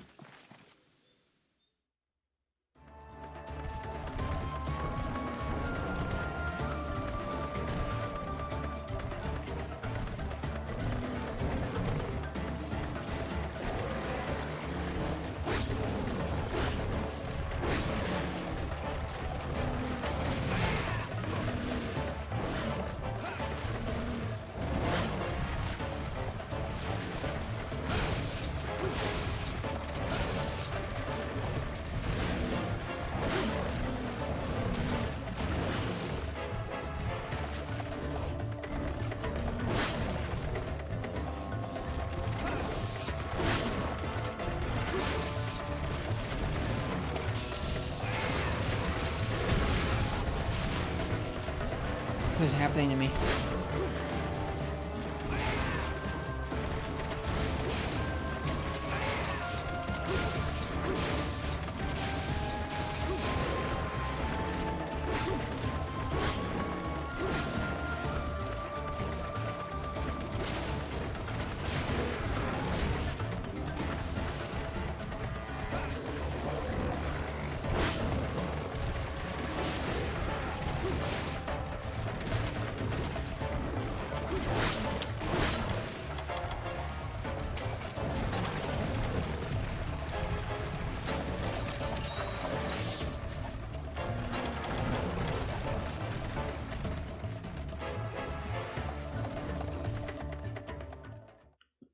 Our bear left.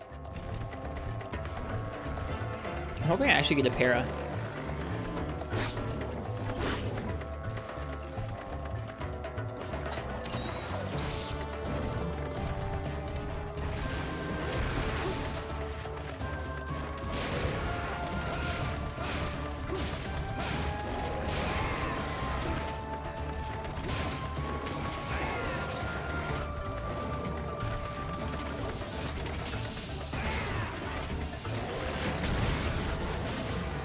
That was dumb. Here you go, chat. You get to watch him shake me.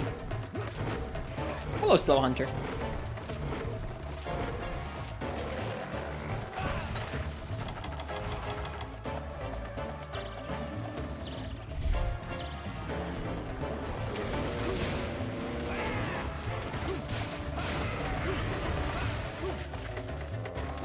That was brutal.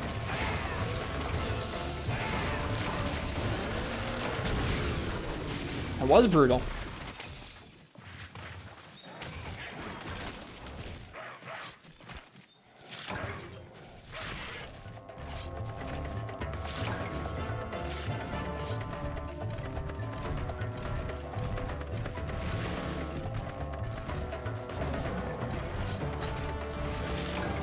Making a speed typing test? That sounds cool. That sounds big brain. I wouldn't be able to make that.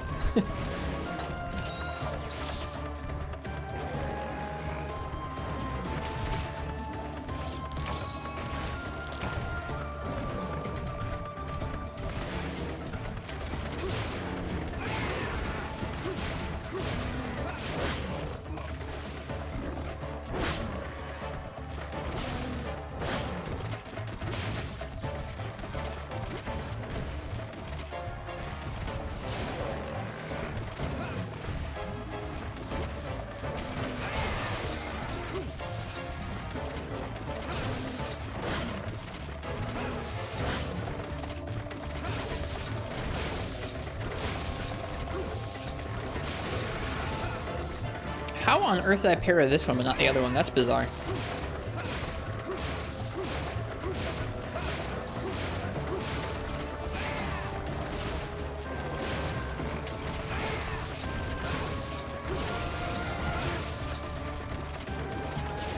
Twitch checks actually coded in Python? I didn't know that. That's cool.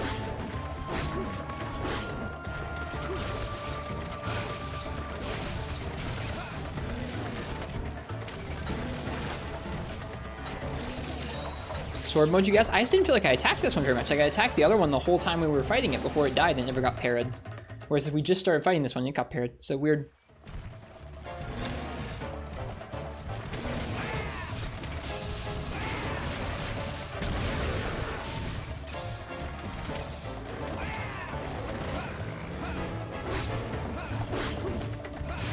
Whose swipes are gonna win? Mine.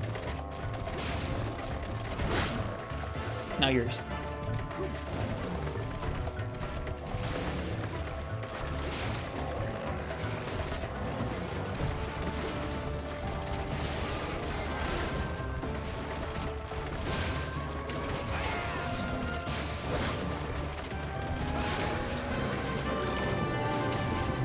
Well, that Arzuros quest was not bad at all. Thanks, Switch Axe.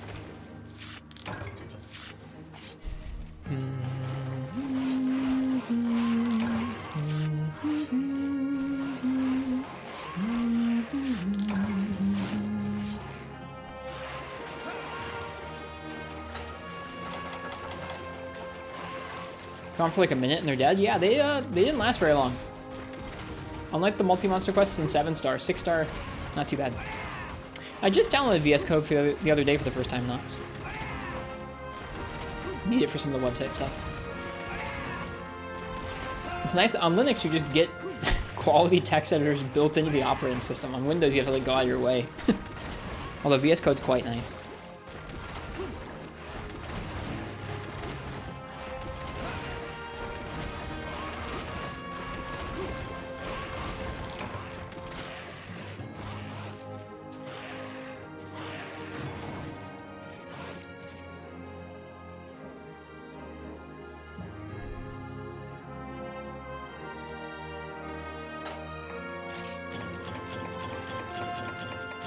Plenty of Arzuros stuff.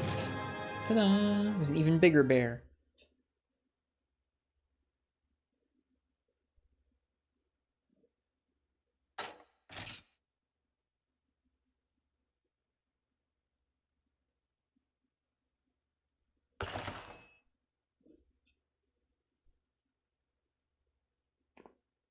Used OS Xcode was a great idea.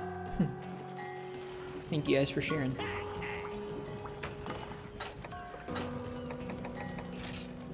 Alright, we need an Avian Finebone and 2 more Volvidon Carapace.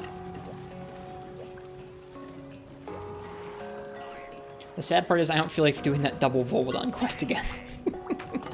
Let's look at switch axes on Kuronico. See if we can find a good switch axe option.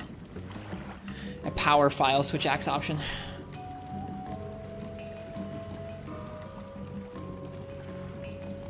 Alright, so right now we're using the Volvidon file. The Volvidon one, which is the Binding Roller Plus. It's rare 4 and it's 160 raw. So that's our baseline. Is right now we have 160 raw. We're looking for rare 4, rare 5 ones we can make. Particularly with power file. Rarity 4 Barroth 1. It's 160 raw. Rarity 4 Lagombi 1 is 160 raw. Rarity 4 Arzuros 1 is 150. Rarity 4 Amber Slash 140. There's the Kuru Expander 160 element file.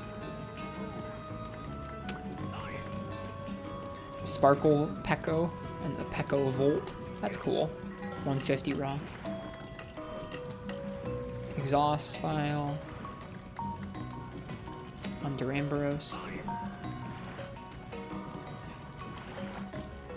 The Diablos rare 4-1, which is Diablos Ridge, Tailcase, and Carbonate Ore is 170 raw with green. That's pretty good. Exhaust file. It's like the Ignactor one is a rarity 5. We need to hunt Ignactor for that. Same with the Glacial Ignactor one. Yeah, Zinogre has power file. So does the Stygian. There's not much power file in this game, huh? Plesioth has power file. That'd be the earliest we could make it. Make a power file switch axe. Legitimately, I think.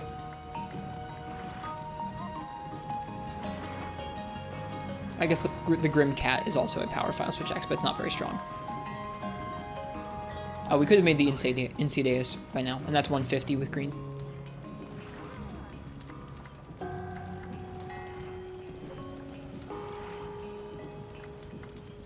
Yeah, I've looked at the Generations Ultimate system recently in terms of weapon upgrades. I find it absolutely confusing. Super confusing. It'll take me a bit to get used to that when we switch to playing that game sometime. Yeah, the Fin Slash looks like it could be okay. 160 raw with green sharpness. Not much green sharpness, though. And power file. Gets an upgrade from Lagombi Hide Plus. That seems to be one of the earliest power file switch axes we can make.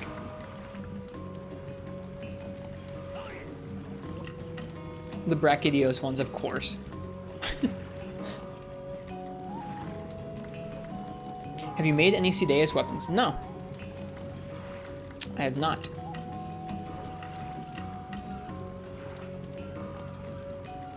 Lucent Naruga is also power file. Man, there's not much, man. There is not much in the way of freaking power file switch axes. That's sad. I wonder what the Plesioth Fin Slash looks like. It's an upgrade off the Ludroth one. I think I have the Ludroth one.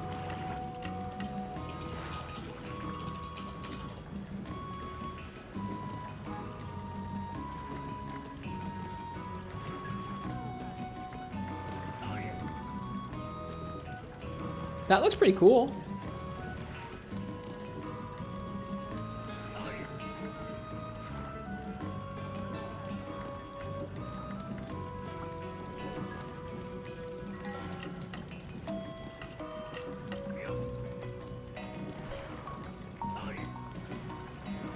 All right, well, Upgrade off the Ludroth axe, huh? I think I have the Ludroth axe. For whatever reason. No, I don't. I was gonna make it, but I didn't. Ludroth axe is upgrade off the wild axe. Can I buy it?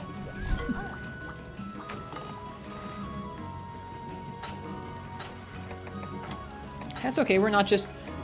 Oh, we can buy the Ludroth axe. What the hell? Cool.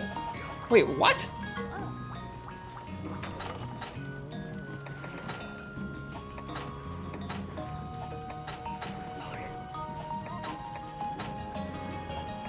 That's so weird.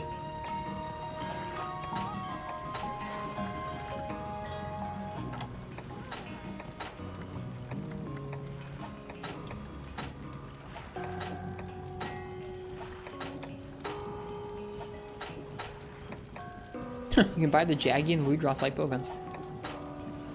You got in the high rank. Yeah, I did.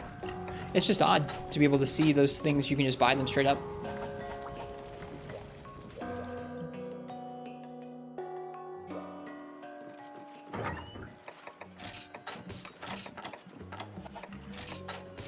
We're too broke to get it, though.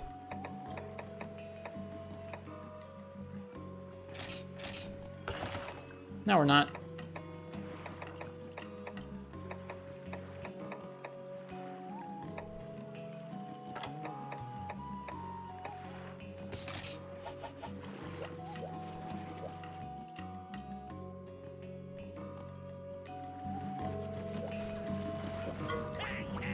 Yeah, the Plesioth weapons seem pretty nice for the point in the game we're at right now.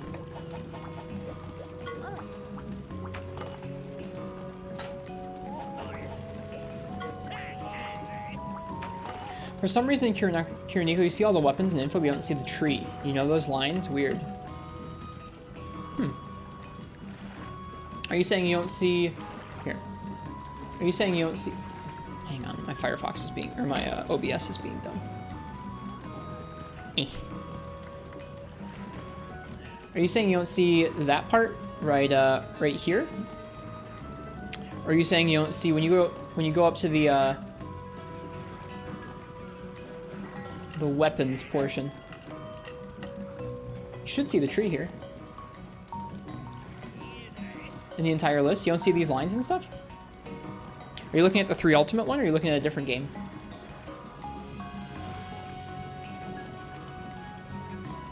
You don't have lines? That's weird. That's frustrating. Are you on mobile, maybe? I don't know. Let's see if we resize this site super far down. No, it still keeps the lines even on mobile. Weird.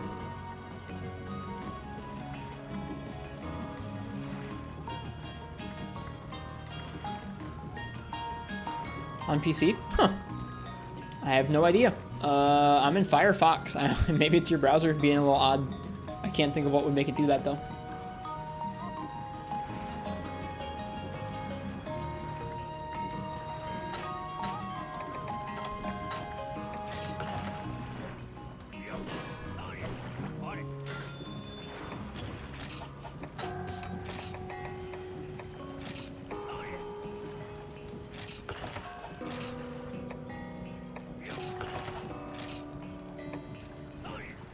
Okay. At least now we can see the fin slash. That's a pretty cool looking weapon, to be honest with you. I'm excited to make it. Plesioth fin and Comasac, huh? I think we should do one more Plesioth. That'll probably be my last hunt of the night for the evening. We've already gone 4 hours. I'll go ahead and make another Plesioth run. Seeing as several weapons I want to make are from Plesioth. Last hunt? Yeah. Already been going a little while.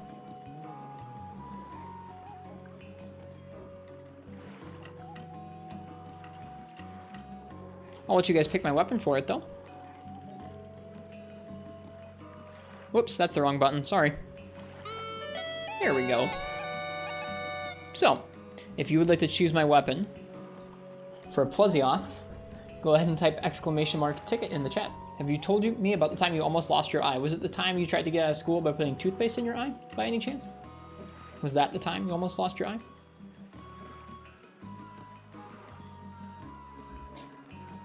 Or was it a different time?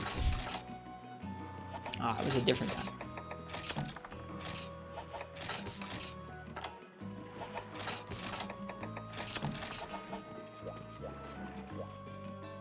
Still a school time though? What'd you do? Or what happened to you?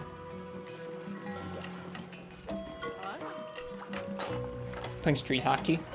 Let's see where this is going. Did you get sticked or did you get pucked?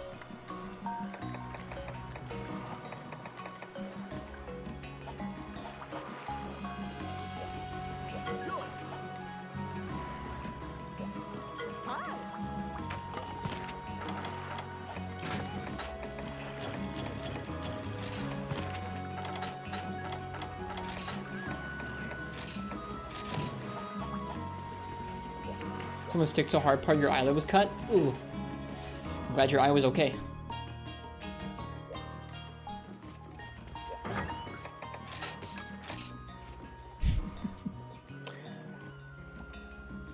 I'm enjoying collecting weapons in this game.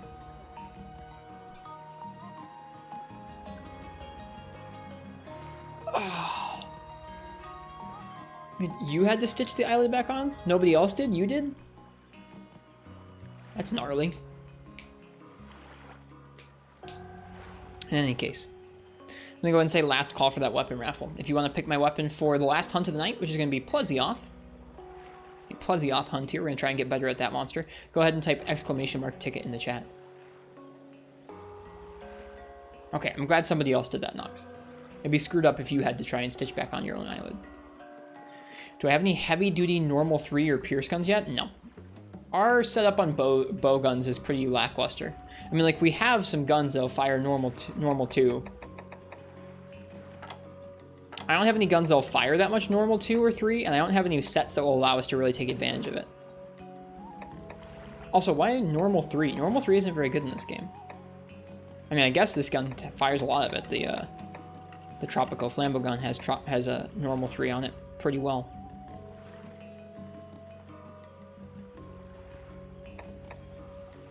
I wonder if we can upgrade any of those guns yet.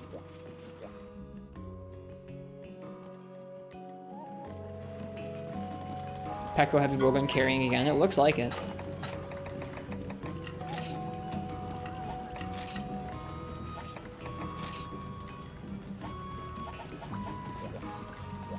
Normal 3 trucks underwater. Interesting.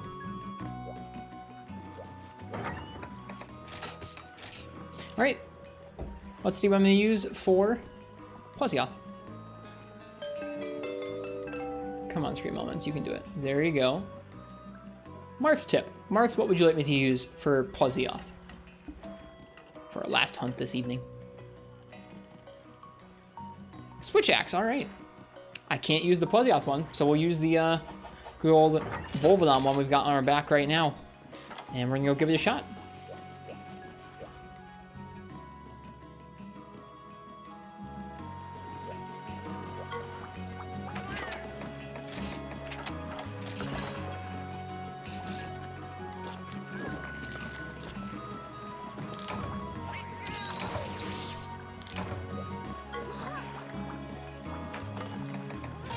Splash damage, here we go.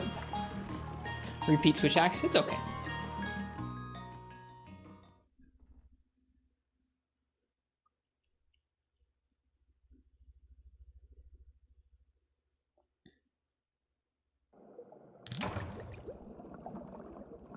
Lucky us, we get an underwater spawn.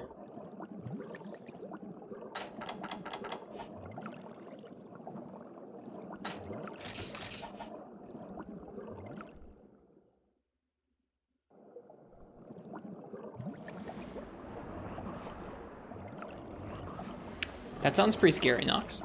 I don't like stuff like that. Like, I can swim okay, but water and underwater kind of freak me out.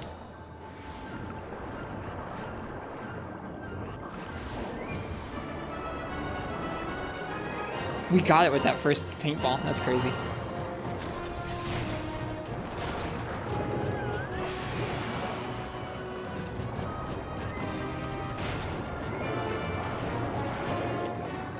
It still hit me even though I dodged up. Maybe this is the hunt that will teach me about up and down dodging. Yeah.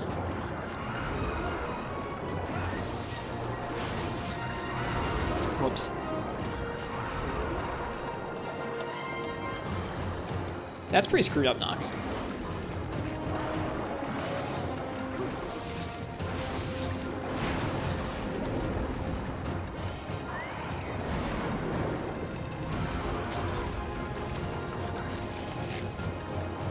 Harnesses snapping is not something that harnesses are supposed to do.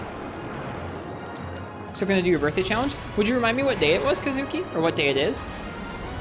I have a hard time remembering which day it's supposed to be. The 26th? Yeah, I'm down. That's just in a few days here. Thanks for the reminder.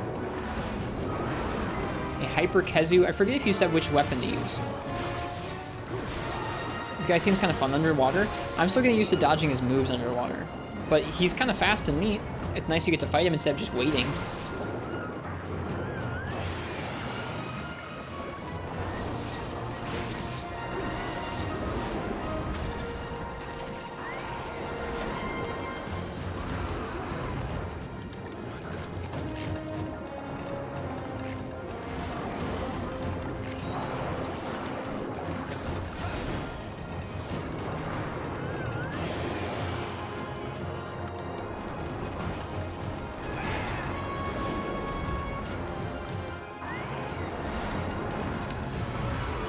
Yeah, I think this will be the first hunt that forces me to do the up and down dodges and think about them.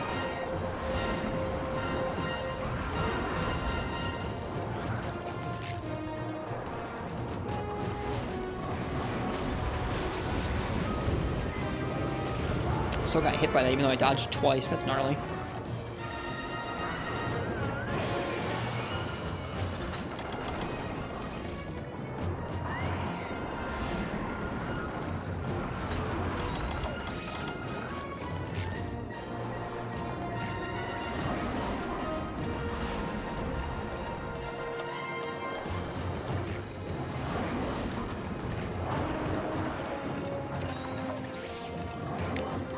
Just laughing would definitely not be my reaction to having a harness snap on something like a paraglider that I was supposed to be riding.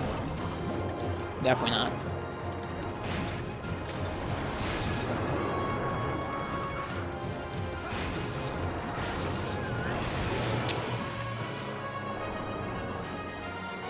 Yeah, you gotta treat this guy with a lot of respect underwater, it feels like. I say as I attack into him. Oh, that was close. He almost sniped me.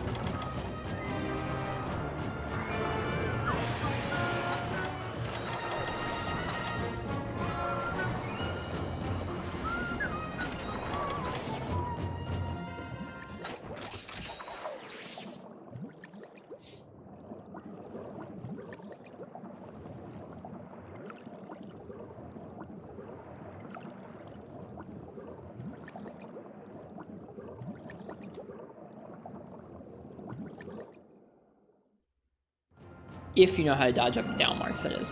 What would you do with something like Lance if you didn't have any guard skills? Because you can't go up and down with Lance, can you? I don't think you can.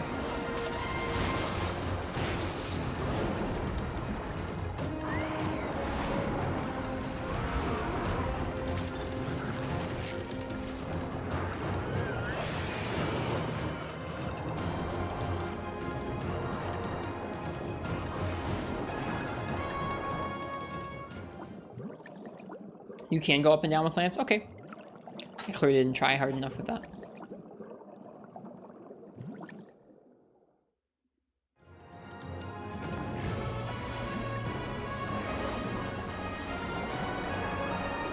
That's fair. It's about time I make a Lance set with guard skills if we're into high rank stuff like this.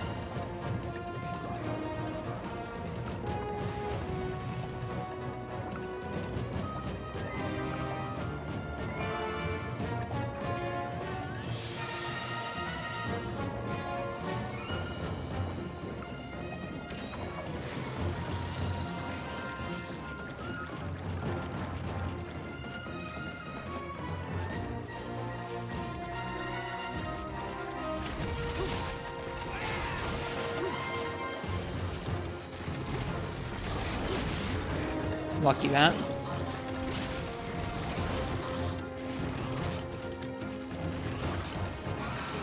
Hello, Super Speed. Welcome.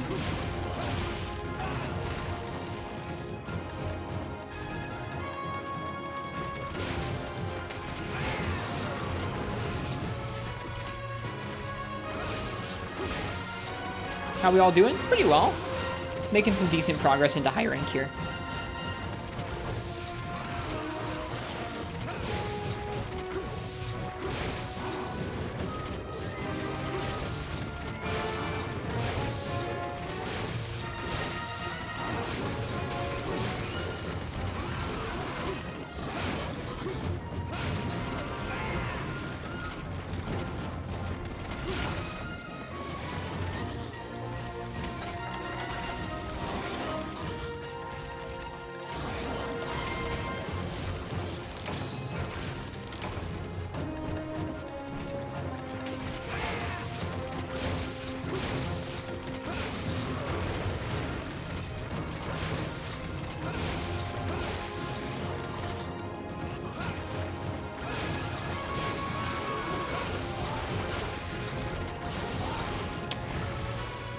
Thought maybe I would have moved far enough underneath him there. Whoops. Yeah, no, it's another example of exhaust that's way too strong. If he tries to do the wiggle, he just falls over and gives you a full down for just the pleasure of being in the area with him while he's exhausted. It's crazy.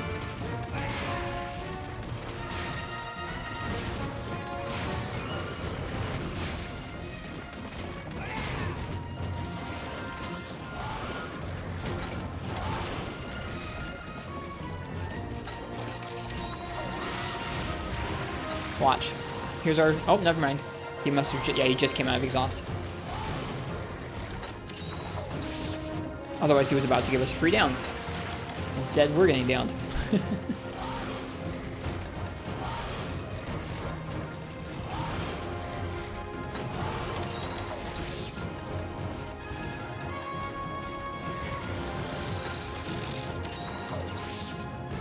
I think they made some predominantly underwater monsters pretty dumpy on land for that reason.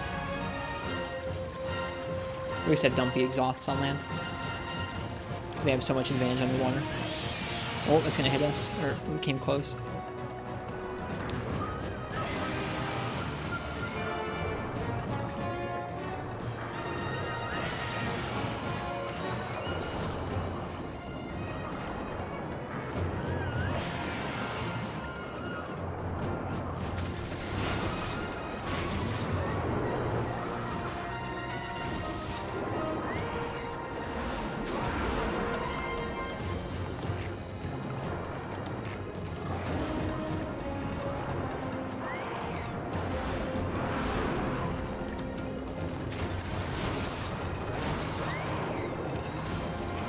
Wrong way to dodge there. Don't be afraid to be above Plesioth's wings. It's just awkward to move up and down, Marks, is all. Like, I'm trying to get used to moving up and down above a monster like that, but I'm just not used to it. Especially when the monster is constantly trying to make the level equalize between the two of us. It just feels bad. Like, I'm trying to get used to that, but I'm having a hard time getting used to that sort of movement.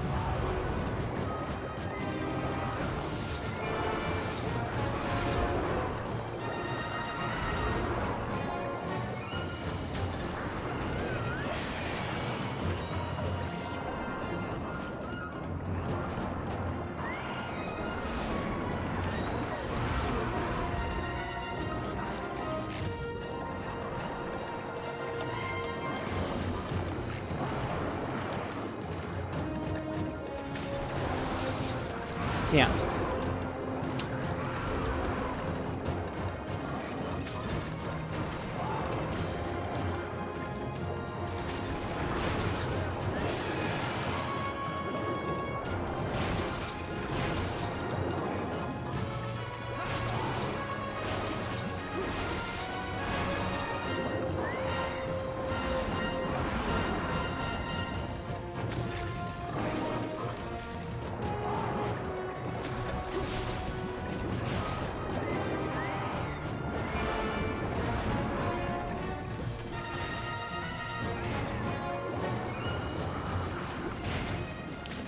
Also does this where, like, if I'm constantly repositioning above him and he's always equalizing with my level, we, like, drag ourselves up to the top of the water and we have to drag him back down to the bottom again to continue the fight, which is kind of awkward too.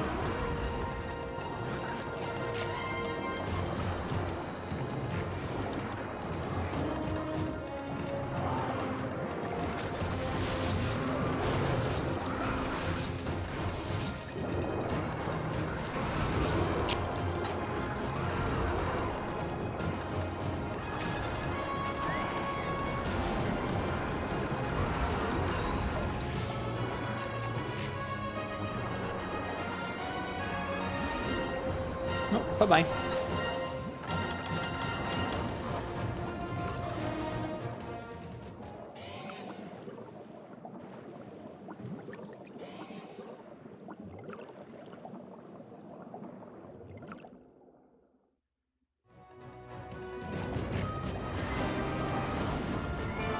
Hello there.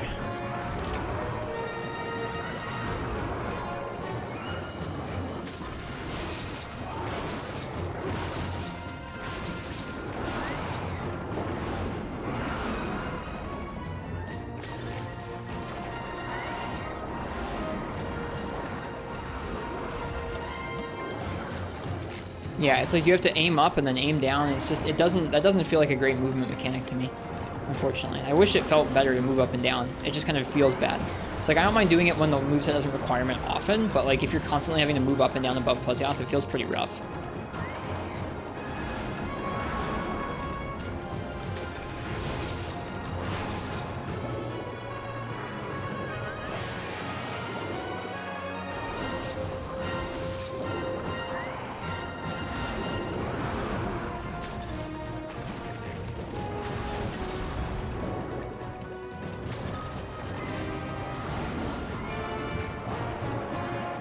Guess you use target cam a bit in this particular hunt too for moments like that? Moments like what?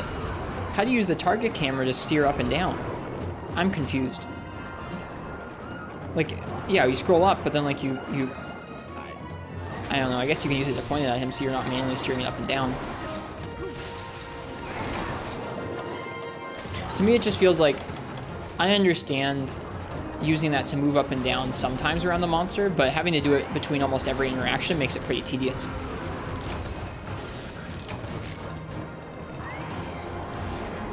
It is a decent angle to get around the tail. The tail attacks, though.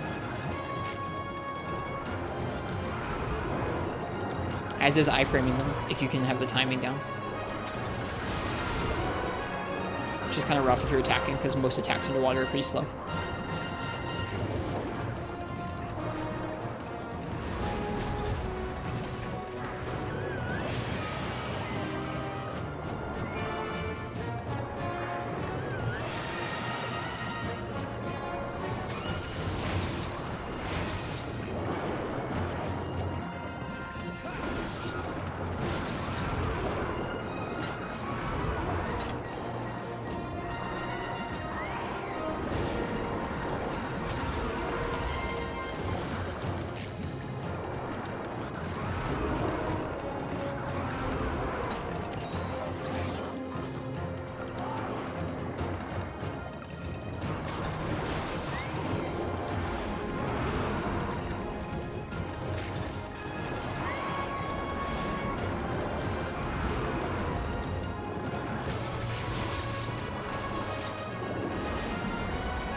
Oh, we should get some oxygen.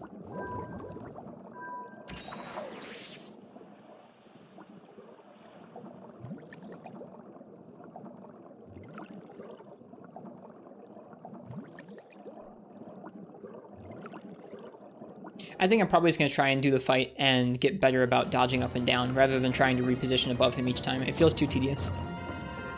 Like, I don't know, most of the time when you're repositioning a Monster Hunter, you're just guiding your character with the stick left and right a little bit, right? You don't normally have to like crane your camera in the direction you want to go and then crane your camera in another direction to look back at the monster and attack them. I don't know. Oops, I am not near the land yet. Not even remotely. I thought I was.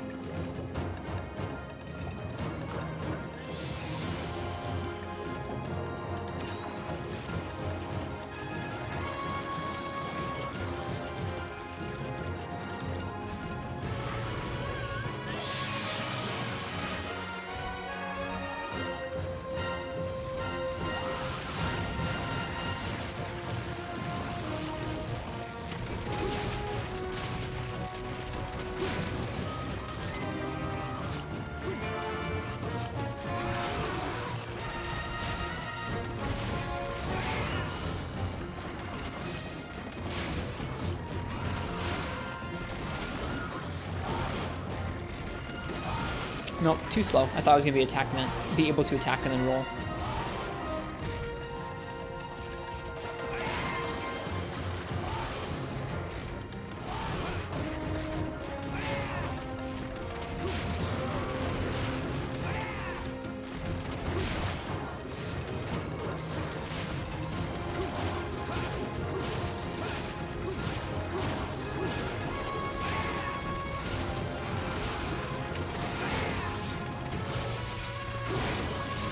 Oops. Just don't see it as tedious or less tedious than anything else. I guess it feels like, I think it's mainly just because of the camera angle thing, Martz, is like, if there were direct controls you could use, whether it was holding down a button to make your hunter swim up and down with the control stick, or if it was like, just you were able to make your hunter swim up and down easier, I wouldn't find it so tedious. It's just like you have to tilt your camera up to go over and then go up, and then you have to tilt it down or use the target camera to go down and reposition. It just feels maybe I'm just not used to it yet, but it feels awful. Like, it feels clunky and bad. And like, I don't mind doing it when you need to just reposition every once in a while around the monster. Like, oh, we're kind of close to the surface, let's go down. Or like, oh, I want to try and hit the tail once or twice, let's go up or down. But having to do it between every move the monster does to try and get like the primary angle of attack on them is just rough. It doesn't feel good to me. So I'd rather make use of those vertical dodges that are actively controlled by just pressing a button and not trying to like aim the camera left or right, or like up and down, rather. That's why it feels so tedious to me.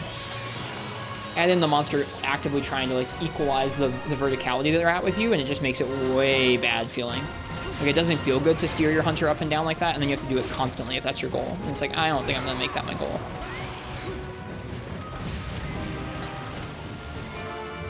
So far, the way I'm doing the monster doesn't feel particularly great to me. I mean, like, I haven't had a fight that I would call like great against this Plesioth yet. I don't know. Like I said, I'm gonna try and get more used to those up and down dodges because I'm just not used to them yet. But so far, I would say the only fight design I think is actually like something I enjoy underwater is Gobble. I don't particularly enjoy Ludroth or Lagombi or this guy. And part of that also is that these guys have a bad habit of like running away and repositioning and then just doing nothing at all. And it's just like, okay, why did you do that? And then like move away again, and then just sit there and it's like, okay, why did you do that?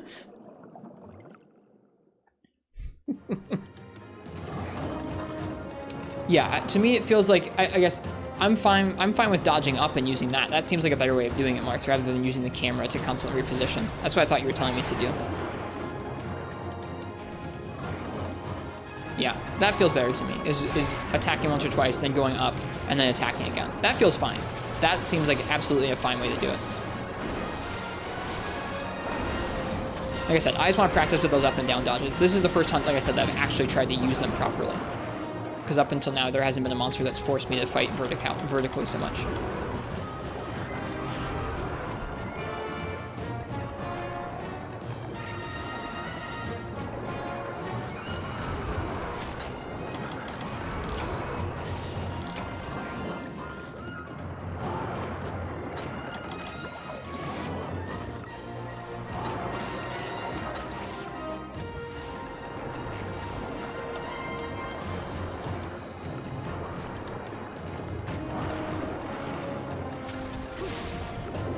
Nope, there's something over my head. I can't go up.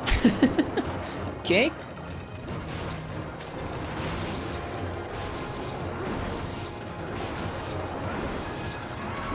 Yeah, I was being greedy and mashing.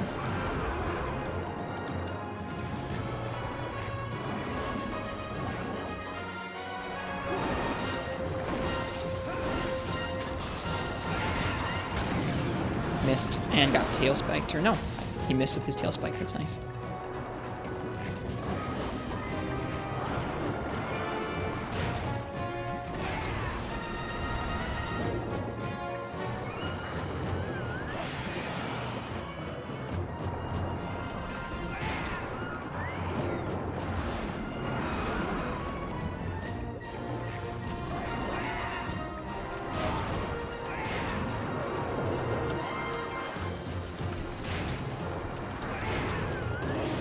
No, it's just, I think this monster and Ludroth and Lagombi all have a bad habit of, like, they have a big move that's really fast For with Lagombi, it's like the go away.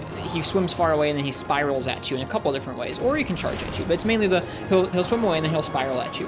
Ludroth has something similar where it will strafe around you farther away and then it will charge at you. Plesioth also has a charge that's kind of like that, even though he doesn't have a pattern that seems to be like strafing away and then charging like Ludroth and Lagombi do. But all of them will reposition using the same visual tell for that move and then do nothing instead, which just means you have to chase them or you have to be ready to chase them. You can't be actively attacking them at the time if they're doing that move because it can lead into a charge. And so it's just like, I don't know, with Lagombi and Ludroth, you end up just waiting while they do that reposition move over and over, not being able to attack because it's not safe, but also not having them actually do the charge. And it's just like, what are you doing? What is this fight design?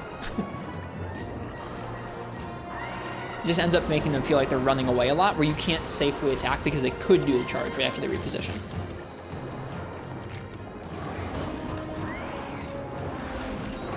So like Narga, if it didn't lunge half the time, yeah. Kind of like that. But if you absolutely couldn't iframe the lunges either. Like the only way you could possibly deal with Narga is you had to like be out of its way. Interesting that Amatsu does that too. It does. It does do that. It reposition. I mean, it's like a similar fight design, Marks, where it like with that big charge, it'll float to the side and then do a big charge, and you have to always stay out of the way of it. So I don't know. I think that is a common trend between these three monsters, Ludroth, Lagombi, and this guy, that makes me just kind of, I don't know. I would not call these great fights, at least not underwater. Golbull feels to me like the fight that I've enjoyed the most underwater so far. Although I want to get better at dodging around Plesioth's moves, it feels like getting used to that dodging up and down will help a lot underwater, even if it won't mitigate that particular design choice with them strafing away all the time and you having to respect it because they can get you otherwise. Sudeus does it too. I hadn't noticed. Hello, General Intelligence. Welcome. I don't know. I'm not ready to say that I don't like underwater at all so far. I think it's really interesting having the monsters ratchet between two drastically different movesets and having the fight tempo change so much and putting the hunter on such a back foot underwater is really interesting. And it does make it so like above ground, if that let's say you were on ground, like with Amatsu and like with Amatsu, that same move, that's a really excellent comparison. Let's compare Ludroth underwater to Amatsu on land, where with Amatsu on land, it can reposition and then do that charge, or it can reposition and not, but you're mobile enough that you can kind of keep your weapon out, you can still kind of pursue it a bit and still get out of the way. Granted, Amatsu's very large, so it's more dangerous to do that. But underwater, you are not fast enough where if you're still in the line of attack, you're going to be able to dodge out of the way usually. You have to sheath and try and reposition, or at least be focused on swimming out of the way of that move. You can't be like really pursuing the monster in the same way that you would on land. It's just a little different. So, I don't know. When that monster is repositioning, you just basically have to be strafing. You can't be dodging, you can't be healing, you can't be doing other stuff. And like, I wouldn't mind if they didn't spam it, Marks. It just feels like a lot of the time you're just kind of sitting there going, okay, are you going to do the move this time? Are you going to do the move this time? Are you going to do the move this time? And they don't. And they just kind of sit there and reposition over and over. It's odd. I think it drags those fights down underwater. It drags those fights underwater down a bit for me. But I am game to try and get better at moving around and fighting underwater, because I don't feel like I'm anywhere near close to how I can be, or how I could be, how anyone could be with the up and down dodging. And like I don't know, just recognizing some of the patterns a bit more. Plesioth seems like a nice fight, and that it's forcing me to deal with that. The other fights underwater haven't forced me to deal with that so much. It's because Plesioth's tail is both quite quick and also very large. You can't be basically anywhere around its body horizontally when that move fires off if you don't want to get hit. It actually even goes further underwater. Like the tail whip actually reaches more around its body underwater than it does on land. Not like reach far out from, like, not in terms of how close you can be to him, but in terms of when the tail whip goes, it kind of bends a little bit, and it bends even further around him underwater than it does on land. A bit more so, Marks, a bit. Lagombi isn't always reactable. In any case, it was nice to get to do some more Plesioth. We'll try and get a little better at it. Been grinding Goldbeard for armor, and it annoys you so much you have no iframes or control over it underwater. There's some attacks you can always get hit if you have a weapon that can't block. Yep. There's a certain bit of that, especially where like if you get hit by a first move, there's like that's kind of like where your player agency ends underwater. Is like you just have to learn how not to get hit by the majority of their moveset if you want to remain in control of the fight. If you start taking hits, there are going to be some scenarios where the monster will chain your iframes into another attack and you won't be able to dodge. Because the dodging underwater and the movement underwater is quite slow, and there's no Superman dive. That makes it more punishing in general. Even if you did have this sort of ability, it's just like rough. That Plesioth kill though, was it good? I didn't even pay attention. I was having a conversation. What are we making? We're making the switch axe. Making the Plesioth switch axe.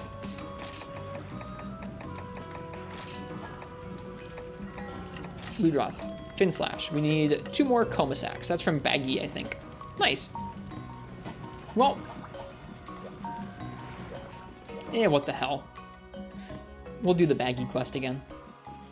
I want to play some Longsword.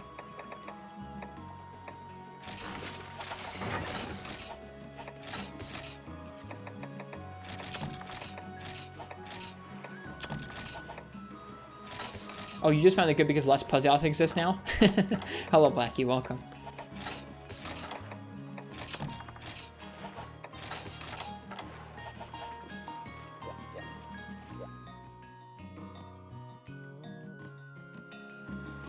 If you get hit though, Marks.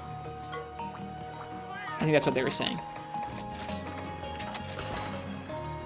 And that's like, I mean, like that's a fair complaint to have as a player, is like, when I get hit underwater, sometimes I just get hit again and I can't do anything about it. It's like, yeah, that just happens more often underwater than it does on land, because you just have less control.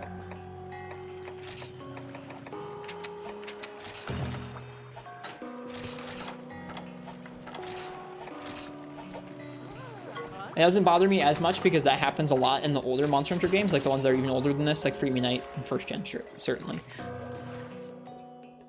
But it's pretty tough. Also, what is your set supposed to do? It gives me attack up medium, health rec items improved, and speed sharpening. That's interesting, but you can't see it. How so? I mean, I think that in general, I don't know, like in 3rd generation, you can't stay down when you get hit anyways, on land or underwater. But when you get up on land, you get a very quick roll that repositions you pretty quickly, and you get iframes in it.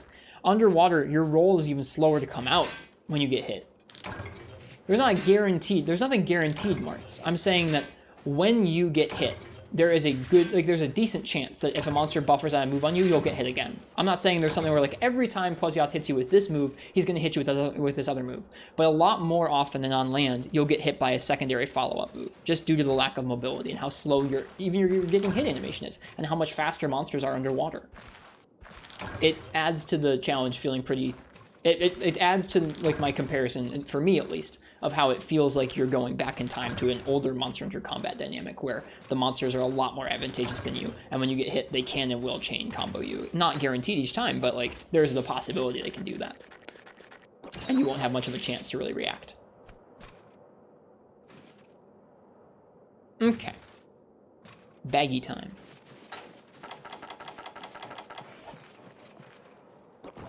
I already ate a hot drink. Whoops.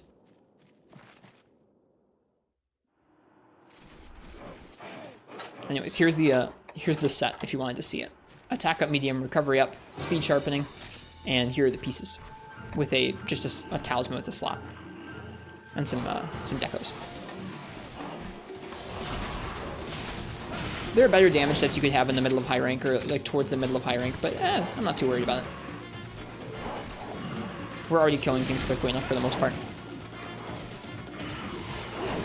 That's a big baggie.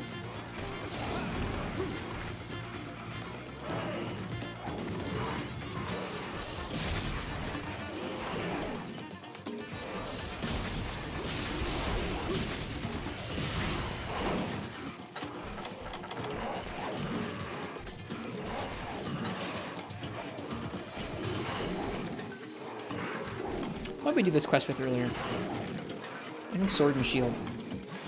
That was a nice matchup.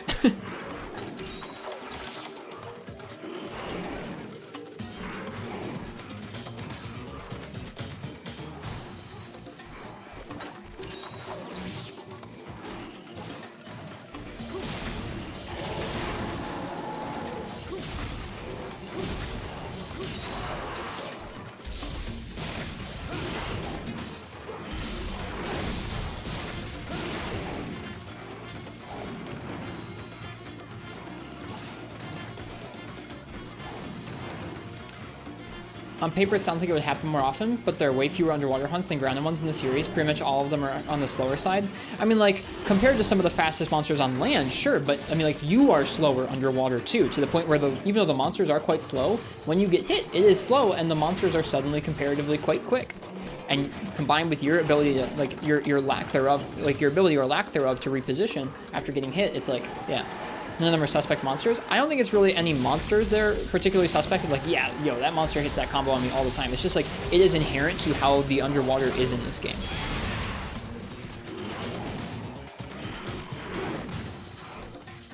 Your lack of mobility and the monster's general speed advantage over you underwater leads to you getting hit by moves that you couldn't physically reposition out of.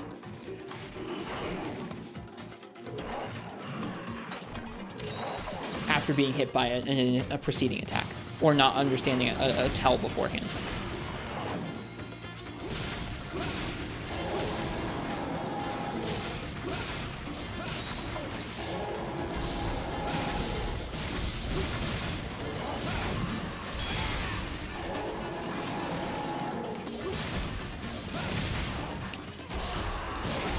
Part of that also could be attributed to depth perception being kind of weird. It's kind of tough sometimes to tell if you're going to be in or out of something's range, or if you're in and out of range to hit it, or being hit by it. I think that plays into things too. When you're trying to position away from moves that are incoming, or whether you're just trying to position around the monster so you know you can hit it, or so you won't be hit by a certain move. It can be kind of tricky. You get a sense for it, but it can be it's definitely tougher than on land.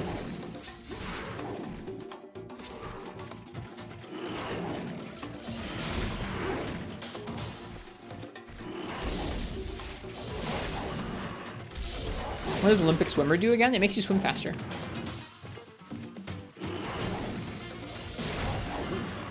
Not with your weapon out, I don't think, but with your weapon sheath, it makes you swim faster.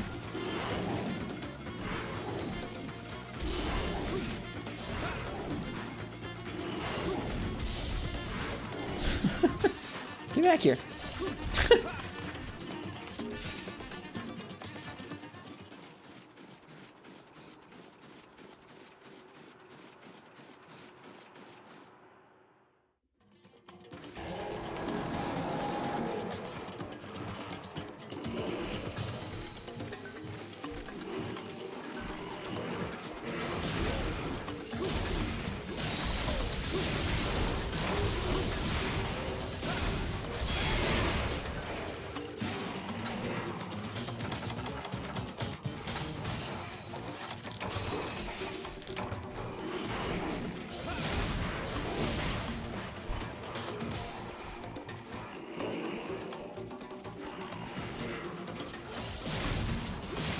I don't think they're overtuned to capitalize on it, Marth, but it still happens more often than on land, and it still wears on a lot of players.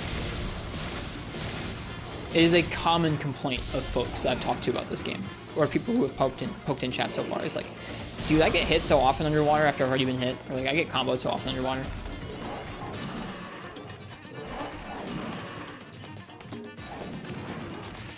Like, I don't think that I would say any of the attacks I've done, or any of the hunts I've done underwater marts are overtuned to that effect. We'll see as we get into high NG rank if stuff gets quicker, and that happens more often.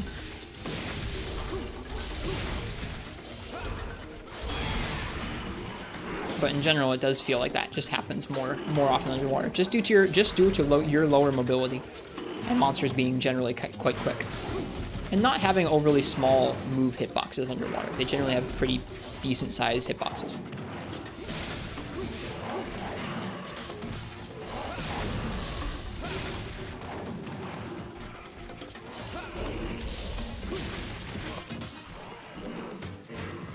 Harder to control means harder to learn?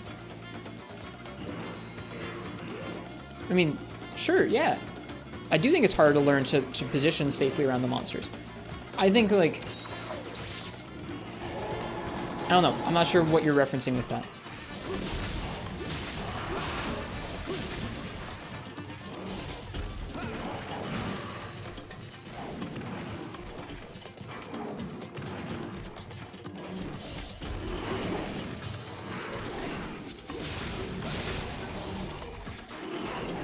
Like I said, it basically just transports me back to the older games where it's like when you get hit, your player control is thrown a little further outside of your hands, out of your fate, your player control after you take that first hit. Whether you can reposition safely, whether you're going to be able to sheath safely or get out of the way safely, since all those things are slower and the monsters are pretty quick, is thrown further out of your grasp than it is when you're on land. And it feels more like some of the older games in the series to me. What are you doing, Baggi?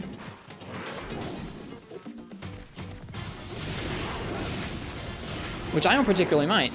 To me, it feels like something I've dealt with before in 2nd gen, to the point where I can go, okay, it's time for me to think about the fight like this. But other people who haven't dealt with Monster Hunter games that have that in that, have that kind of a difficulty design in them, are probably going to get kind of thrown off by that.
I don't even know what that word means, Shadow upon the Tempest. So I'll probably do a pretty poor job of facilitating discussion about that. Like, I'm not trying to write off Underwater entirely just because of that factor of like, hey, you really have to give positioning and a lot more thought because you can't get out of the way as quickly, and when you can get followed up on a lot easier after those attacks. But it's just like, I'm not trying to write it off like that, but it is definitely a factor of how Underwater feels to play. People can complain, especially Scott, but when it comes to underwater combat, that's just how it is in many situations. Your complaints about the reposition attack are valid. Don't think saying the control set you up to get hit again, as if you didn't have control over the situation, just isn't. That's unfairly shifting blame onto the game. I'm not trying to blame the game for that. I'm saying that compared to on land, that's just how it is. Like, when you're on land, you can easier get out of you can get out of that situation a lot easier. You have a little more player control over it. When you're underwater, it's just not like that. You're slower. The monster's bigger and faster underwater. It can generally get to you a little easier and follow up on you a little easier. And like, that's just how it is. I'm not saying that I even think that that's a problem. I think that that's part of the dynamic when you switch to hunting something underwater. That's part of the whole, like, the hunter's on their back foot, or like the hunter's disadvantaged underwater. I don't think that many people will enjoy that. And I think that, like, you can learn to deal with it, just like you can learn to deal with some of 2nd gen's difficulty that's difficult and different from the rest of the games. It's tough. People don't always like it. I'm down to learn it. I can understand when I get hit by Plesioth. It's like, oh, I can't always dodge that move if I'm in that zone. I have to learn to position differently. Not everyone's gonna like that. Where'd this Baggi go? Where does he sleep? I don't know where he sleeps.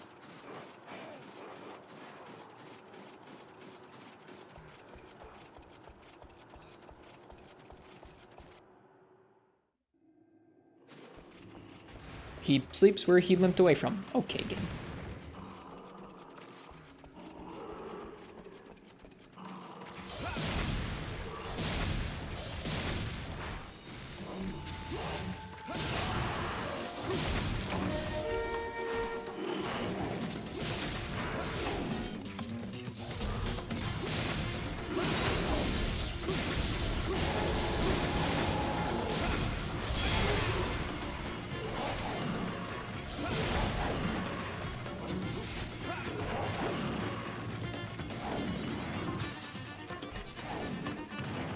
He almost got stuck on the wall there.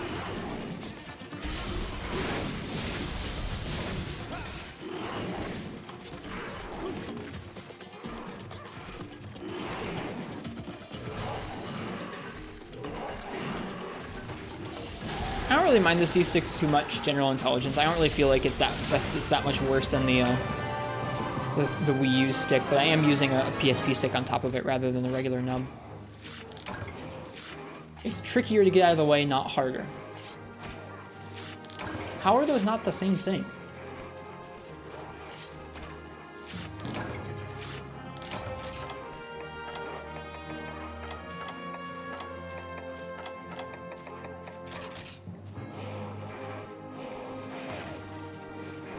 Camera, not movement. I gotcha. Yeah, it's a little tougher. I got you. It does make aiming up and down to like go up or down below a monster a little more tedious because the camera's a little bit more tedious, but I still think it would feel bad to crane your whole neck up and crane your whole neck down on the Wii U just the same.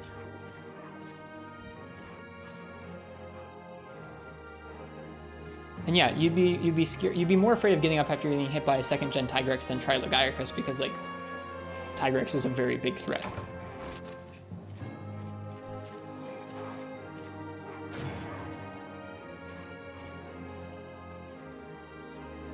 Yeah, I'm not even saying they're egregious. I feel like Marks, you're taking me like I'm saying you get comboed all the time or something. I don't think you get comboed all the time. I just think it is harder than that. I think it happens more often. I think it is more difficult to get out of the way of some moves after you get hit the first time. Like it just feels a little rougher. That's just part of it. And like I said, I'm not even saying that that's a bad thing. I'm not even saying that having to be that strict with your positioning or that strict with your that's strictly your positioning because you can't get out of the way of things as easily as a bad thing. I think that's just part of it. I'm just describing it. Okay, you're not really responding to my argument. Somebody in chat was saying it. Oh, okay.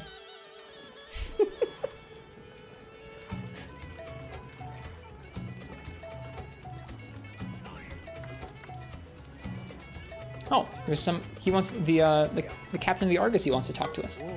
Hello, Hunter. Yokokita. According to Uwasa, very powerful new monster on the prowl. Uwasa, named for my secret intelligence network, tell me everything go on in world, locations of best restaurants. Nani, get to the point you say? No. So, very well. Uwasa say that new monster very violent, able to make a great explosion. Dokkan. That all Uwasa's saying at the moment. Dewa, the sea breeze beckons. An explosive monster, you say?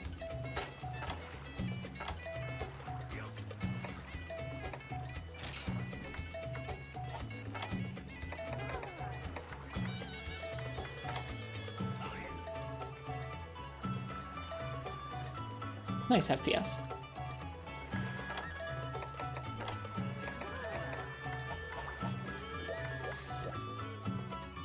Alright, well, that long-winded discussion about some of the nuances and intricacies of underwater combat aside, I think that's what we're going to call it for the night. Let me see, did we get a coma sack for that? I think we did. The economy's explosion? Ah. Thank you. We were trying to upgrade our switch axe to get our first power file switch axe. Did we get what we needed? Not quite. We need one more coma sack. Nice. I'm excited to make that. It's a cool axe. I like that the Plesioth weapons are like decent raw and sharpness for where we're at. Like this one doesn't have great sharpness, but like decent raw and features. Like this greatsword, this Plesioth fish blade I just made, super cool. I'm glad I get to use that at the beginning of high rank here before we jet off and start making some other better stuff. It's just fun. I'm into it.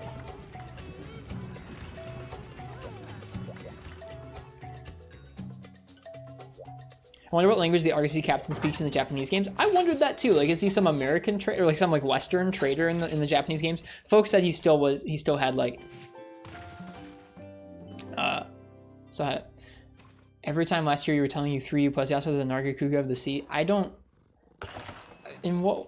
really agree with you because Narga's a fun fight. Plesioth underwater is neat. He does not strike me as like a cut above the other underwater fights, to me at least. He just feels like, I don't know. I don't know how I feel about underwater in this game. We'll see. We'll see. I like Gobble a lot.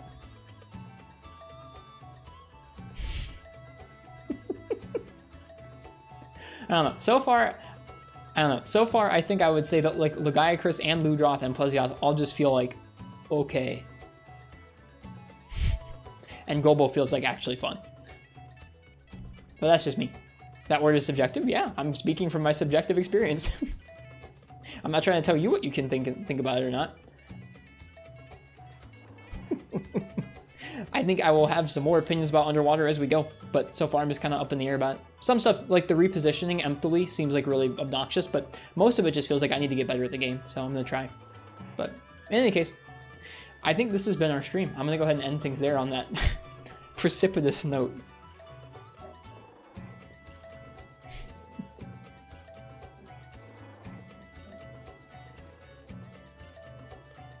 Laggy's great with Lance. Really don't like Gobble.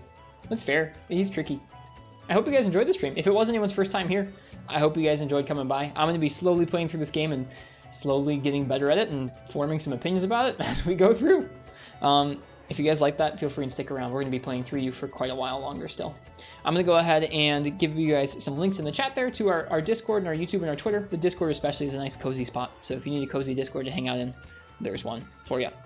The last thing we're going to do, though, is find someone else who's streaming Monster Hunter and give them a raid.